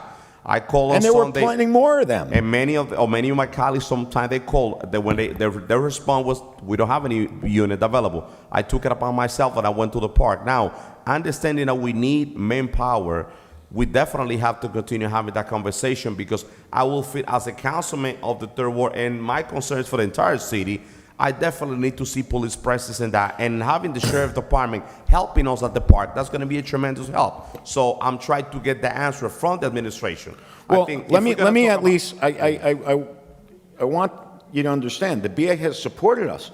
All of these operations, the EPI, the quality of life, all of these things we're talking about, the BA has supported this 100%. We are doing this. She understands it. She's on top of it, and we send and communicate back and forth. Even today, we discussed with her over the DCA report, because happens to be a COPS grant that is open right now that's good for 3 years, to hire cops for 3 years that they'd pay for. So we even discussed that. We have till June 20th to come up with how many do we ask for. Sure, and Director, in closing, I know there's other council members that they might want to speak, but I just want to say this. What I'm doing as a councilman, I'm the bridge of the need of my constituent and the administration. And I'm here to serve them as well. And you was at my town hall meeting. You hear the concern about all the Third Ward residents. We don't have any police presence on that area, and they really want to see police presence on the east side area. You know, we're close to the highway. There's a lot of illegal activity happening, and they don't know what to do, because when they call, the answer is we don't have any officer available. The good news is, you now have 7-day-a-week coverage, and on the weekends, you have cops grounded, 2 cops grounded in Eastside Park, meaning they stay there. So they are grounded in Eastside Park. So during the weekend, I'm going to see 2 units in the park? That's beautiful. On the weekend, you're going to see 2 units, and 7 days a week, you're going to have quality of life, like I've just been texting to people as they're texting me, constituents, and I've been sending them to wherever they were, and that's how I'm getting pictures back from the officer. I've given 3 tickets. They just took a bunch of motorbikes. They're doing it. It's not the lack of them working. They are working. But realize there's a lot of work to be done. We're faced with this pandemic. I've lost entire units. I've lost the whole detective bureau at one time and the street crime unit. Somebody came in, somebody got sick. The next thing you know, they go and they're positive. I have a whole entire unit wiped out for 14 days. I can't have no detectives for 14 days. Now I got to jockey resources to make sure that I can serve the public. Imagine when somebody does that in patrol, or somebody does that in community policing. You lose an entire platoon. This COVID is killing us, but it plays a role. But the drugs play a serious role. And as I said, that's why we have the DEA, that's why we have our partners here. There is no doubt, and the county sheriff is here. I cannot say he's not. But I don't know if they don't have the resources they used to have.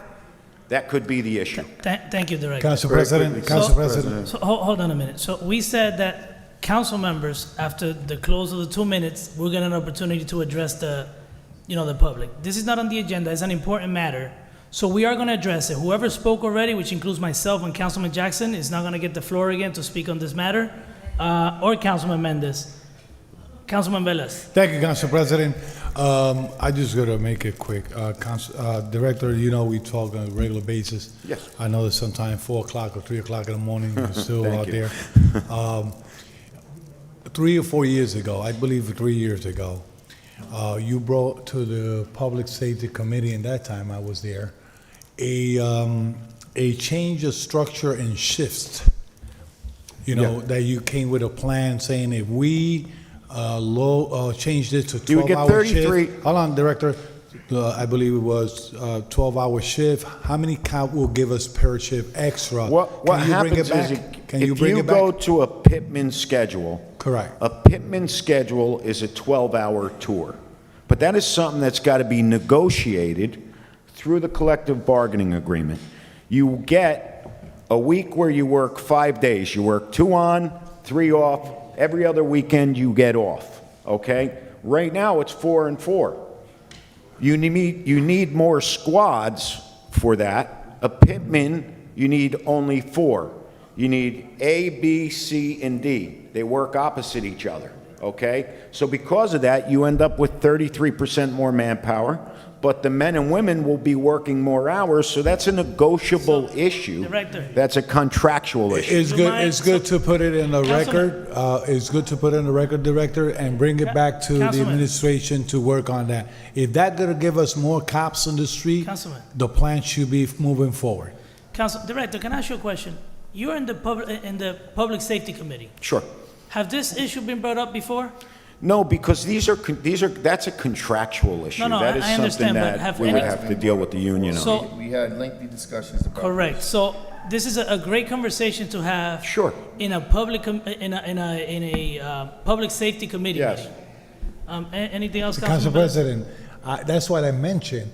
When I was in the Public Safety Committee, You are still in 4 public years, safety. they brought it up. Me refreshing it, I know, that but- means that we didn't have the conversation. But the answer was already provided. So it should bring In it public back. safety. Yeah, it In should public bring it back. safety, you could bring up the issue again in public safety. Sure. But the answer was already provided. Anything else, Councilman? So Councilwoman Mims. Just really quickly, with the traumatic experiences, not for Director, that we're experiencing with all the shootings, Sure. the stabbings, and all the other crime incidents. Of course. That we're having, just a recommendation to the administration. I'm not sure if we have a crisis management team available for families that are being impacted, whether it's our children or our adults. If we don't have it, I'm just making a recommendation that that information be provided to the city where they can get some type of counseling or have a hotline to call dealing with. We did with the terrible incident that happened on the north side. We did bring crisis managers in on Saturday. I was there that morning. We used a peer-to-peer, cop-to-cop. We did bring crisis Right. managers in to deal with that and to deal with whoever we could from outside ancillary units But- to deal with the community. That's one isolated incident, and I know the school district does it all the time. I'm just recommending it to our administration that we should do this on a consistent basis because our whole community is being impacted by trauma, and there should be some level of a hotline available where people can have a conversation or deal with these traumatic experiences, because we're not equipped. We're not therapeutically equipped, or do we have the certification for that? But there are individuals that do have it, and it's just a recommendation So it's not just in that one incident. There's been shootings and other incidents. I'm not just saying for shootings, but a lot of stuff that has traumatically experienced, especially with the schools being closed and abuse and all that being on domestic violence on the rise. I think this should be something that's made available to the residents of the city of Paterson. And Council President, if I Council could just President. see if our Chief of Staff can jump in a little bit here and speak to that point. Councilman Kalik, and then Councilwoman Khan. Council President. Madam BA, ask the question. Yeah, Council President, I'm sorry. I was wondering if we could just have our Chief of Staff speak a little bit to this, because this is some of the work that she was doing that Councilwoman Mims had referenced. Sure. Is it okay? So, through Council President to Councilwoman Mims, I just want to let you know that whenever we are confronted with a situation like that, we provide them to, we refer them over to our crime victims compensation, which does that. They provide the counseling. They will connect them to resources that would allow them to relocate if needed and things of that nature. Correct. And we also, if there's a stabbing or a shooting, we now try to refer them over to collective healing. So, But let me just reiterate, that is the crime victims units through the county. I am putting on record again, the city needs to have, I'm recommending, put in place through the city. I know it's connected. We do have a grant, Right, and that's Todd what I was Pearl is getting ready to working go on that next. right now, so that we have a city coordinator. That is So- being in the works right So now. that's a recommendation. I know what the Yes. county does, No, and no, the but what I was- advocacy and all that. but before I got cut off, I was gonna say that the city is preparing their own crime victims compensation program so that they don't have to go to the county, they'll be going through the city. That program is still in progress, but until then, those are the services that are provided at this time. And I still put it back on the record I'll again. put it back on there. Because these incidents are every day, and until that happens, our community will still be faced with these traumatic experiences. Thank you. Councilman Kalik. Yes, thank you, Council President. Madam BA, there was a talk about shared services agreement with the county about East Side and West Side Park. Whatever happened to that conversation? Those conversations are ongoing. I know that the mayor just had one at the end of last week with the county administrator, the county council, as well as some of the county commissioners. So that is an ongoing process. Okay. And Director, Yes. whatever happened with the county sheriff department? Why aren't they in the same page with? You know, I don't know with I don't know your- their manpower allocation. Whenever I call the sheriff, he does respond. Sheriff does respond and gives resources, but like I said, we had 3,500 people. 3 cars is not a lot of cars when you have 3,500 people and you're trying to get, Councilman Abdelaziz was looking for the state police. Right. I mean, I know our mayor has a good relationship with the county official. I think there need to have a conversation with them, have a sit-down meeting or something. So at least the resident of Paterson, we need help. Basically, what I see is we need help from every entity Yes, we out do. there. Council President. So we should, administration, the mayor, Madam BA, we should reach out to everybody out there. Because we, as a city, we need help. We are in dire need of help. Thank you. Thank you. Councilwoman Khan, and then Councilwoman Davila. Thank you, Council President. I remember, I just wanted to correct what I said. I said violence is a public health crisis. It is. This was with me 5 years ago, 6 years Absolutely. ago. Sure. But I just want to say that last week at council meeting, I don't know how many times I said it, mental illness, mental Yes. health. Yeah. We need to put some more money into that. And Sure. did I have a crystal ball? No, but I walk these streets every day and I see what's happening, I see what's going on, that the city needed to put more money towards mental illness because it's just happening, whether it's the pandemic, whether it's not being able to pay your rent, it's just so much stuff going on. Mm-hmm. a lot of things. And I can just say too that if we're able to do that, the school system does not help families. They help children. Families need help, not children. Because the families, the mothers, fathers, aunts, uncles, grandmothers, grandfathers, they need help with their children. So now the school system too has to look further deeper into what they do too. Now, they don't help children if they're not classified as special needs. Everybody needs help. You don't have to be classified as special needs to try to get help with what children are going through now and parents are going through with virtual learning and virtual this and not being able to see no one, not being able to talk to no one. So all this stuff intertwined, but I said it last week. We needed, as a city, needed to put more money into mental illness and mental health. We needed to do that. And the school system needs to change how they think too, and providing crisis units when crisis happen. You know what, it's like going to a mental illness.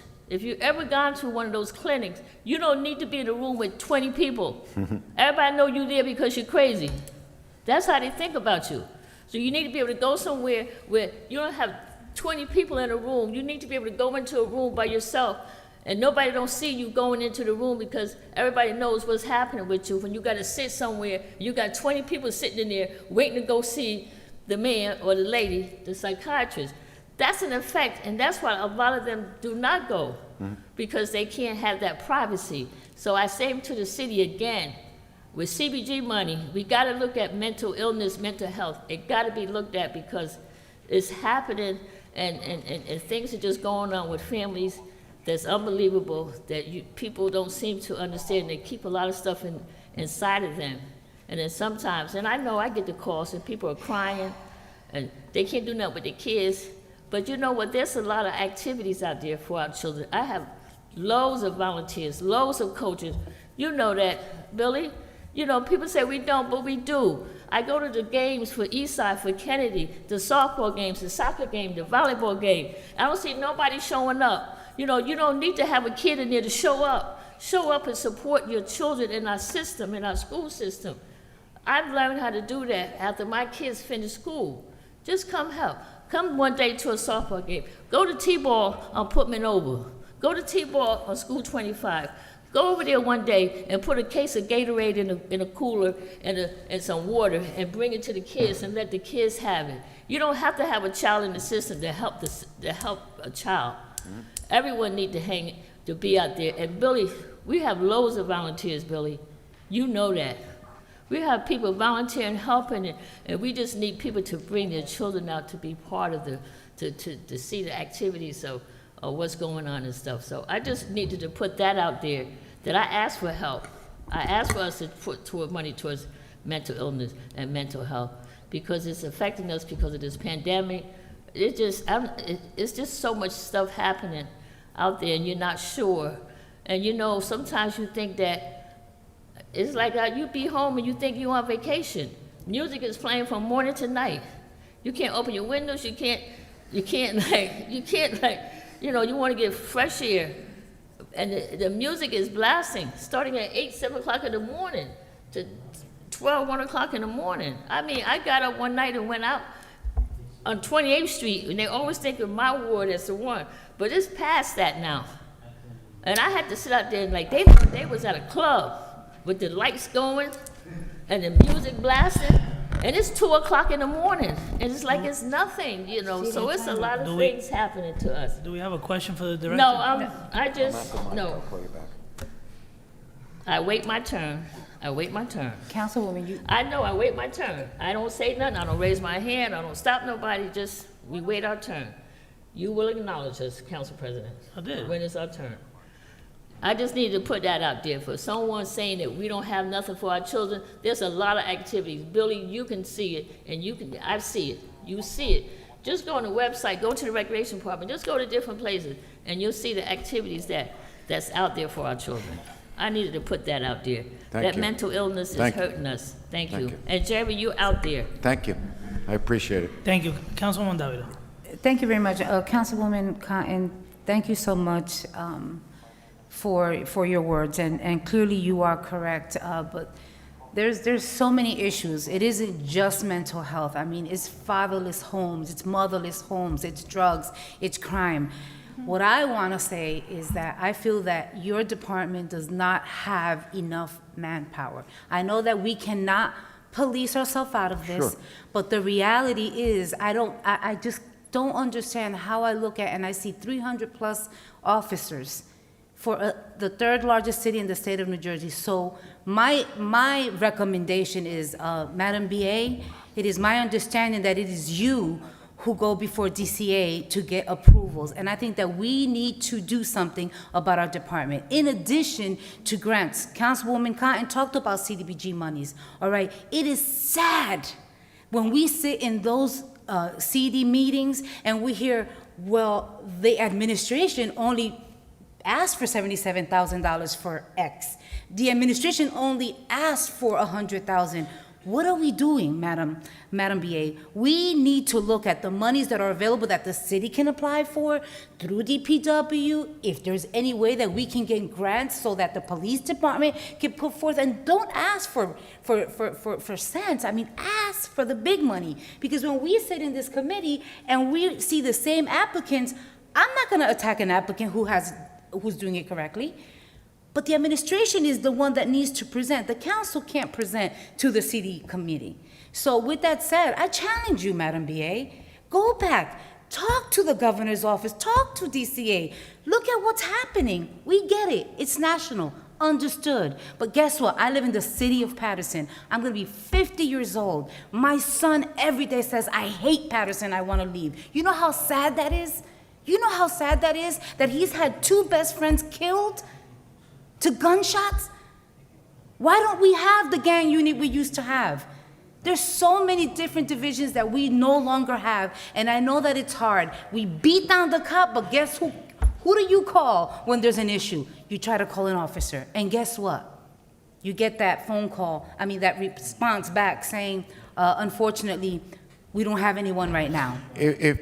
So hold on a minute, because I have not spoken in the entire meeting. I have not spoken. And right now, this is something that I feel very passionate about, but I direct it to the BA because it is the BA that will have to present. So director, I also want to see the chief. I want to see what his plan is. You come before us. He's at the demonstration right now. Okay, well, this is what We split up. and please make sure that you write this down.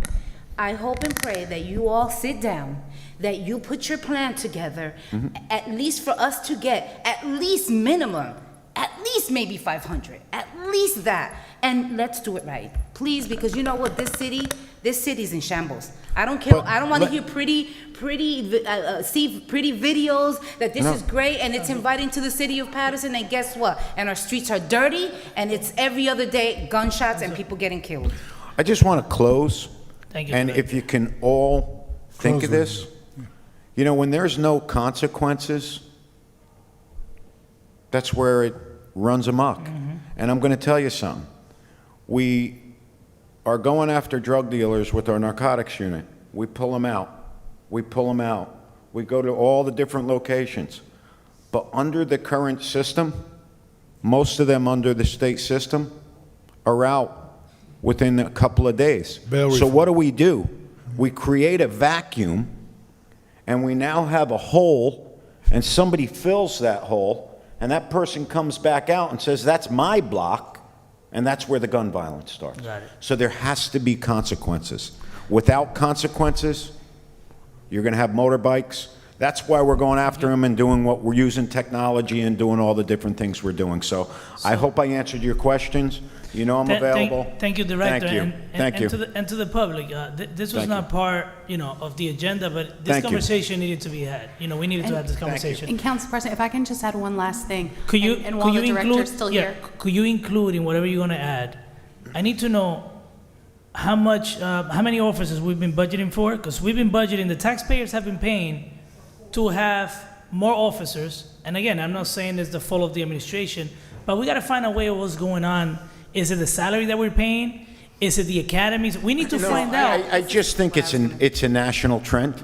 So maybe- you used to have people line up around the block to be a Director- police officer. Director- Today you call 150 show up. So, Director, maybe we should change, talk to the state maybe to look into changing legislation. The state did just introduce new legislation. Oh, good. If you put yourself through the alternate route academy, you no longer have to take the civil service test. So if you're a Paterson resident, that was a volunteer deputy or has been through the academy by themselves, we can actually select them and take them. So Jerry, Director, this is the things that we should be putting out there? Yeah, it's not law yet, once it gets signed into law, but it is coming to fruition. Okay, once it becomes law, we gotta start putting that out there. We'll have two pools to pick from. Thank you. And actually, you'll be able to pick from a pool where that person can go right in a car immediately. Because at the same time, then, what I'm gonna say is, we need to be more fiscally minded, because I keep complaining that the budget that is submitted to the state for the police department is all together with the payouts, retirement payouts, and I did ask the administration to separate it, because what happens is, if you leave it the way it is right now, you have unlimited overtime to spend, and that was never the case in the past. In the past, the police department used to get 1.5 or $2 million, and you was held to that, right? At most. I know things change, things have come up, but the way it's set up right now, if your salaries of your actual staff is only 39 million, we're budgeting 45. You could exceed that overtime tremendously, and I'm trying to avoid that. And just letting you know, that's going to be the new budget. Like I said, the BA has worked with us very closely. Yes, thank you, Council President. And what I just wanted to note is, since this latest version of the civil service test has come out for the city of Paterson, we have the full support of DCA and waivers to that 419, to our total TO. Part of the challenge has been filling the classes and keeping them after the academy classes. So there's nothing on the administration side or DCA side that's holding up us having the TO that up until 419, which is what we've been budgeting. And we've been trying the last few classes to get to that point. It's hard.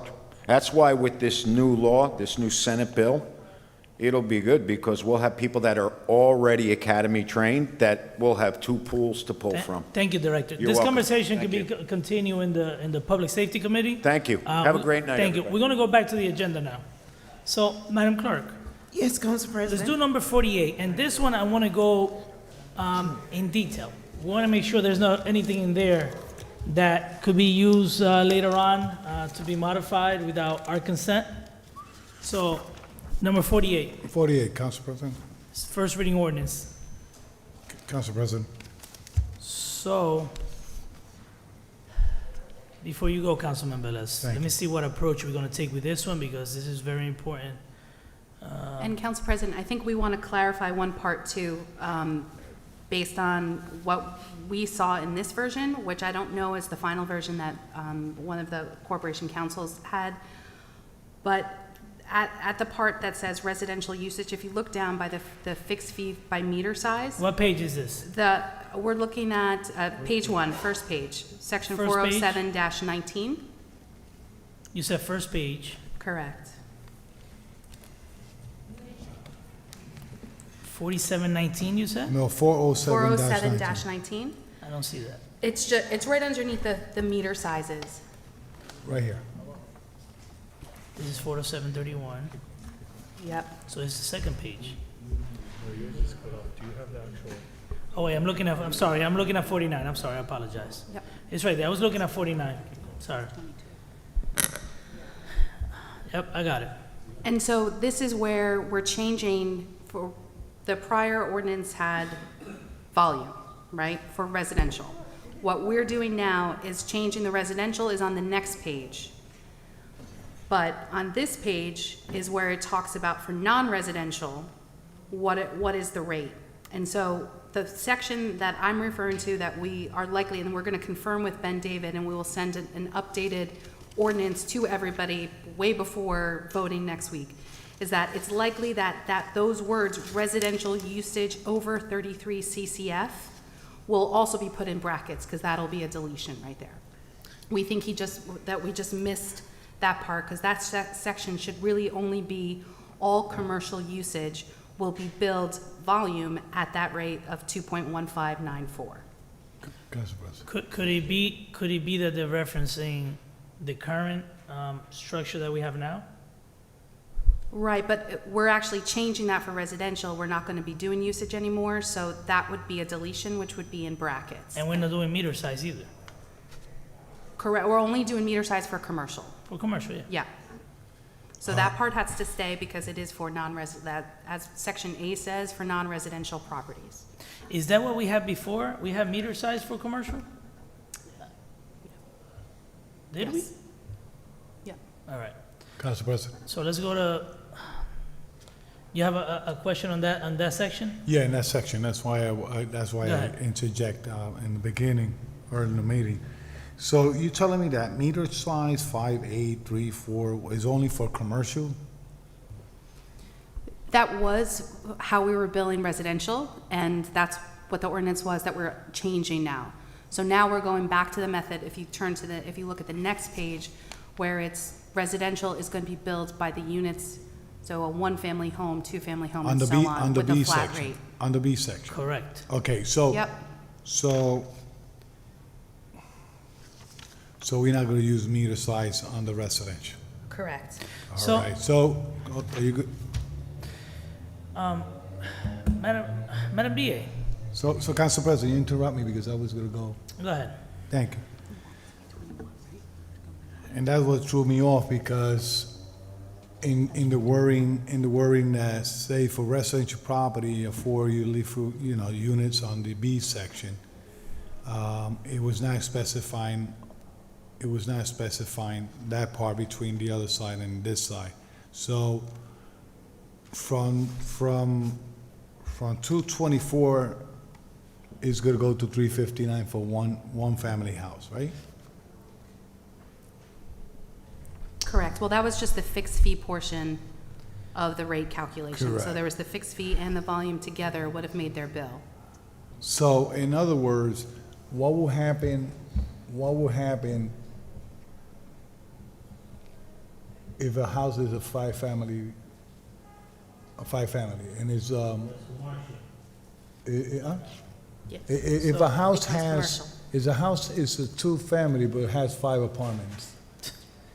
Well, if the house is a two-family on our books as a, through the assessor's listing, it would be under the two-family. Correct. Okay, so you really going after 1, 2, 3, 4, 5, 4 families? It's based No matter off how of many what- apartments you have in there? Yes. Okay, all right. Thank you, Council President. So, Madam BA, but I could recall the old rate that we had, he also addressed apartment buildings, like per unit charge. Some of them might not have those commercial meters that get a bill directly from Passaic Valley Sewer Commission. So we said we wanted to go to the way it was structured previously, and we were told that we were going to go to that structure. But I could recall the old structure addressed apartment buildings and residential dwellings that have more than 4. So what happened here? It did. It went all the way up to, I believe, 300. Yeah, but right now it's only 300 going up to units. 4. Yeah, because we decided to go with all apartment buildings as commercial. Why? Yeah, but why? Because, Yeah. hold on a minute.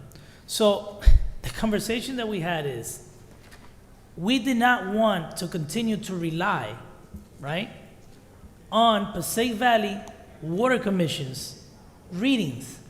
At least we know, when we put the budget together, at least we know what everyone will be paying except the actual commercials, the property that are classified industrial by Passaic Valley Sewer Commission.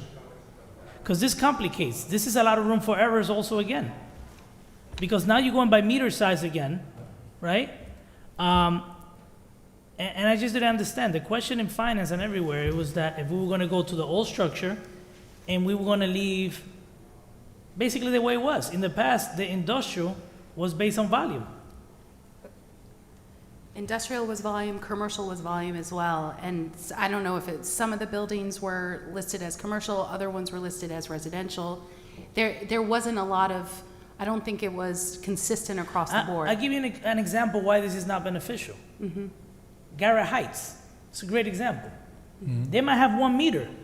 There is 322 condominiums, 322 owners in that little section there. Those will be 1 units. That's residential units, like condos I don't know if that's something we need to specify more, but. No, I just want to make sure. There's apartment buildings also that now is going to be charged. I'll give you an example. School River- buildings, hold on, school buildings. How are those gonna pay? Commercial. Commercial, they were commercial in the past, I think. Yeah, Correct. they were. So Let me I find a think- better, I think let me your- find a better your, example. Riverview Towers. I believe in the past they were charged by units, Okay. and so now let- they're being charged commercial. So let me ask you a question. Can you give us an example of how much Riverview Towers, because the thing is, my goal is not to punish anyone, but I want to make sure that everyone is paying their fair share, right? Riverview Towers, for example, what were they paying before we created the utility and after? That's a great example, right? I can tell you they're paying $100,000 now. Before, I would have to check. Yeah, so that's good. And also, I want to let my council colleagues know that, I think it was Councilman Abdelaziz that brought a good point before. We're going to have the company, and we have to approve it as a council. We're going to have the company come back, and we're going to entertain those things that they mentioned. I think, what was I always forget the term. The stormwater, The stormwater, yeah, the impervious surface impervious fee. surfaces fee, yeah. Yeah. We're going to entertain that, and we're also going to find a way to shift the burden, if the burden was not shifted, because the burden was shifted to all the residents, if you think, right? If you think about it, we moved $6 million from our budget, we put it in the utility, which translates to sewer fees. But we want to make sure that, and the reason we did this is to make sure that the ones that don't pay taxes start paying at least in their sewer fees. So we want to make sure that that theory actually took place, because that was the plan, right? But Yeah. what it does have to match is the cost allocation and like what, and so that's what actually the biggest group out of the three, residential, commercial, industrial, that was paying less under the old one was actually commercial, so that it now is in line with the usage generally of commercial. That's fine, but so I want to hear, do you have access, Javier, do you have remote access to your admins? Yes. Were you able to see there or not? I'm looking for it right All now. right. Council President, meanwhile, the question will be, the legality, if my deed says it's residential, my building says it's residential in all aspect, okay? And it was residential. What legality I have that you could change, code it from residential to commercial when my deed and everything is considered residential? And it was constructed for residential. And now the city say, no, that's a residential, now I'm gonna change it and I'm gonna charge it to commercial. What legality you think somebody's gonna come back and say, well, you're gonna change my property as a residential to commercial when it was basically residential always? Maybe the term could be changed, because right now we have up And to you have, four. Council President, and you have residential commercials. No, but And hear me- also you have, and this is the thing, you know, you put, I guess the administration will probably don't know the answer on this. They don't know how to tell you how many units in commercial has a 5/8 inches. How many they have? Councilman, I think they have that from before, but we're here trying to discuss this. How about we ask the questions? For example, how do you treat, to his point, how do you determine if it's, for example, a home that has, let's say, a grocery store in the first floor and an apartment in the second? How is that one treated? As commercial? Commercial. Okay, so they're clarifying it right there. That is commercial. It has a commercial property in the bottom. Now, maybe the language, because in the past, before we created the utility, we were charging by unit, like the apartment buildings and everything else, right? I remember doing this analysis, and I think it was like even 70-something units, they would pay, I think per unit was maybe $70-something per unit, the apartment buildings, at the time. Maybe just the language, we gotta specify, use it, we gotta, I don't know, we have corporation counsel here, the term commercial, right? Because this has a flat rate for residential 1 through 4. It's not fair, Council President. Look, it's not What fair. what is not fair? It's not fair because. What is not fair? You could have a building, and I see it in the Fifth Ward law, that you have more likely 80 to 85% is residential, and you only have 2 storefront, and now you'd consider that a commercial. So totally? forget the word commercial, they will be treated the same. Commercial or non-commercial, if it has more than 5 units, they will be treated based on volume, right? Meter size and volume. Forget the word commercial for a minute. Commercial applies, for example, when it's they're just using the term commercial, but the way you distinguish a small home that has a store, then that's commercial.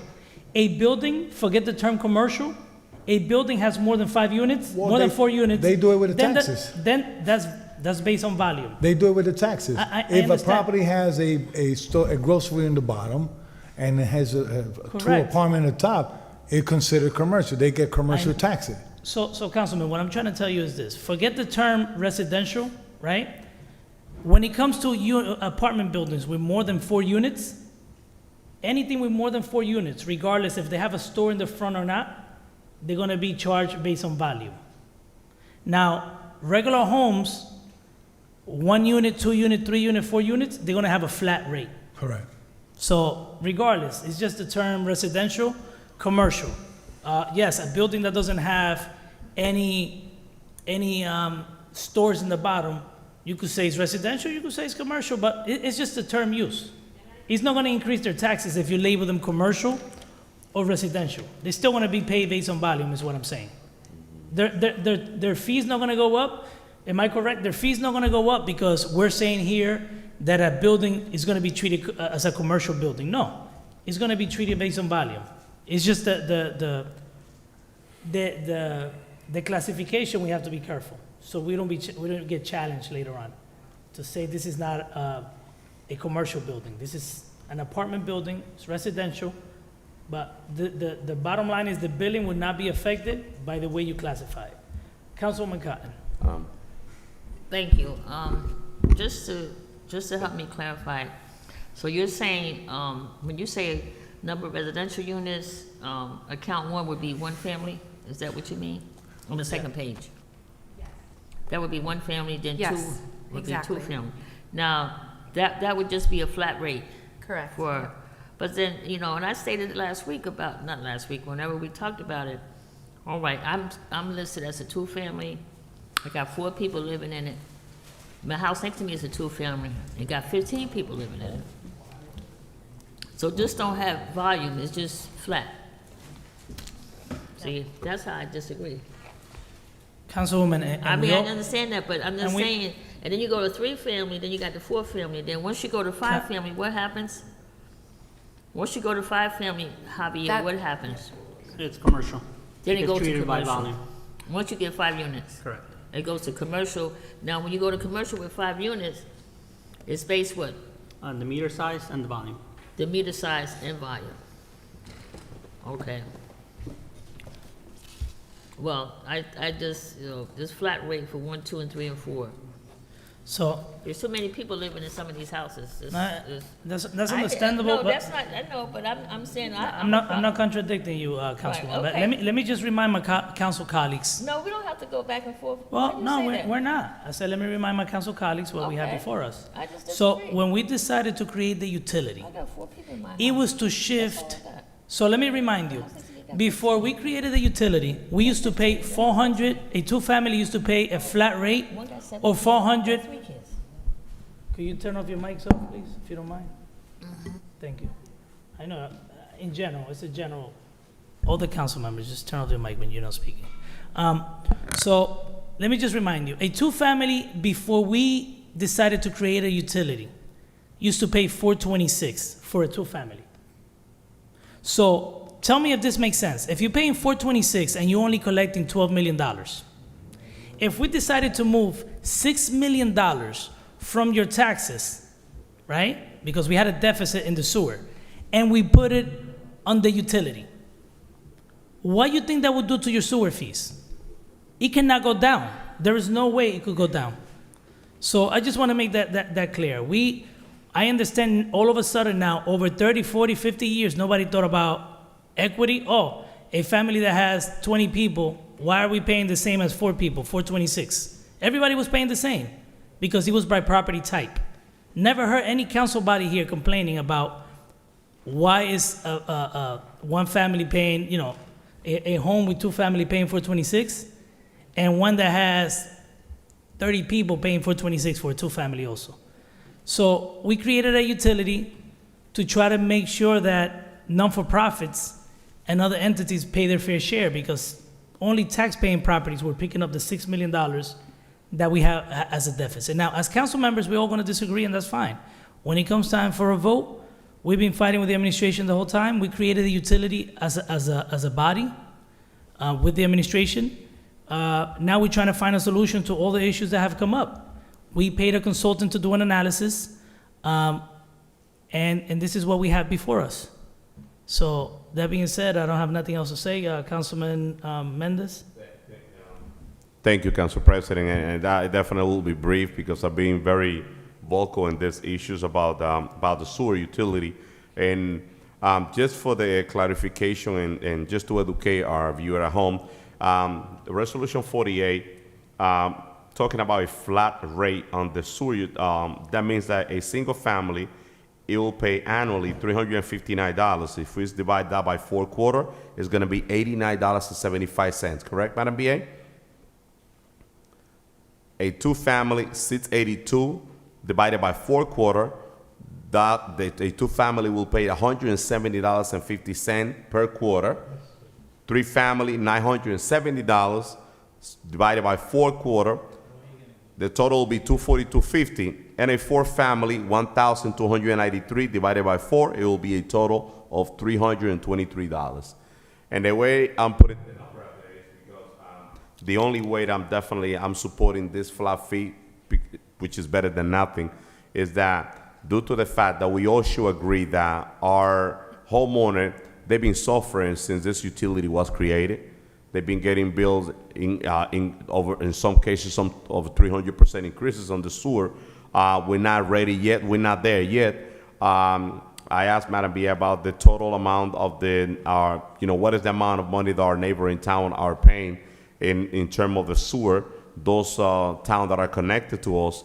And also we got work to do with those non-profit entity that we have in the city. I know we're gonna revisit this, but for now, I'm willing and ready to go with the flat fee. Thank you, Council President. Council President. Thank you, Councilman Mims. So I just want to question, on the resolution, I see meter sizes, and I know we talked about flat rates. Will this resolve the issues with individuals or residents that live in homes where the piping size has changed? That's something that's been a concern, but I see that you have different piping sizes on here. How will that impact those residents? So, Council President and Councilwoman, the meter sizes are just going to be the what you see as the underlining part. That is just going to refer to the non-residential units, so the commercial industrial. The residential units that are between 1 and 4, meter size will no longer matter at all. The flat fee is the only thing that matters at this point. So if there's differences in 1-family, 2-family homes because of different meters in the past, they're all going to be charged the same going forward. Okay, so 2 things I just want to put on the record to the residents. There were other recommendations that were brought forward that we have not looked into, and I have expressed my concerns.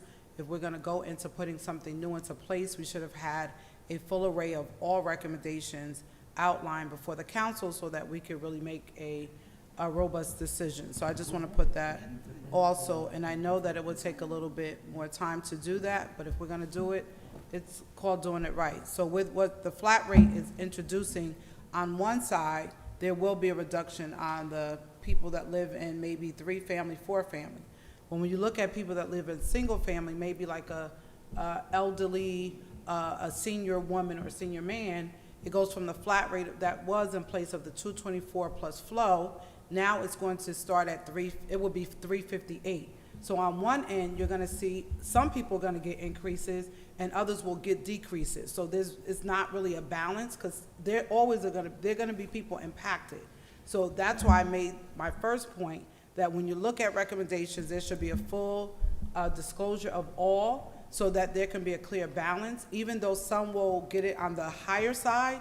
On the lower side, when I think of our single family, single parents, our elderly, when it comes to them, a lot of them cannot afford $50 extra. And I know we do the numbers and we say per quarter is only this amount, is only that amount, and that seems minor to some, but to some people that are saying, I can't afford $20 more or I'm done, those individuals will be impacted by that. So I just want to put that as a part of my conversation. And it's just, as has been stated before, each council member has their own way to explain it, and this is my explanation, and everybody chooses to vote accordingly. Council President. So hold on a minute. So, once again, when the utility was created, the two families were paying $426. We were supposed to see an increase in that because we moved $6 million. With the volume that we had, some property owners went from paying $426 to paying $224. And that's what created this problem. Instead of comparing, because this is the problem, right now we're comparing what happened this past year. Let's compare when it was flat before. That's what you need to compare. Because a two-family should have never gone down to $224 from $426. We didn't create a utility. So, and I'm gonna be honest, I'm not playing politics, I'm telling you straight out. When we created a utility, no one should have saw a decrease. That wasn't the intent of a utility. A utility was just shifting $6 million from our tax base, right, into the sewer utility with the purpose of having those non-for-profits and industrial properties also, or mostly non-for-profit, pick up some of that burden also, instead of just the taxpayers. So when you compare, some people are gonna complain and say, well, last year I had a two-family and I didn't go over my water flow and I only paid $224. Yeah, the year before you paid $426. So guess what happens? When someone's sewer goes down, somebody else have to pick it up. And that's what happened here. So sometimes you gotta compare apples to apples. You can't compare apples, hold on a minute. You can't compare apples to oranges, right? And at the same time, for those that saw a decrease last year and didn't go over their water flow, that doesn't mean that in the future you were not gonna get hit with, a mistake from Passaic Valley Water Commission. And let me tell you, those that had a mistake, and Councilwoman Mims here brought up several examples regarding the issue they had with the volume. That's what prompted us to even entertain this resolution, because there was a lot of issues out there. So even if you didn't see an issue with your billing last year, that doesn't mean that you would not see one going forward if we leave the old billing in place. That being said, two people asked me for the floor. Yeah. I think it was, but you already had the floor once. I'll give it back to you, Councilman Velez, but who else asked for the floor? I think I did. Councilman Kalik. No, what I wanted to say is that there are a couple of other options was presented by the company, and we discussed it on the finance as well. And we believe that this fixed rate is the solution for the residents of Paterson. Yeah. That's why I think we should move forward with it. We had many discussions, not once, more than once. Even the company that came in front of us discussed a couple of other way of billing with volume and usage, right? And this is, I believe this is the solution. And I think we just should move forward with it. Enough of the discussion with this. So yeah, we discussed the other options here with the company, and the other options they had was to have volume in place. And, Right. and I thought the fight that we had in the last year and a half was because of volume, all the mistakes being made by a separate entity. And once again, let me remind the administration that we need to work together here. This is not Burger King, it's not how you want it, it's how we all want it. I just want to make that clear. Who else wants the Council floor? President. 49, that's a regular council president. Councilman Velez. Council President, I believe we get 45 days after the ordinance is established, 45 days? 20 days. Why we want to do this effective January 1st, 2022? Why we cannot do it effective 20 days? Where does it say that? On the back. I know, that's one of the corrections that I was going to mention as well, Oh. because Ben David, no, I mean, we had originally intended it to be 2021 even when we had something before you before, so that should be 2021. I want to make sure that it's 20 days after we approve this, because not 22, 21. No, Councilman. What we discussed is that they already sent some bills out based on last year's billing. Oh. I already got calls from people, like One Family Homes, some people got $1,300 bill because that's what they paid the year before. So what we're saying here is, if they already paid that bill, or part of that bill, because you sent two quarters already, right, Javier? So they already sent 2 quarters with the bill of being $1,300, half of that they already sent. If those residents already paid and we pass this, they should get an adjustment. They should get a refund. That's why we need to go back to 21. So it's going to be effective January 1st, 2022. 21. So why? She just stated that that's one of the you're gonna mistakes they're going to change fix. it? Okay, you're going to fix it. Okay, all right. Thank you. Thank you. Council President. Councilman Jackson. So, listening to some of the commentary, one, I still never got the report, Javier, which facilities throughout the city had sewer meters? When we had the consultant here, he talked about there was facilities throughout the city that have actual sewer meters, and I asked for a full report on which buildings and that we have citywide that have a sewer meter. I still haven't received that. You're speaking about sewage meters. Sewage meters. You and the consultant, which should have been completely discredited, talked about there being sewer meters throughout the city. I still don't know of any facility that has a sewer meter. I don't know Can you where. can you send a list of facilities I can send you in the industrial that sewage readings, yes. that have sewer meters? Readings, yes. Which, if they have readings, I'm assuming they have meters. If they have reads, then they have to have meters. Yeah, please send me that list.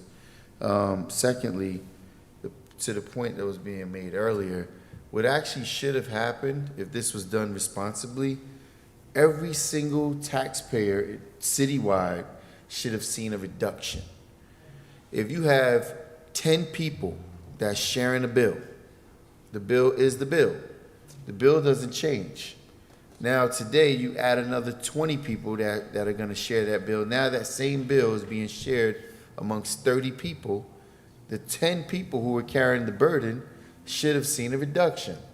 But that's not what happened. In fact, we excluded all of the people who were supposedly was supposed to be included in this, with the nonprofits, entities such as the hospital and various other entities citywide that weren't unable to be taxed because it was being considered a tax. But if you added all of those entities to the bill without even considering volume, just add them to the bill, everyone should have seen a reduction. This was completely done irresponsibly, and I'm gonna state it again. We continuously find ways to make money off of our community. We don't look to charge people who are coming in to do business here. In fact, we want to make sure they make the most money, and we continuously put the burden on our taxpayers. It's very simple mathematics. It's not that difficult. Our sewer burden never changed. It's the same exact sewer burden we had before. If we have an $18-19 million burden, I don't understand why the city's objective is to make $22 million. It's very simple. We added additional taxpayers to the bill that should have reduced the overall tax rate, and I still don't see that being reflective here, because we also now have to do the projections. I'm sorry, maybe you could share what's so funny. Council President, I was just, there are quite a few inaccuracies here, so I was just waiting for the councilman to finish. But Okay, the fact that we're billing 22 million is incorrect. I'm sorry? Well, just, the fact that we're billing 22 million is incorrect. We could just start with that. Was Well, it like I was 20 speaking hypothetically on an amount. I never No, but he's, stated an amount. in part, he's in part right, because at one time, in finance, let's not shake our head, because we had this conversation in finance. There's never Our 22 total million. cost, it was never 22, you're right, that's why I say in Correct. part. 21, what was the exact amount? The billing was higher than their expenses by over $1 million or $2 million. We had expenses of about, I think it was, first year we did this. The expenses were how much? 19.6. The first year? Yes. And the billing was how much? 18. No. The billing was 19.6. No, but I got a copy emailed to me by our former CFO, and he was over 20-something million. And what happened is there were some adjustments. Yes, Correct. there were some mistakes adjustments. in I'm that not first saying it was billing. intentional. So he's in part correct, partially. So not 22 million. No, it's 10% off, that 22 million is. That's what I say is in 20. part. In Right. part means what he actually meant, and he was very clear, is that you bill more than what the expenses were, and that's not the intent. No, but we really didn't, which is mistakes on that first billing. The actual billing was 19.6.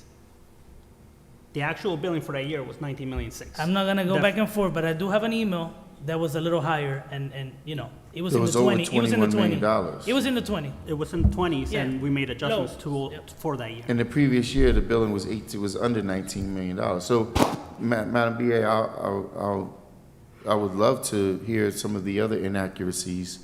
So Well, I can, that so I the can be nonprofits accurate. weren't included on the list. They were included on the list. But what we did was that they're on the commercial industrial list, and we adjusted the rate higher.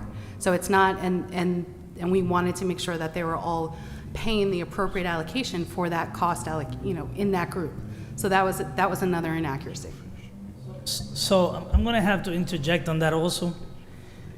The non-for-profits, some of them, they were charged by meter size. That's what they were charged. They were not considered industrial because the industrials are the ones that are, being charged directly by Passaic Valley Sewer Commission. And we have a lot of non-for-profits that are not. Well, they were on the commercial list, and a lot of the nonprofits, if you look at the list, are a lot of the churches around the city. So it was usage. So that's part of, when we talk about that the nonprofit should pay more, it's not necessarily your big, large, multi-billion or multiple buildings on a campus type of nonprofits. I know, but so that's the list that we're talking about, and they were already included in the commercial list. But we got to look at the bigger picture, right? And I'm sorry, Councilman Jackson, I'm going to Thank stop you, right I now. appreciate it. But the bigger picture is that the non-for-profits, they get a lot of other services, and they don't pay into them. We collect their garbage, we collect through every service a regular resident they get. So they should have picked up, a higher burden of the sewer. Well, So, that's why Jackson, you can continue, sorry. They picked up an extra $1 million. and that's why the commercial part of the allocation grew so much, and that's who was getting the benefit prior. And what messed us up is St. Joe's was supposed to pick up about $400,000, and because of a big mistake from Passaic Valley Water Commission, now they probably won't pay sewer for many, many years to come. So, I'm sorry, Councilman Jackson, you can continue. So, very good, because I never missed an opportunity to be educated, but I would love to be properly educated, because once again, the sewer burden that we carry, the sewer utility company has been billing us for however many years on exactly what they're producing for us. So it's the overall utilization. So when you add those burdens, those other non-paying members, the burden doesn't change. Whether it was $18, or let's say the projection went up 2% or 5%, whatever the case might have been, the burden still doesn't change that much. Now you're adding a whole list of new payers or new contributors to this pile that never contributed before. So instead of residents who've been carrying this burden for however many years, instead of their burden going up, regardless of however much it increased, you increase more than 5% of payers, because there's a large number of nonprofits, to your point, churches and all the smaller entities. If we weren't so focused on changing the fee shifting, changing it to a different style of billing, which you totally screwed up, then in just adding new payers to the group, then the rest of the group that was paying would have seen a reduction. So I don't care what you're talking about if there's an inaccuracy of $1 million, $2 million, you're still adding a large number of paying customers that were all receiving the service that weren't contributing. So therefore, to my point again, if there's 10 people paying on a bill, and then you add an additional 10 people, regardless of how you determine to bill them, if I'm now sharing the burden amongst 20 other payers, why should I pay more now than I was paying before, when they weren't paying anything and we're still paying for the same service? Non-for-profits were always paying. Their fee Not went up. all of them. That's the whole point of us creating the utility. They were always paying. So what was the point of creating the utility? To get to $18 million, $18.5 million, so we can have our expenses match our revenues. That's not what was sold to this council. So- What was sold to the council was we have a large list of people who aren't contributing, which this administration still failed to go after. When you talk about the surrounding communities that haven't paid into, haven't contributed, where taxpayers in Paterson have been carrying that burden for however many years. And then you added a whole list of other players that weren't making a contribution as well. So all the taxpayers who've been carrying the burden should have seen a reduction. We shouldn't have seen any spikes. We shouldn't have had hundreds of people complaining about their sewer bill going up who have been paying for all these years. All right, Council President. We're gonna move this to, yeah, it's gonna go to the first reading. Yes, we'll provide the council with an updated version, making sure that we have these corrections in. And we will hope, I know the Corporation Council, we want to do it in the next day or two, so that it's not just coming in on Friday. Thank you. Number 49, what are we doing there? Number 49.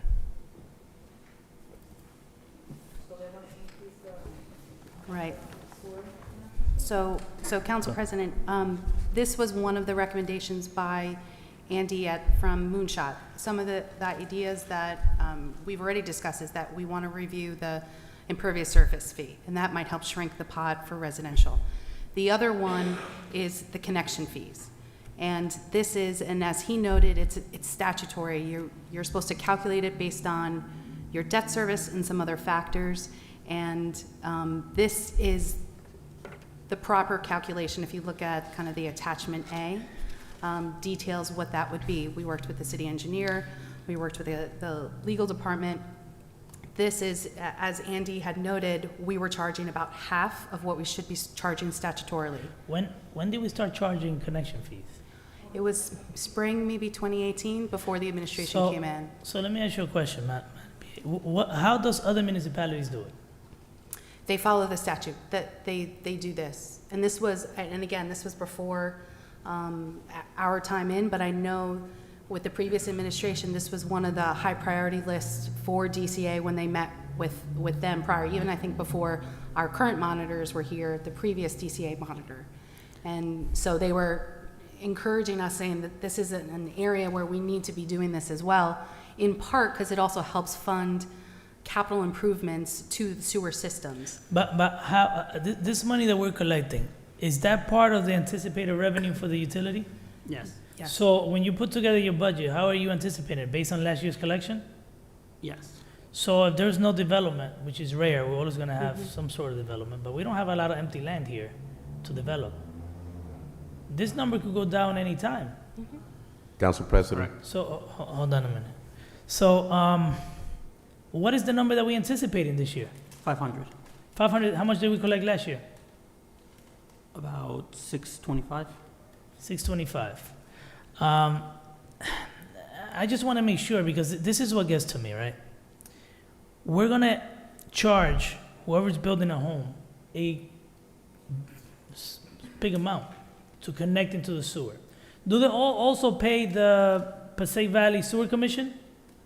Yes. And as Andy noted, that's for capital improvements to the Passaic Valley Sewage I Commission know, but let me- line, and I this know. is for our sewer system. No, I understand, but this Yep. is what it is. So I don't see how, and you explained this to me, maybe I'm blocked or right from this whole discussion. How is it that someone connecting into a sewer utility, into our sewer system, causes the city to spend more on the sewer improvement? And I'll tell you why I ask this question. They're already paying, whoever connects there is gonna pay for the debt service through their yearly billing, just like everybody else. So for example, a homeowner, even if the house has been there for 200 years, that house is gonna continue to pay on whatever sewer improvements we have because it's put in the bills already. It's just like charging somebody twice. I don't see, you explain to me, and I'll entertain this. You explain to me how someone connecting into our sewer infrastructure creates a larger expense for the municipality. You could go. Like Andy explained when he was here. No, I want you to explain it. If you want to base it on what he explained to you, I want it to come from you now, based on what he said. Okay, based I on want what to he hear, said is, explain to me how does the expense increases, the cost to the city increases because someone connected there. because you're taking it from this point forward, and there are costs that are going back that the new rate user is not incurring. No, I understand, but a new property that didn't exist in the past, they shouldn't go back and pick up what they haven't paid in, I see what you're trying to say, that structure is now there and other people have paid for it. But you could also look at it a different way. I see the point you're trying to make, but you could look at it a different way. The more people connect there, I know the Passaic Valley sewer bill, sewer commission bill might go up a little bit, right? Or it might not, because also the rainwater goes through there. But let's just say it does because a new person connected. That person's gonna pay their fair share, plus the debt service, part of the debt service also going forward. So the 20 million, listen to this, Javier. Right now, how much do we owe in sewer? For that, Yeah, debt. about 8 million. About 8 million, right? So the new one that's connecting there is gonna pay that 8 million with future payments. So I just don't see why someone building a new property is gonna have to get hit two ways, right? I see Passaic Valley, somehow Passaic Valley Sewer Commission doing it, but us doing it also is just like, Right. it's but- hitting the people like 2 times, and then they're gonna, Council President. But Council President, if I can address that. No, let me finish. hold on, I need the administration, and then you guys. Yes, and the intent, and this is why I think DCA was so encouraging of the council to take this action in 2018, is that this is also supposed to fund not just the debt on previous projects, which is what is being paid, as you rightly say, by the billing, that it's to help fund capital improvements going in forward. So it's, maybe projects that you don't have to bond for, because then you can, do your emergency contract, you could do your lateral repairs, you can do all that through the utility itself. So, and that is the intention, and that's how other municipalities do it. It might not be big projects, but that is the intent. Yeah, that's bad intent though, if you think about it, because we cannot absorb a big increase in the sewer fees. And hear me out for a minute. So the utility, you have 2 options, right? Any surplus in that utility, you could either carry it in that utility, or you could transfer the money into our current fund to provide some relief to the taxpayers of the city.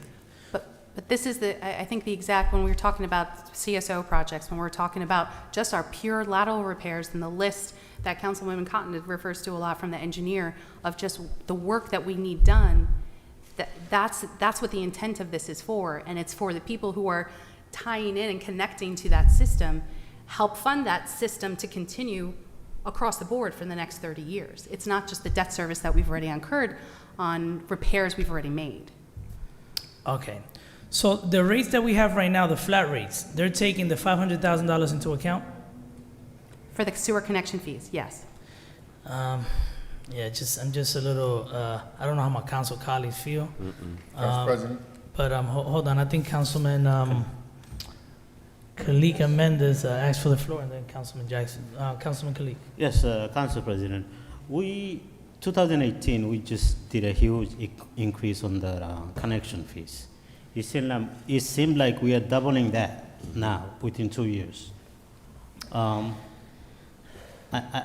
think let's give it a little time.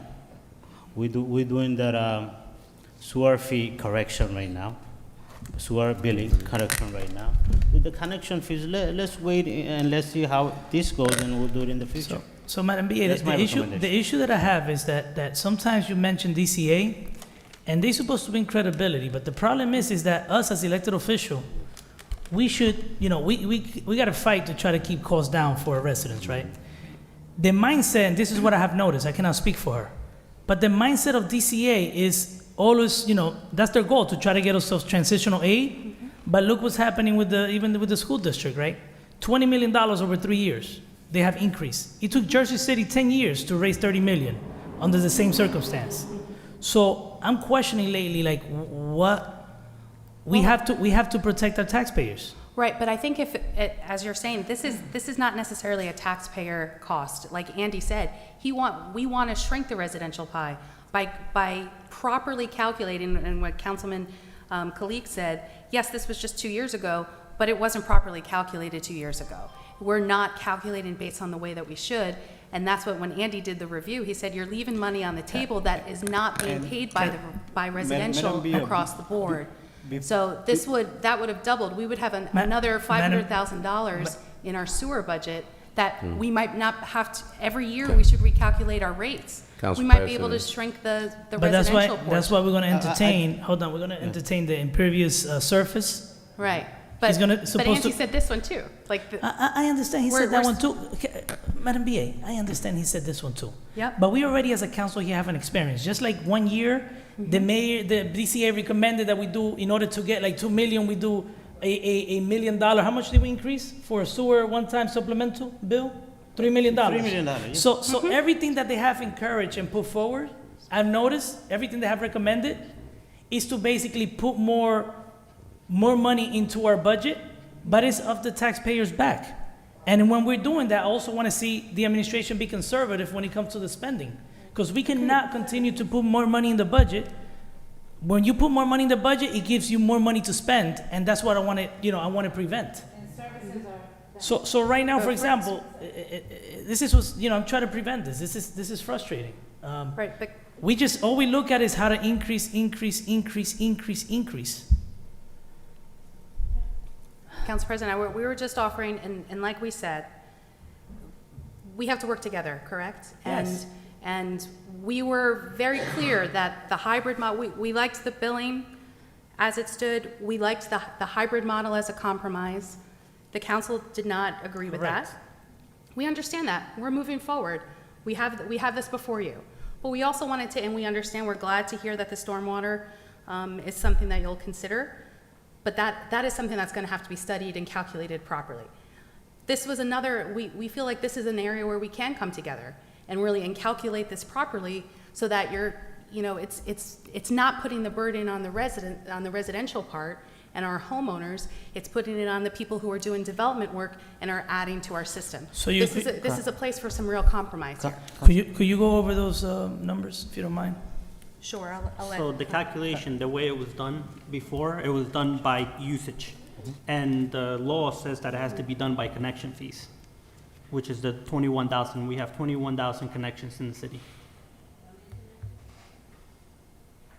21,000. The numbers, like one family connection, someone want to build a one family, someone wants to build, I think it's there, the resolution. You go over those numbers for the public? Yeah, you're talking about the debt service on attachment A. Connection fees. Connection fees, number 49, page 3. I think it's page 3. It's just for the public, please.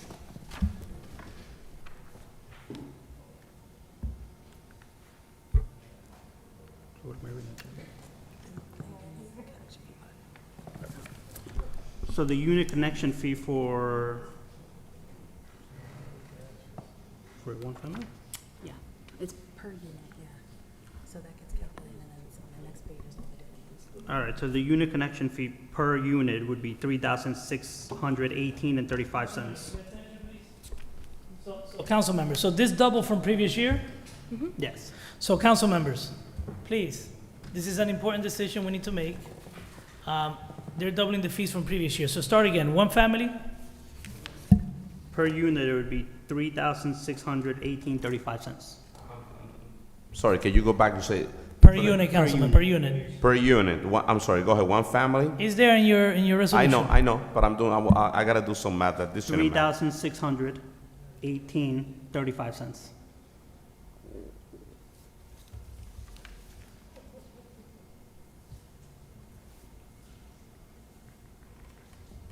And then it goes to 3 units. 3 units and more, right?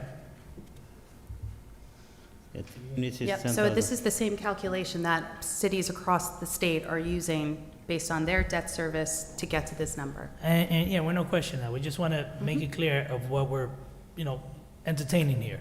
So if someone wants to build a 3-family, they're basically paying $1,877.12 per unit, or $5,631.36 per unit.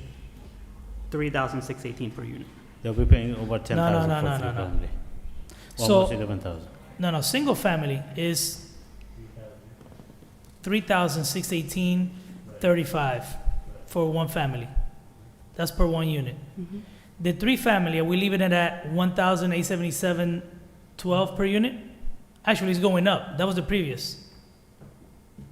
So it's the one right below it where you see it's So underlined? yeah, three family is 3,618.35 per unit, which is 10,855, a three family. Then two buildings of garden apartments, townhouses, condominiums with 8 units per building. So 8 units before, they would charge 1,877 per unit. Now 8 units times 2 buildings per unit times 3. So each unit now is $3,618.35. So last year we were charging $30,000 connection fee. Now you guys are proposing $57,893.60 for an 8 unit apartment building. Now, what else do we have? So anything over, how about if it's 9 units? Is that also, it continues to be 3,618 per unit? Correct. Yeah, so those are just examples in the math, yep.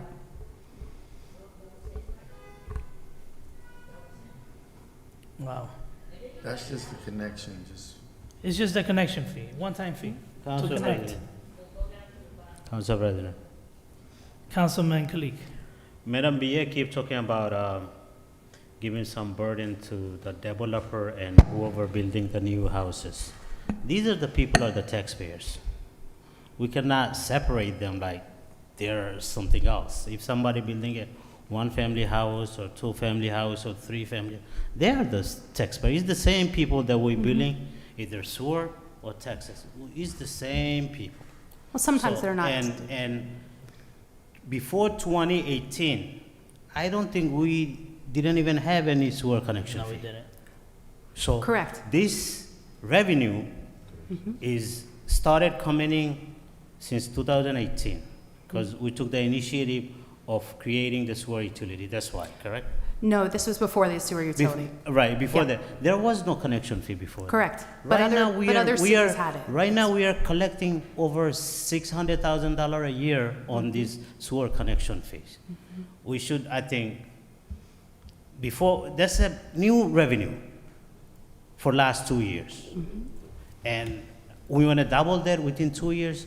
It doesn't make any sense to me. I think we should let this sink in for a year or so, a couple of years. Then the administration should bring, see how the sewer utilities is working and bring the item back to the council. That's just my opinion. I think we shooting for too much now. I'd just like to, and I know we can go back and forth, but I'd just like to say, as a reminder, as Andy pointed out, as we pointed out, it's not necessarily a choice that we're coming before you with a calculation that we created. We're using the Administrative Code of New Jersey, the statutes that told us how this calculation should have been made. Where And were those before, statutes before? They were Madam Mayor. there before, and I think there How wasn't many an years they were there? interest. How many years were they for? How many years were they there? They were there before it was calculated in 2018. Correct. And I Madam, think there was, Madam BA, I think there was correct. discomfort. We were not charging them, Madam BA. There were, correct, but other communities were, and that's why we were encouraged to do that, because this is something that helps our community And we- invest in our infrastructure and Council properly President. share the burden and not have the Madam burden BA, just but be through what's billing. disturbing all the time is when you say, we don't have an option. We're the council. I understand. right? I understand. The council, we have to There's approve. also state law, though. That's- Okay, but before it was state law, and we didn't do it. We were not collecting. There's a lot of things, just like we have, and I'm But not if- gonna go there, just like we have residency requirements and everything else that we must follow, a lot of practices that we don't follow. It's the same thing, Madam BA. There's laws everywhere. And I'm not suggesting that we violate the laws, but But we are out of compliance with it, so that's what I'm suggesting. But if, yes, that's what you're suggesting. Mhm. Council So President. your And that's what recommendation, the- Councilman Kalik, is to keep the rate that we had last year? And you stated, Javier, CFO, The last year, using the old rates, we collected $680,000. 25. Okay, 625,000. In this year's budget for the utility, we're anticipating 500,000. So if we lift the rates the way they are, we should be okay. Right. We should be okay. But Council For now, President, then for we're now, also and not then we could doing some of the, revisit. Excuse me? we're also not doing some of the capital improvements that we can be doing Madam- if the burden was being shared Madam differently. BA, the capital improvements have always been done, because I hear one of my colleagues always saying that this sewer needs to be done because we need to fix our sewers. Our sewers was always fixed. We budget, every year we We have a Madam- whole list, we have a whole list of Madam BA, repairs that are waiting. That's not gonna change, Madam BA. We usually only, listen, I've could. been following city business for a long time. We've been budgeting, we've been putting in the capital plan, I think it's like $4 million on a yearly basis for repairs. We're not gonna fix a whole sewer infrastructure on the backs of our residents. We're not gonna do that. Let's see the money that we're gonna get from the relief money that we're gonna get. If there's money there, and then this is the rumors that I hear, that could be used for the sewer infrastructure, then that's something we're gonna look at. But we're not gonna fix a sewer infrastructure on the backs of the taxpayers. We have never planned for that, and we're not gonna start planning now. It takes a lot of millions and millions of dollars to fix it. We're not gonna do that. Council President. Can we allow Councilwoman Cotton and Councilman Jackson, then yourself? Thank you, Madam, thank you, Council President. I'm trying to figure out now, you got, gallons down here with, 265 gallons. Can you explain the bottom part here a little bit? Can we table this? Yeah, we're gonna remove this one. Yes. Am I looking at the wrong thing? What are we looking at? We leave the It old got rates the way they are. 265 We leave gallons as a it is, day. Council What that President. means? That's what I'm trying to figure out. Javier. Let's remove this item. I So don't Madam like Clerk, for now, we're gonna remove this one. Thanks, Council President. And then, You see it? It's on page. Yes, no, I guess page- if. Page 3 or 4. If it's a shopping center, Yeah. then they base it on gallons, but it basically doubles. This is, Oh, it's the same stuff? Yeah, it basically doubles. The features basically double. this is raising 150%. Oh, okay, all right. Okay, they taking it off? Yeah, we taking it off. One question, Council President. Mr. Councilman Jackson. CFO, how much did we pay the consultant who was here the other week? What was the bill? 17,000? How much? 17,000. 17,000? And how much did we pay the other consultant that does the yearly assessment of the sewer? The one that gave us a presentation that talked about the overspills. I know his new proposal that we're voting on tonight, I believe, is 21 or 22. I would have to look. $22,000? Can you send me a copy of those invoices, please? Thank you. So, Council President, we removing this. Yeah, one. we're removing that one.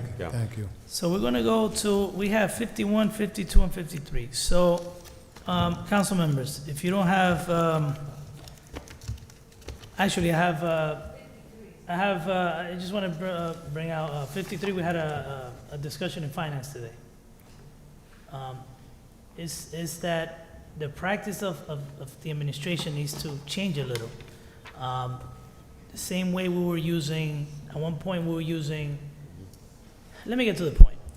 This right here, basically, we use one of our staff to do the work of a separate entity that we created. And going forward, we spoke to the administration, that going forward, any time we're gonna do work on behalf of another entity, we need to have an agreement in place. A shared service agreement. No, I didn't remember doing that. Where? 53? Do we have an agreement in place for this one? Where is it?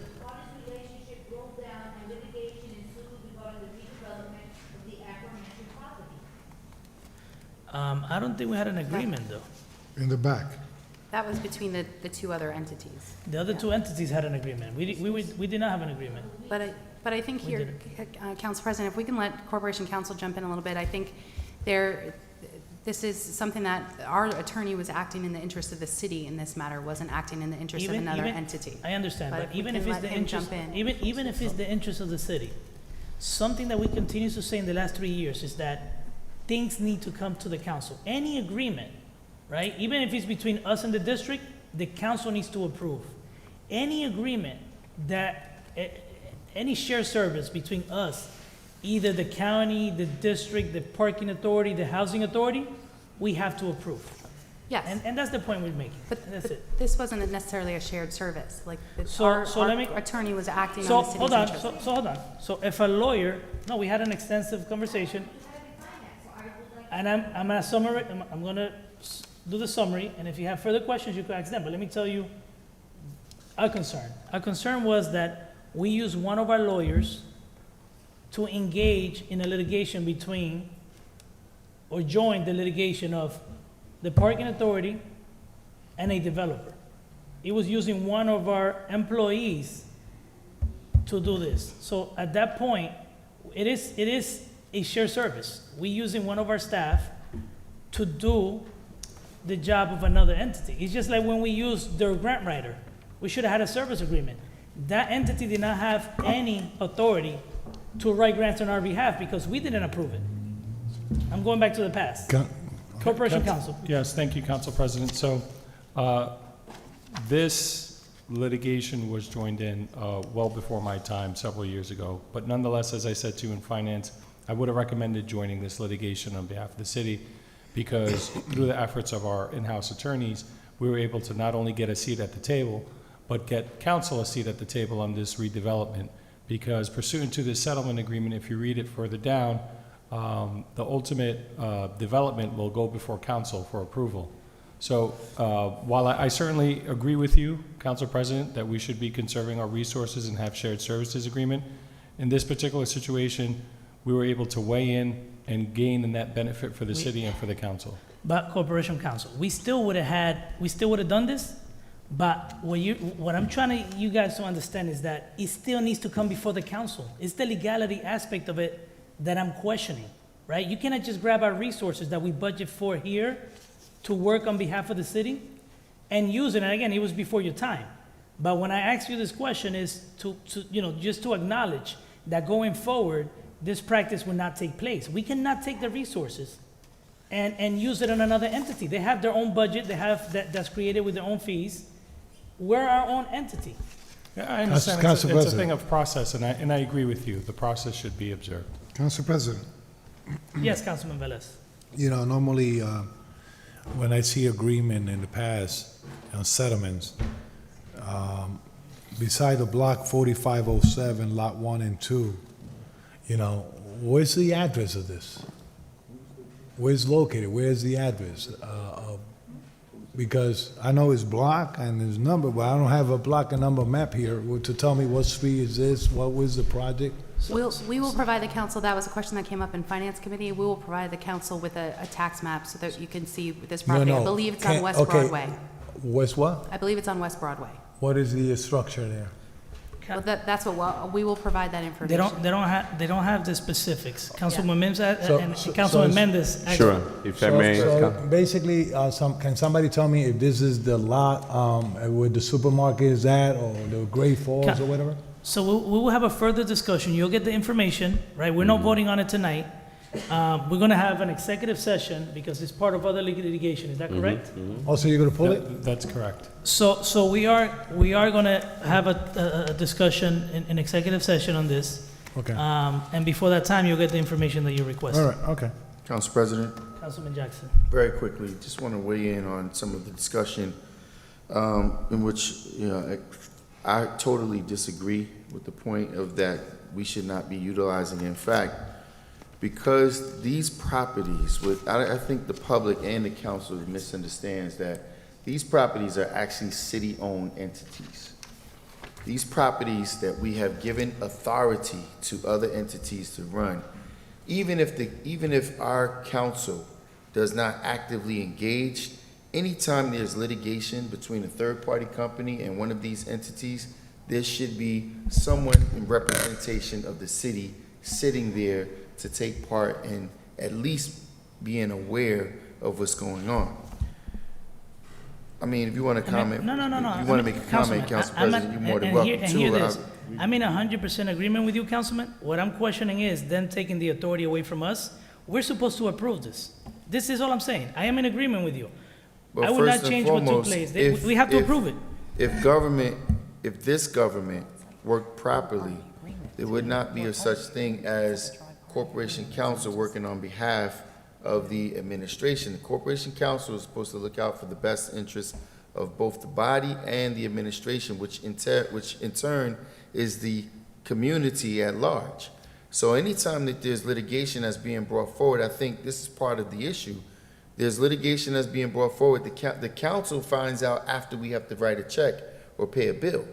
There should be participation. In fact, there should be new language written into any of these agreements when there's any entity, all the authorities. Because even in the case of, giving away long-term lease agreements, yeah, they come to us and they present it to us. But if we were at the table during the inception of the agreement, or at least during the discussion, then maybe the city's best interest could be negotiated more properly. If we're going to remove the responsibility of Corporation Counsel to participate, it doesn't do the city a service. We have these members of the administration that's already being paid. Yes, there should be a certain measure of oversight when it comes to these items so that the city doesn't take a beating. We have been losing grossly on all of these utility authorities. I'll rest it there. Just for clarification, council members, we're not paying a dime here. There is no consideration being paid. We were a part of this litigation to ensure that the agreed upon development was moving forward as it should have been. And the agreement makes, like I said, our law department was involved in this. It was a net benefit. We got a seat at the table. And ultimately, we got the council seat at the table as well. So we're not exchanging any money here. This is just to extend some deadlines in a previous agreement. Yeah, we exchanged, so we had a lengthy conversation, finance. We exchanged the resources. The issue that I personally had is that we have a legal department we have submitted several requests to work on certain things for us, and they have expressed that they are short of staff to us, and then what we did is we took one of our staff and we share the resource. So again, we could make all the points we want. All I'm asking Corporation Counsel is the legality. You could check the law, right? Legally, we have to approve any agreements between us and any of those agencies. Now, for us to share, that's a shared service. I don't care how we put it. It is a shared service. That's the bottom line. If you look at this agreement, and I'm going to get you and your colleagues definitely more details. If you look at this agreement, it says that we were the ones that filed the lawsuit due to a stalled development. So we took the affirmative step on it. The parking authority was involved, and your point is well taken. But listen, we'll get you further details on it. So Corporation Counsel, we filed it, but we never had an agreement. The issue from the beginning, before we got involved, it was between the parking authority and the other entity and the developer. The city did not have did not play a part in that whole issue. We decided to get involved, and again, if we're gonna use our resources, we need a shared service agreement somehow. We can't just decide to. If that's the case, then let's ask the district to send a few of the lawyers here to help us out because they have more resources than we do. They have a big budget. My understanding is Paterson filed this action pursuant to an agreement for redevelopment to ensure that that agreement was being agreed to and followed to by the developer. This agreement resolves that litigation by giving the developer some additional time, and it does involve the parking authority as well. I won't belabor the point. We'll get you all the information so you can make an informed decision in the executive session. Let's continue. Things change from committee to the regular meeting. Things just change. No, Council President, yes, this is going. Hold on. This is Yeah. going to go to an executive session. Okay, that's what I was going to tell you now. Can for the future, can they avoid that? Because this is the second time they bring in things that in the workshop or regular meetings, of a executive section, like lawsuit and this and that. Yeah, then I don't know why he appeared here. Yeah, it's the second time they do that. Because, yeah, I don't understand why he appeared here in the, maybe there's a reason why. Why did it appear in the Workshop. workshop? I think Because we only had because another 4 items and they're not here. when we asked the council at the time, they said it doesn't necessarily have to come to Got it. executive session, but we can discuss it in more detail at executive session Okay. if the council wishes. All right. So that's the reason. All right. So that's gonna move on That's the reason. on regular. Actually, it's gonna go to executive session. For what? Number 51 and 52, council members, if you don't have an issue with those, we could just. No, consent. 52 on regular, Council President. Yeah, 52 on regular. And 51? And Council President, if I can just make sure for 52 that everyone sees that this is just, and it's not an extension of contract for any money, it's just time to coincide with the end of the CARES grant reporting, which is through the end of July. Yeah, thanks for reiterating that. You said that earlier, so just want to make it clear. It's not going to cost the city additional funds. So that's also regular. Regular? Regular. And 51, we could put on consent. You could put that 152 in consent. You don't buy 52 is on regular, Councilman. Oh, yeah? Some council members asked already Oh, okay. to put it on regular. All right, okay. So even if we put in consent, they could just move it out of consent All right. the day of the meeting. Move to close. Second. So moved by Councilman Velez, second by Councilwoman Davila and Mendez to close the meeting. Roll call, Madam Clerk. 21, Councilwoman Cotton. I know, thank you, Madam Clerk. I'm just like, I gotta put my glasses on. Some of the stuff I thought that we were gonna get to it and talk about it, but I see that we didn't. I just wanna say, I'm gonna talk about it at another time.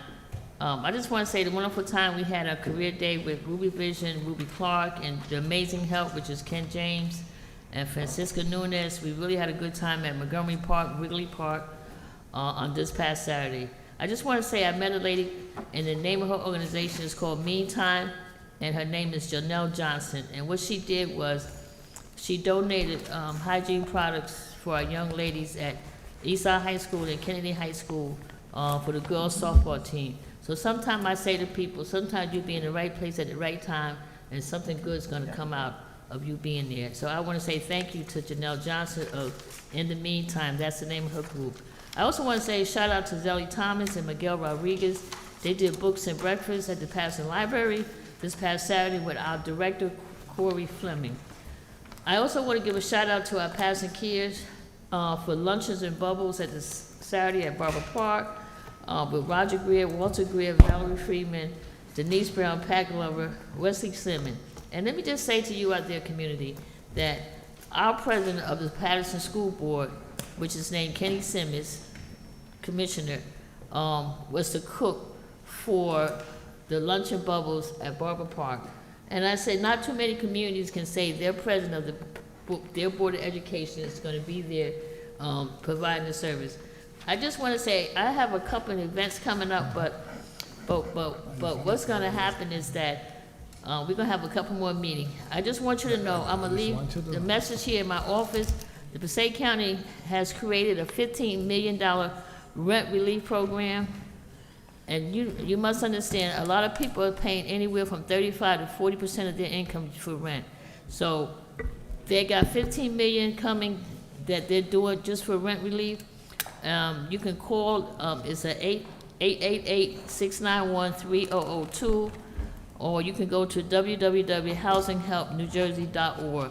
I'm going to leave the information with my secretaries here at the office. So for those, the County of Passaic has $15 million of rent relief that they would like to, that you can apply for. So when I say to you, please, please, please, we must apply, because right now, I'm not sure what's going to happen with the moratorium. They said it might get lifted in July. The state of New Jersey hasn't come up with no idea of what they're going to do. But they're saying between now and the end of the year, 192,000 eviction notice will be filed.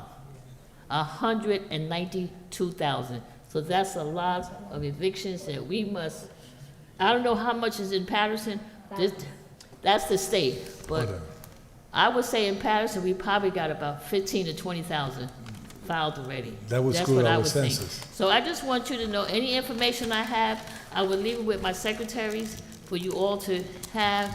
For anyone who's watching and you may not get everything, I will leave it with them and they'll be able to share it with you. With that being said, I just want to say good night. And my last thing, and I really didn't say it the way I wanted to say it. I got this shirt from the coaches, and what they did was it's TW, and the T is for Tony, the W is for Walter Greer, and they came up with this shirt with the children. They put angels on them on the basketball, so they're basketball coaches, and they said the kids sometimes need to have angels around them, walking from school, walking from home, walking everywhere. So I felt tonight coming to council meeting, I need to have angels on me to get through everything that we must all be able to get through. And I just want to say to you guys out there, Walter Greer, Tony, thank you for your time that you donate to help children, to have basketball games. There's so many people out there that does that, and I want to say from the bottom of my heart, I appreciate all of you out there that do all of that for our community. Thank you. Everyone out there, please have a blessed night. Let's stay safe, and let's keep our city in prayer, especially with the tragedy that's been happening. Let's keep our city in prayer. Thank you, Madam Clerk. My vote is yes. Thank you, Councilwoman. Councilwoman Davila.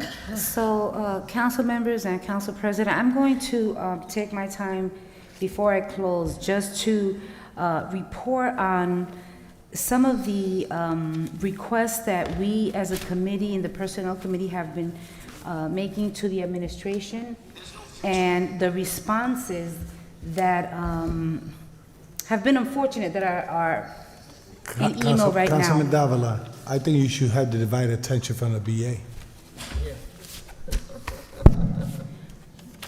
To the BA and Corporation Council and Council President, I'm closing, but I am addressing the administration, so it would be important that they are listening while I am bringing this forth.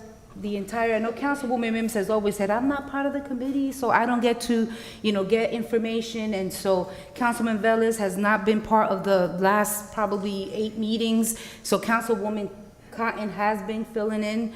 But I need to inform you guys, we make recommendations in that committee, and we're basically having a meeting just to have it. The BA does not show up once again, okay? Even from last week's request that I asked for her to be there, she did not again. She sends her assistant BA, who cannot answer questions, who sends me the responses of the questions asked last week, just yesterday. So I'm sitting here reading, I just happened to read the email that I am going to forward to all of you in the responses and concerns concerning certain personal matters. I don't want to mention names since I don't want to discuss that right now, but I want to make you aware that the recommendations that the committee is asking the administration to consider, we're blatantly told, no, we're not doing that. No, we're not doing that. And so the responses are coming from the assistant BA, but addressed under the BA's office. Council members, it's alarming. And it's very sad, and I'll continue to say that I think it's a disrespect. I also, I started to have a conversation with Corporation Council, and I even said I'll sit down, and have coffee, but after reading this, I really realized, and it is in writing in black and white, that, we are basically, and I don't want to use the term because I would be cursing, and that would not be nice on TV, but it's basically telling us, forget you. Okay, we're going to do what we want to do as an administration, regardless of what the recommendations are and considerations, because to me, it's about consideration coming to the middle. The reality is it's a no. No, we're not doing that. No, we're not doing that. And so with that said, I'm going to email all of you, okay? One of the concerns that we had was the administration has decided to hire an assistant to assist in the personnel department, and basically have that person making, the director would be making $3,000, $4,000. The recommendation was that if you're going to do that increase, Why don't you consider having another increase? And basically we were told no. How do you bring, and this is what we talk about, the morale in this city of our employees. You bring someone who's been part of the city, who's been an assistant director, who was at a certain amount, okay, and then you put her at the director's position, but you strip her power from her, okay? And so, again, not mentioning names, but we all know who the director is. It's just sad. I'm really sad and I'm very upset. And when I get upset, it's unfortunate because I wear my feelings in my sleeves, but the reality is that I am fighting for what's right. And we talk about equity. This administration is not about equity, at least when it comes to them and what they want to do. Now, when they want to make us do something, we, the council, have to be equitable. Let's be fair, because we're not being fair. So it's unfair, once again. I also will state that we cannot have individuals representing the BA who feel that they are intimidated by the council.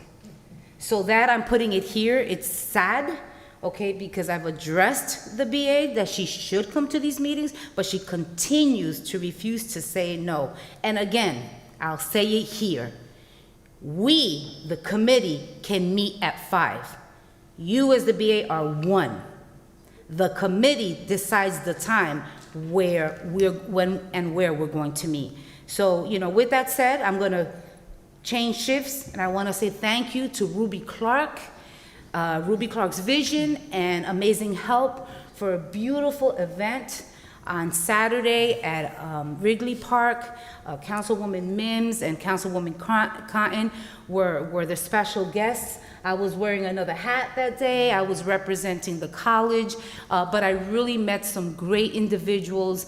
We made some great connections. It's all about, helping one another, working together. And in this case, I was representing my full-time job and, expressing to those that we're there to support in terms of free tuition, grants, scholarships, and so forth. And so it was a great event. I want to see more of that. I think I shared with them, I think we were still there when I said that we need to also try to do these career fairs and other parks as well. We need to bring these things to the community. It's unfortunate that this pandemic has really put a halt on a lot of things that we used to do prior to the pandemic, but I think that we're getting back into it, and I'm looking forward to working with all of you.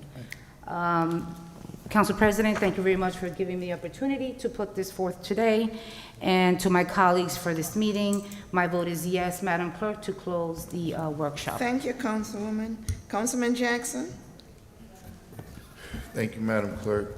I just want to add, Councilwoman Davila, if I may, just add a few bits that I think you may have overlooked and missed. The fact of the matter is, the meeting was moved. We used to meet earlier, but it was moved on based on the request of the BA. Am I correct on that, saying that? Was that meeting changed that time? Changed due to the request of the BA, or was it? Correct, there were various meetings that were No, we used to meet That's not earlier. correct. 12 o'clock, 12:30. That is correct, and it is true. That is not correct. So, okay. But I do recall having several meetings, and the BA was not in attendance then. She was preoccupied with handling some press conferences and various events that the mayor was holding during the daytime. But anyway,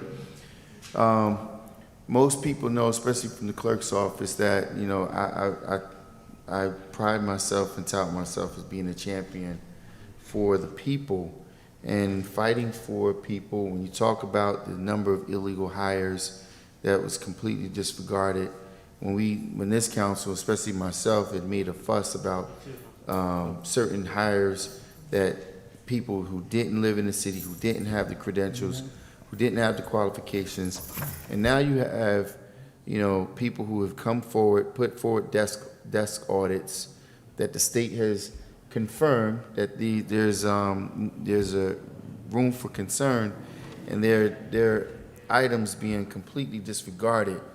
It's very disappointing. But more importantly, when members of the city clerk staff who have been here, the longest tenured person, who obviously, if you look at her track record and some of the things that has been done, to be denied, repeatedly this opportunity for parity is very disappointing, but it's not surprising. It's expected, and it's very unfortunate, but not to labor this and make things move quite right along. Madam Clerk, my vote is yes. Thank you, Councilman Jackson. Councilman Mendez? Thank you, Madam Clerk.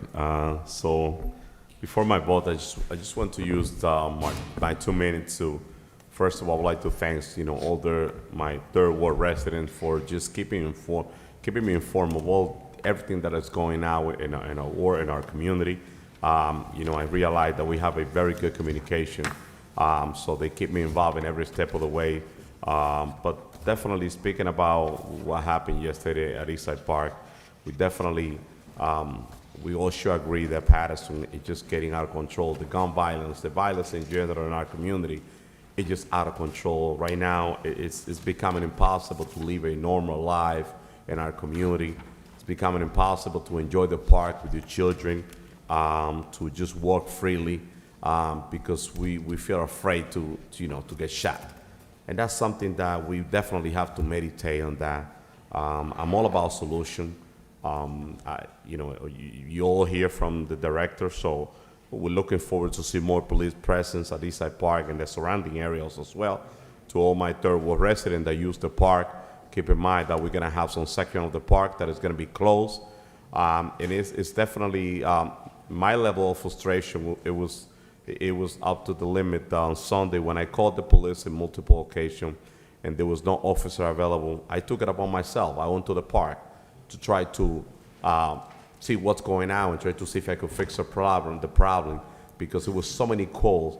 So we definitely have to take action. We don't have to wait until tomorrow.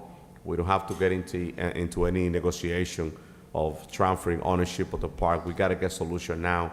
And that's the reason why I insist on our director, the administration, to knock on the door of the sheriff department, to bring the sheriff department into the park. We definitely need more police presence.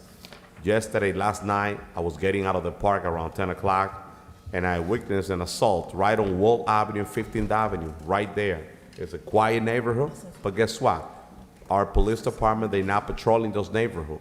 And those are the areas that people are using to break the law now, to do all kind of illegal transaction, illegal activity, because it's quiet. So I'm not gonna stop asking the administration for more accountability. It's really sad that the mayor, all he care and pay attention is press conference left and right. We have a problem in the city of Paterson with this violence. We do have a problem.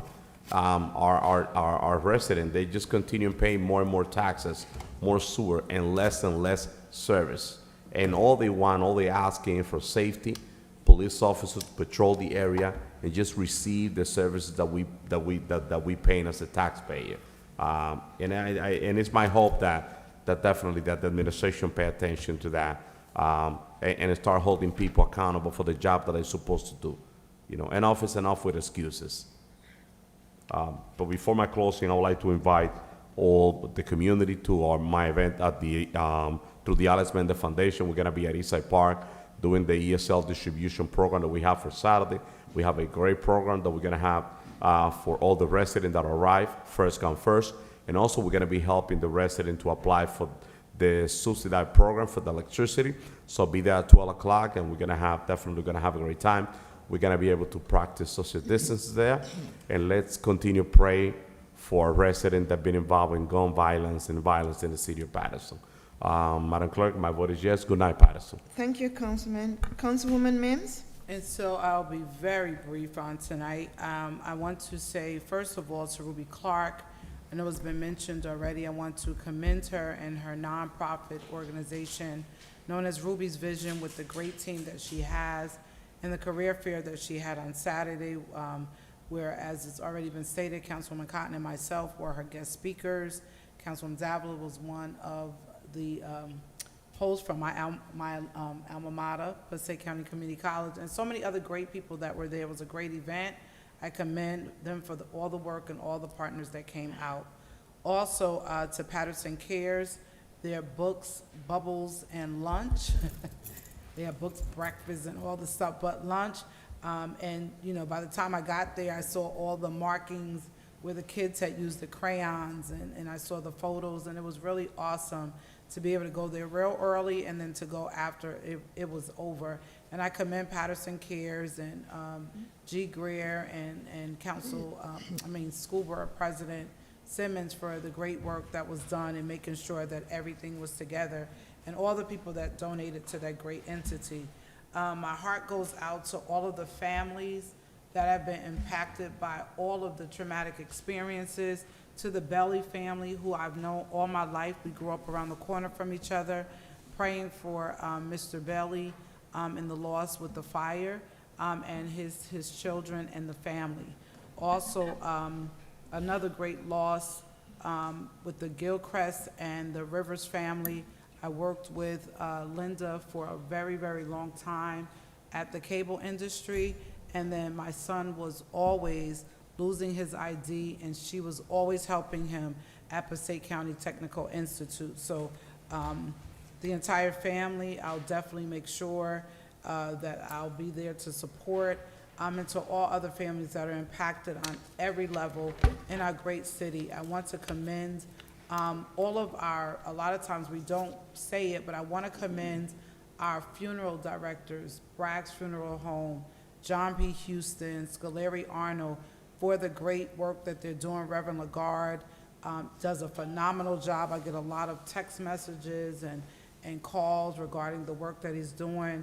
Brother Jamar Grayson, Joe Henley, and A Rose's Petals, and so many people that do the great work that you're doing for the families during their time of need.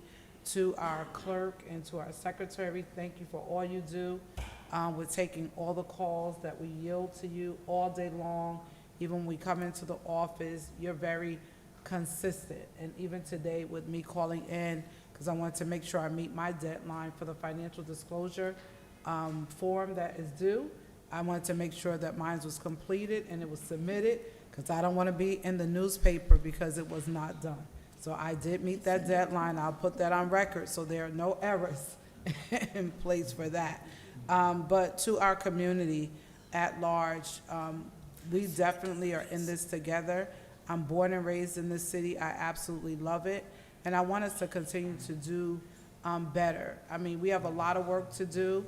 And one thing I want to say before I close, just because someone comments or someone has an opinion does not mean they're looking for your job.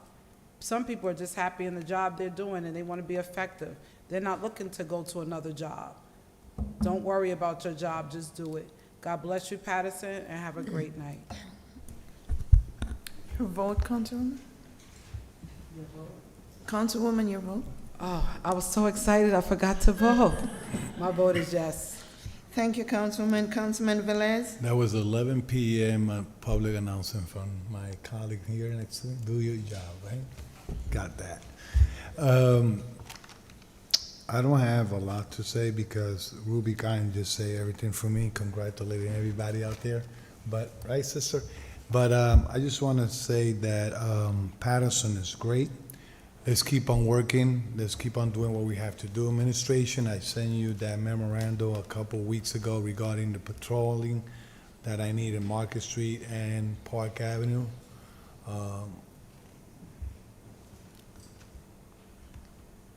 Madam BA, Corporate Counsel, I just want to continue enforcing that memorandum that I sent regarding the patrolling on Market Street and Park Avenue, making sure that our residents receive the same extra attention of the other patrolling areas that we have in the city. There's a situation, PCNG now is connecting, removing meters from inside the house to put it outside the property. And that phase needs to be done properly. A lot of residents are concerned that it's taking more space in the alley, okay? But anyone that have concern, we have an engineering department that you could get the specification there, because it's alarming when a meter had been inside a house 30, 40 years, and now they want to put it in the alley, and it created a concern that people could pass by, hit it, or get injured, and then the insurance company of their houses have to pay. But that's a process they have to do to be able to finish that project, the PCNG, for make sure that we get our street and roads paved accordingly what the contract says. So, you know, I love press conference. I like to hear it. I like to participate them. My situation is the aftermath. What are the action taken? And willing to sit down with the mayor, whoever I could cooperate to bring the quality of life of the city and a standard that our taxpayer are happy. So, saying that, you was gonna say something? No. My vote is yes. Thank Good you, night. Councilman. Mr. President, To viewers at home, administration, council colleagues, we meet in a lot of committee meetings, and we meet with the administration often. I thought we were supposed to be working here as a team. Each of us brings something to the table. You have Councilwoman Cotton, who's been here for a long time, have a lot of experience on the council. You have Councilman Abdelaziz, he works in the school district, he deals with parks and everything else. Each of us brings something to the table. And we often recommend things, and all I ask is for administration to consider and entertain and give us a reason why not. And it's been frustrating the past few years. It's like, oh, we're gonna work with the mayor, but they don't work with us. The administration doesn't work with us. And I'm just putting this out there because we're here to work for the people, and I think we're better if we work together, but it cannot just be one-sided. This council have done things that any other council, and not just during my presidency, let me put that out there. This council body here have done a lot of things, have entertained things that other council members never wanted to entertain. And we did this in an effort to work together. If you notice, we have done parks and all those things. That's because the council is open-minded to new things, right? In order to improve things in the city, to do things different, right? I was elected, we said we were gonna do things different, and we have. But the problem is, we don't see the progress. We don't see improvement in the city. So we talk to the people out there. We have the pulse on what's happening in the community. We bring the recommendations, and nothing is done. Speak to the mayor. If he wants to make it seem like I'm throwing him under the bus, I speak to the mayor. I say, Mayor, I have a concern. You have an administration that doesn't work with us, doesn't listen to us. And this is not the first time he does this. He turns around and says, well, I work with you. Mayor, we never speak to you about things. We deal with your administration. We deal with your administration. I know during your campaign trail, you said you were going to be a cheerleader. Put the pom-poms down and, start working then. I'm getting sick of this. I'm a resident, and it's shameful what's going on in the city. And I don't want to hear tomorrow that I'm running for mayor, because I'm not. Yes, you are. Because that's how people are. Oh, Flavio's just running for mayor to try to take the validity of what I'm saying. No, I'm not running for mayor. I'm just a frustrated resident, a council person that cares about this city, that works hard, that's always doing research to try to get things done differently in order to see change. But all our efforts is like, it's not taken into account. I'm just frustrated. What is that, Councilwoman? Maybe one of my colleagues running for mayor, but not me. But today, I don't normally do this. Today I saw a posting. I saw a posting on Facebook, and all I said is, I spoke as a resident, not even as a council person. I was just frustrated because 3 years ago, something was presented to us, or 2 years ago, that a city, a neighboring city, was paying us to patrol our own park. Now, The mayor saw it as something good. He even did a press conference. I found that insulting. That someone has to, other taxpayers from another city have to tell us, look, we can't sleep at night because of the noise going on in your park. Well, our residents can't sleep either. So if another town doesn't pay us, we're not going to address the issue? And I hear today, I brought this up again today, and I'm told that we're working on another agreement for another city to pay us. It's probably, how much they gave us, like 40,000? What is that when you have a $300 million budget? It was all the way around, Councilman. What is that? It was, Elmo Park wanted to patrol our street, and we had to pay them for. No. They were hiring our police department. They don't have no authority to patrol here. So they pay us, the off-duty police, they pay the off-duty police to patrol our parks. Now, we have issues. If you think this is good, that somebody has to come to your house and tell them to clean your house, they're going to pay you to clean your house, we have issues. Am I the only one that see this? No. So why are we even accepting, let's say, $40,000 from another city so we could provide the services to the residents that they have been paying for years? The taxpayers are paying. You know how much taxes those property owners pay around Eastside Park? Tell me, man. This is ridiculous. So we have to wait for someone to get shot in a park to say that I'm upset because someone got shot? We have this issue for a long time. Quality of life has been an issue in the area. I want somebody to call me tomorrow and say something about what I just said right now so I could have another field day. I'm getting tired of this. Some council colleagues are going to say, oh, you always talking. No, we just do things differently, right? We cried about, we complain often for 2 years about an analysis being done. Guess what? Since the administration was not entertaining it, let's dissolve the whole thing. Let's make some drastic measures. Guess what? Some council colleagues are upset because I didn't proceed with the dissolution of the sewer utility. That wasn't the intent. The intent is to get them to do what I'm asking them to do, which is the analysis. The analysis got done, right? Now it's up to us to make sure that we vote. Every time we vote on an increase or anything, or a change of anything, not everybody's going to be happy in the city. But we already lived through that year and a half, Councilwoman Mims, Velez, we already lived through that. You got a lot of calls about people being billed, crazy amounts because of Passaic Valley water utility. Dealing with the city for 6-7 months and their bill couldn't be corrected. I'm not going through that again. My vote is yes. We need a new chief. Thank you, Mr. President. The votes are 7 yeses, 2 absent. The work session of Tuesday, May 18, 2021 is hereby adjourned. Good night, everyone.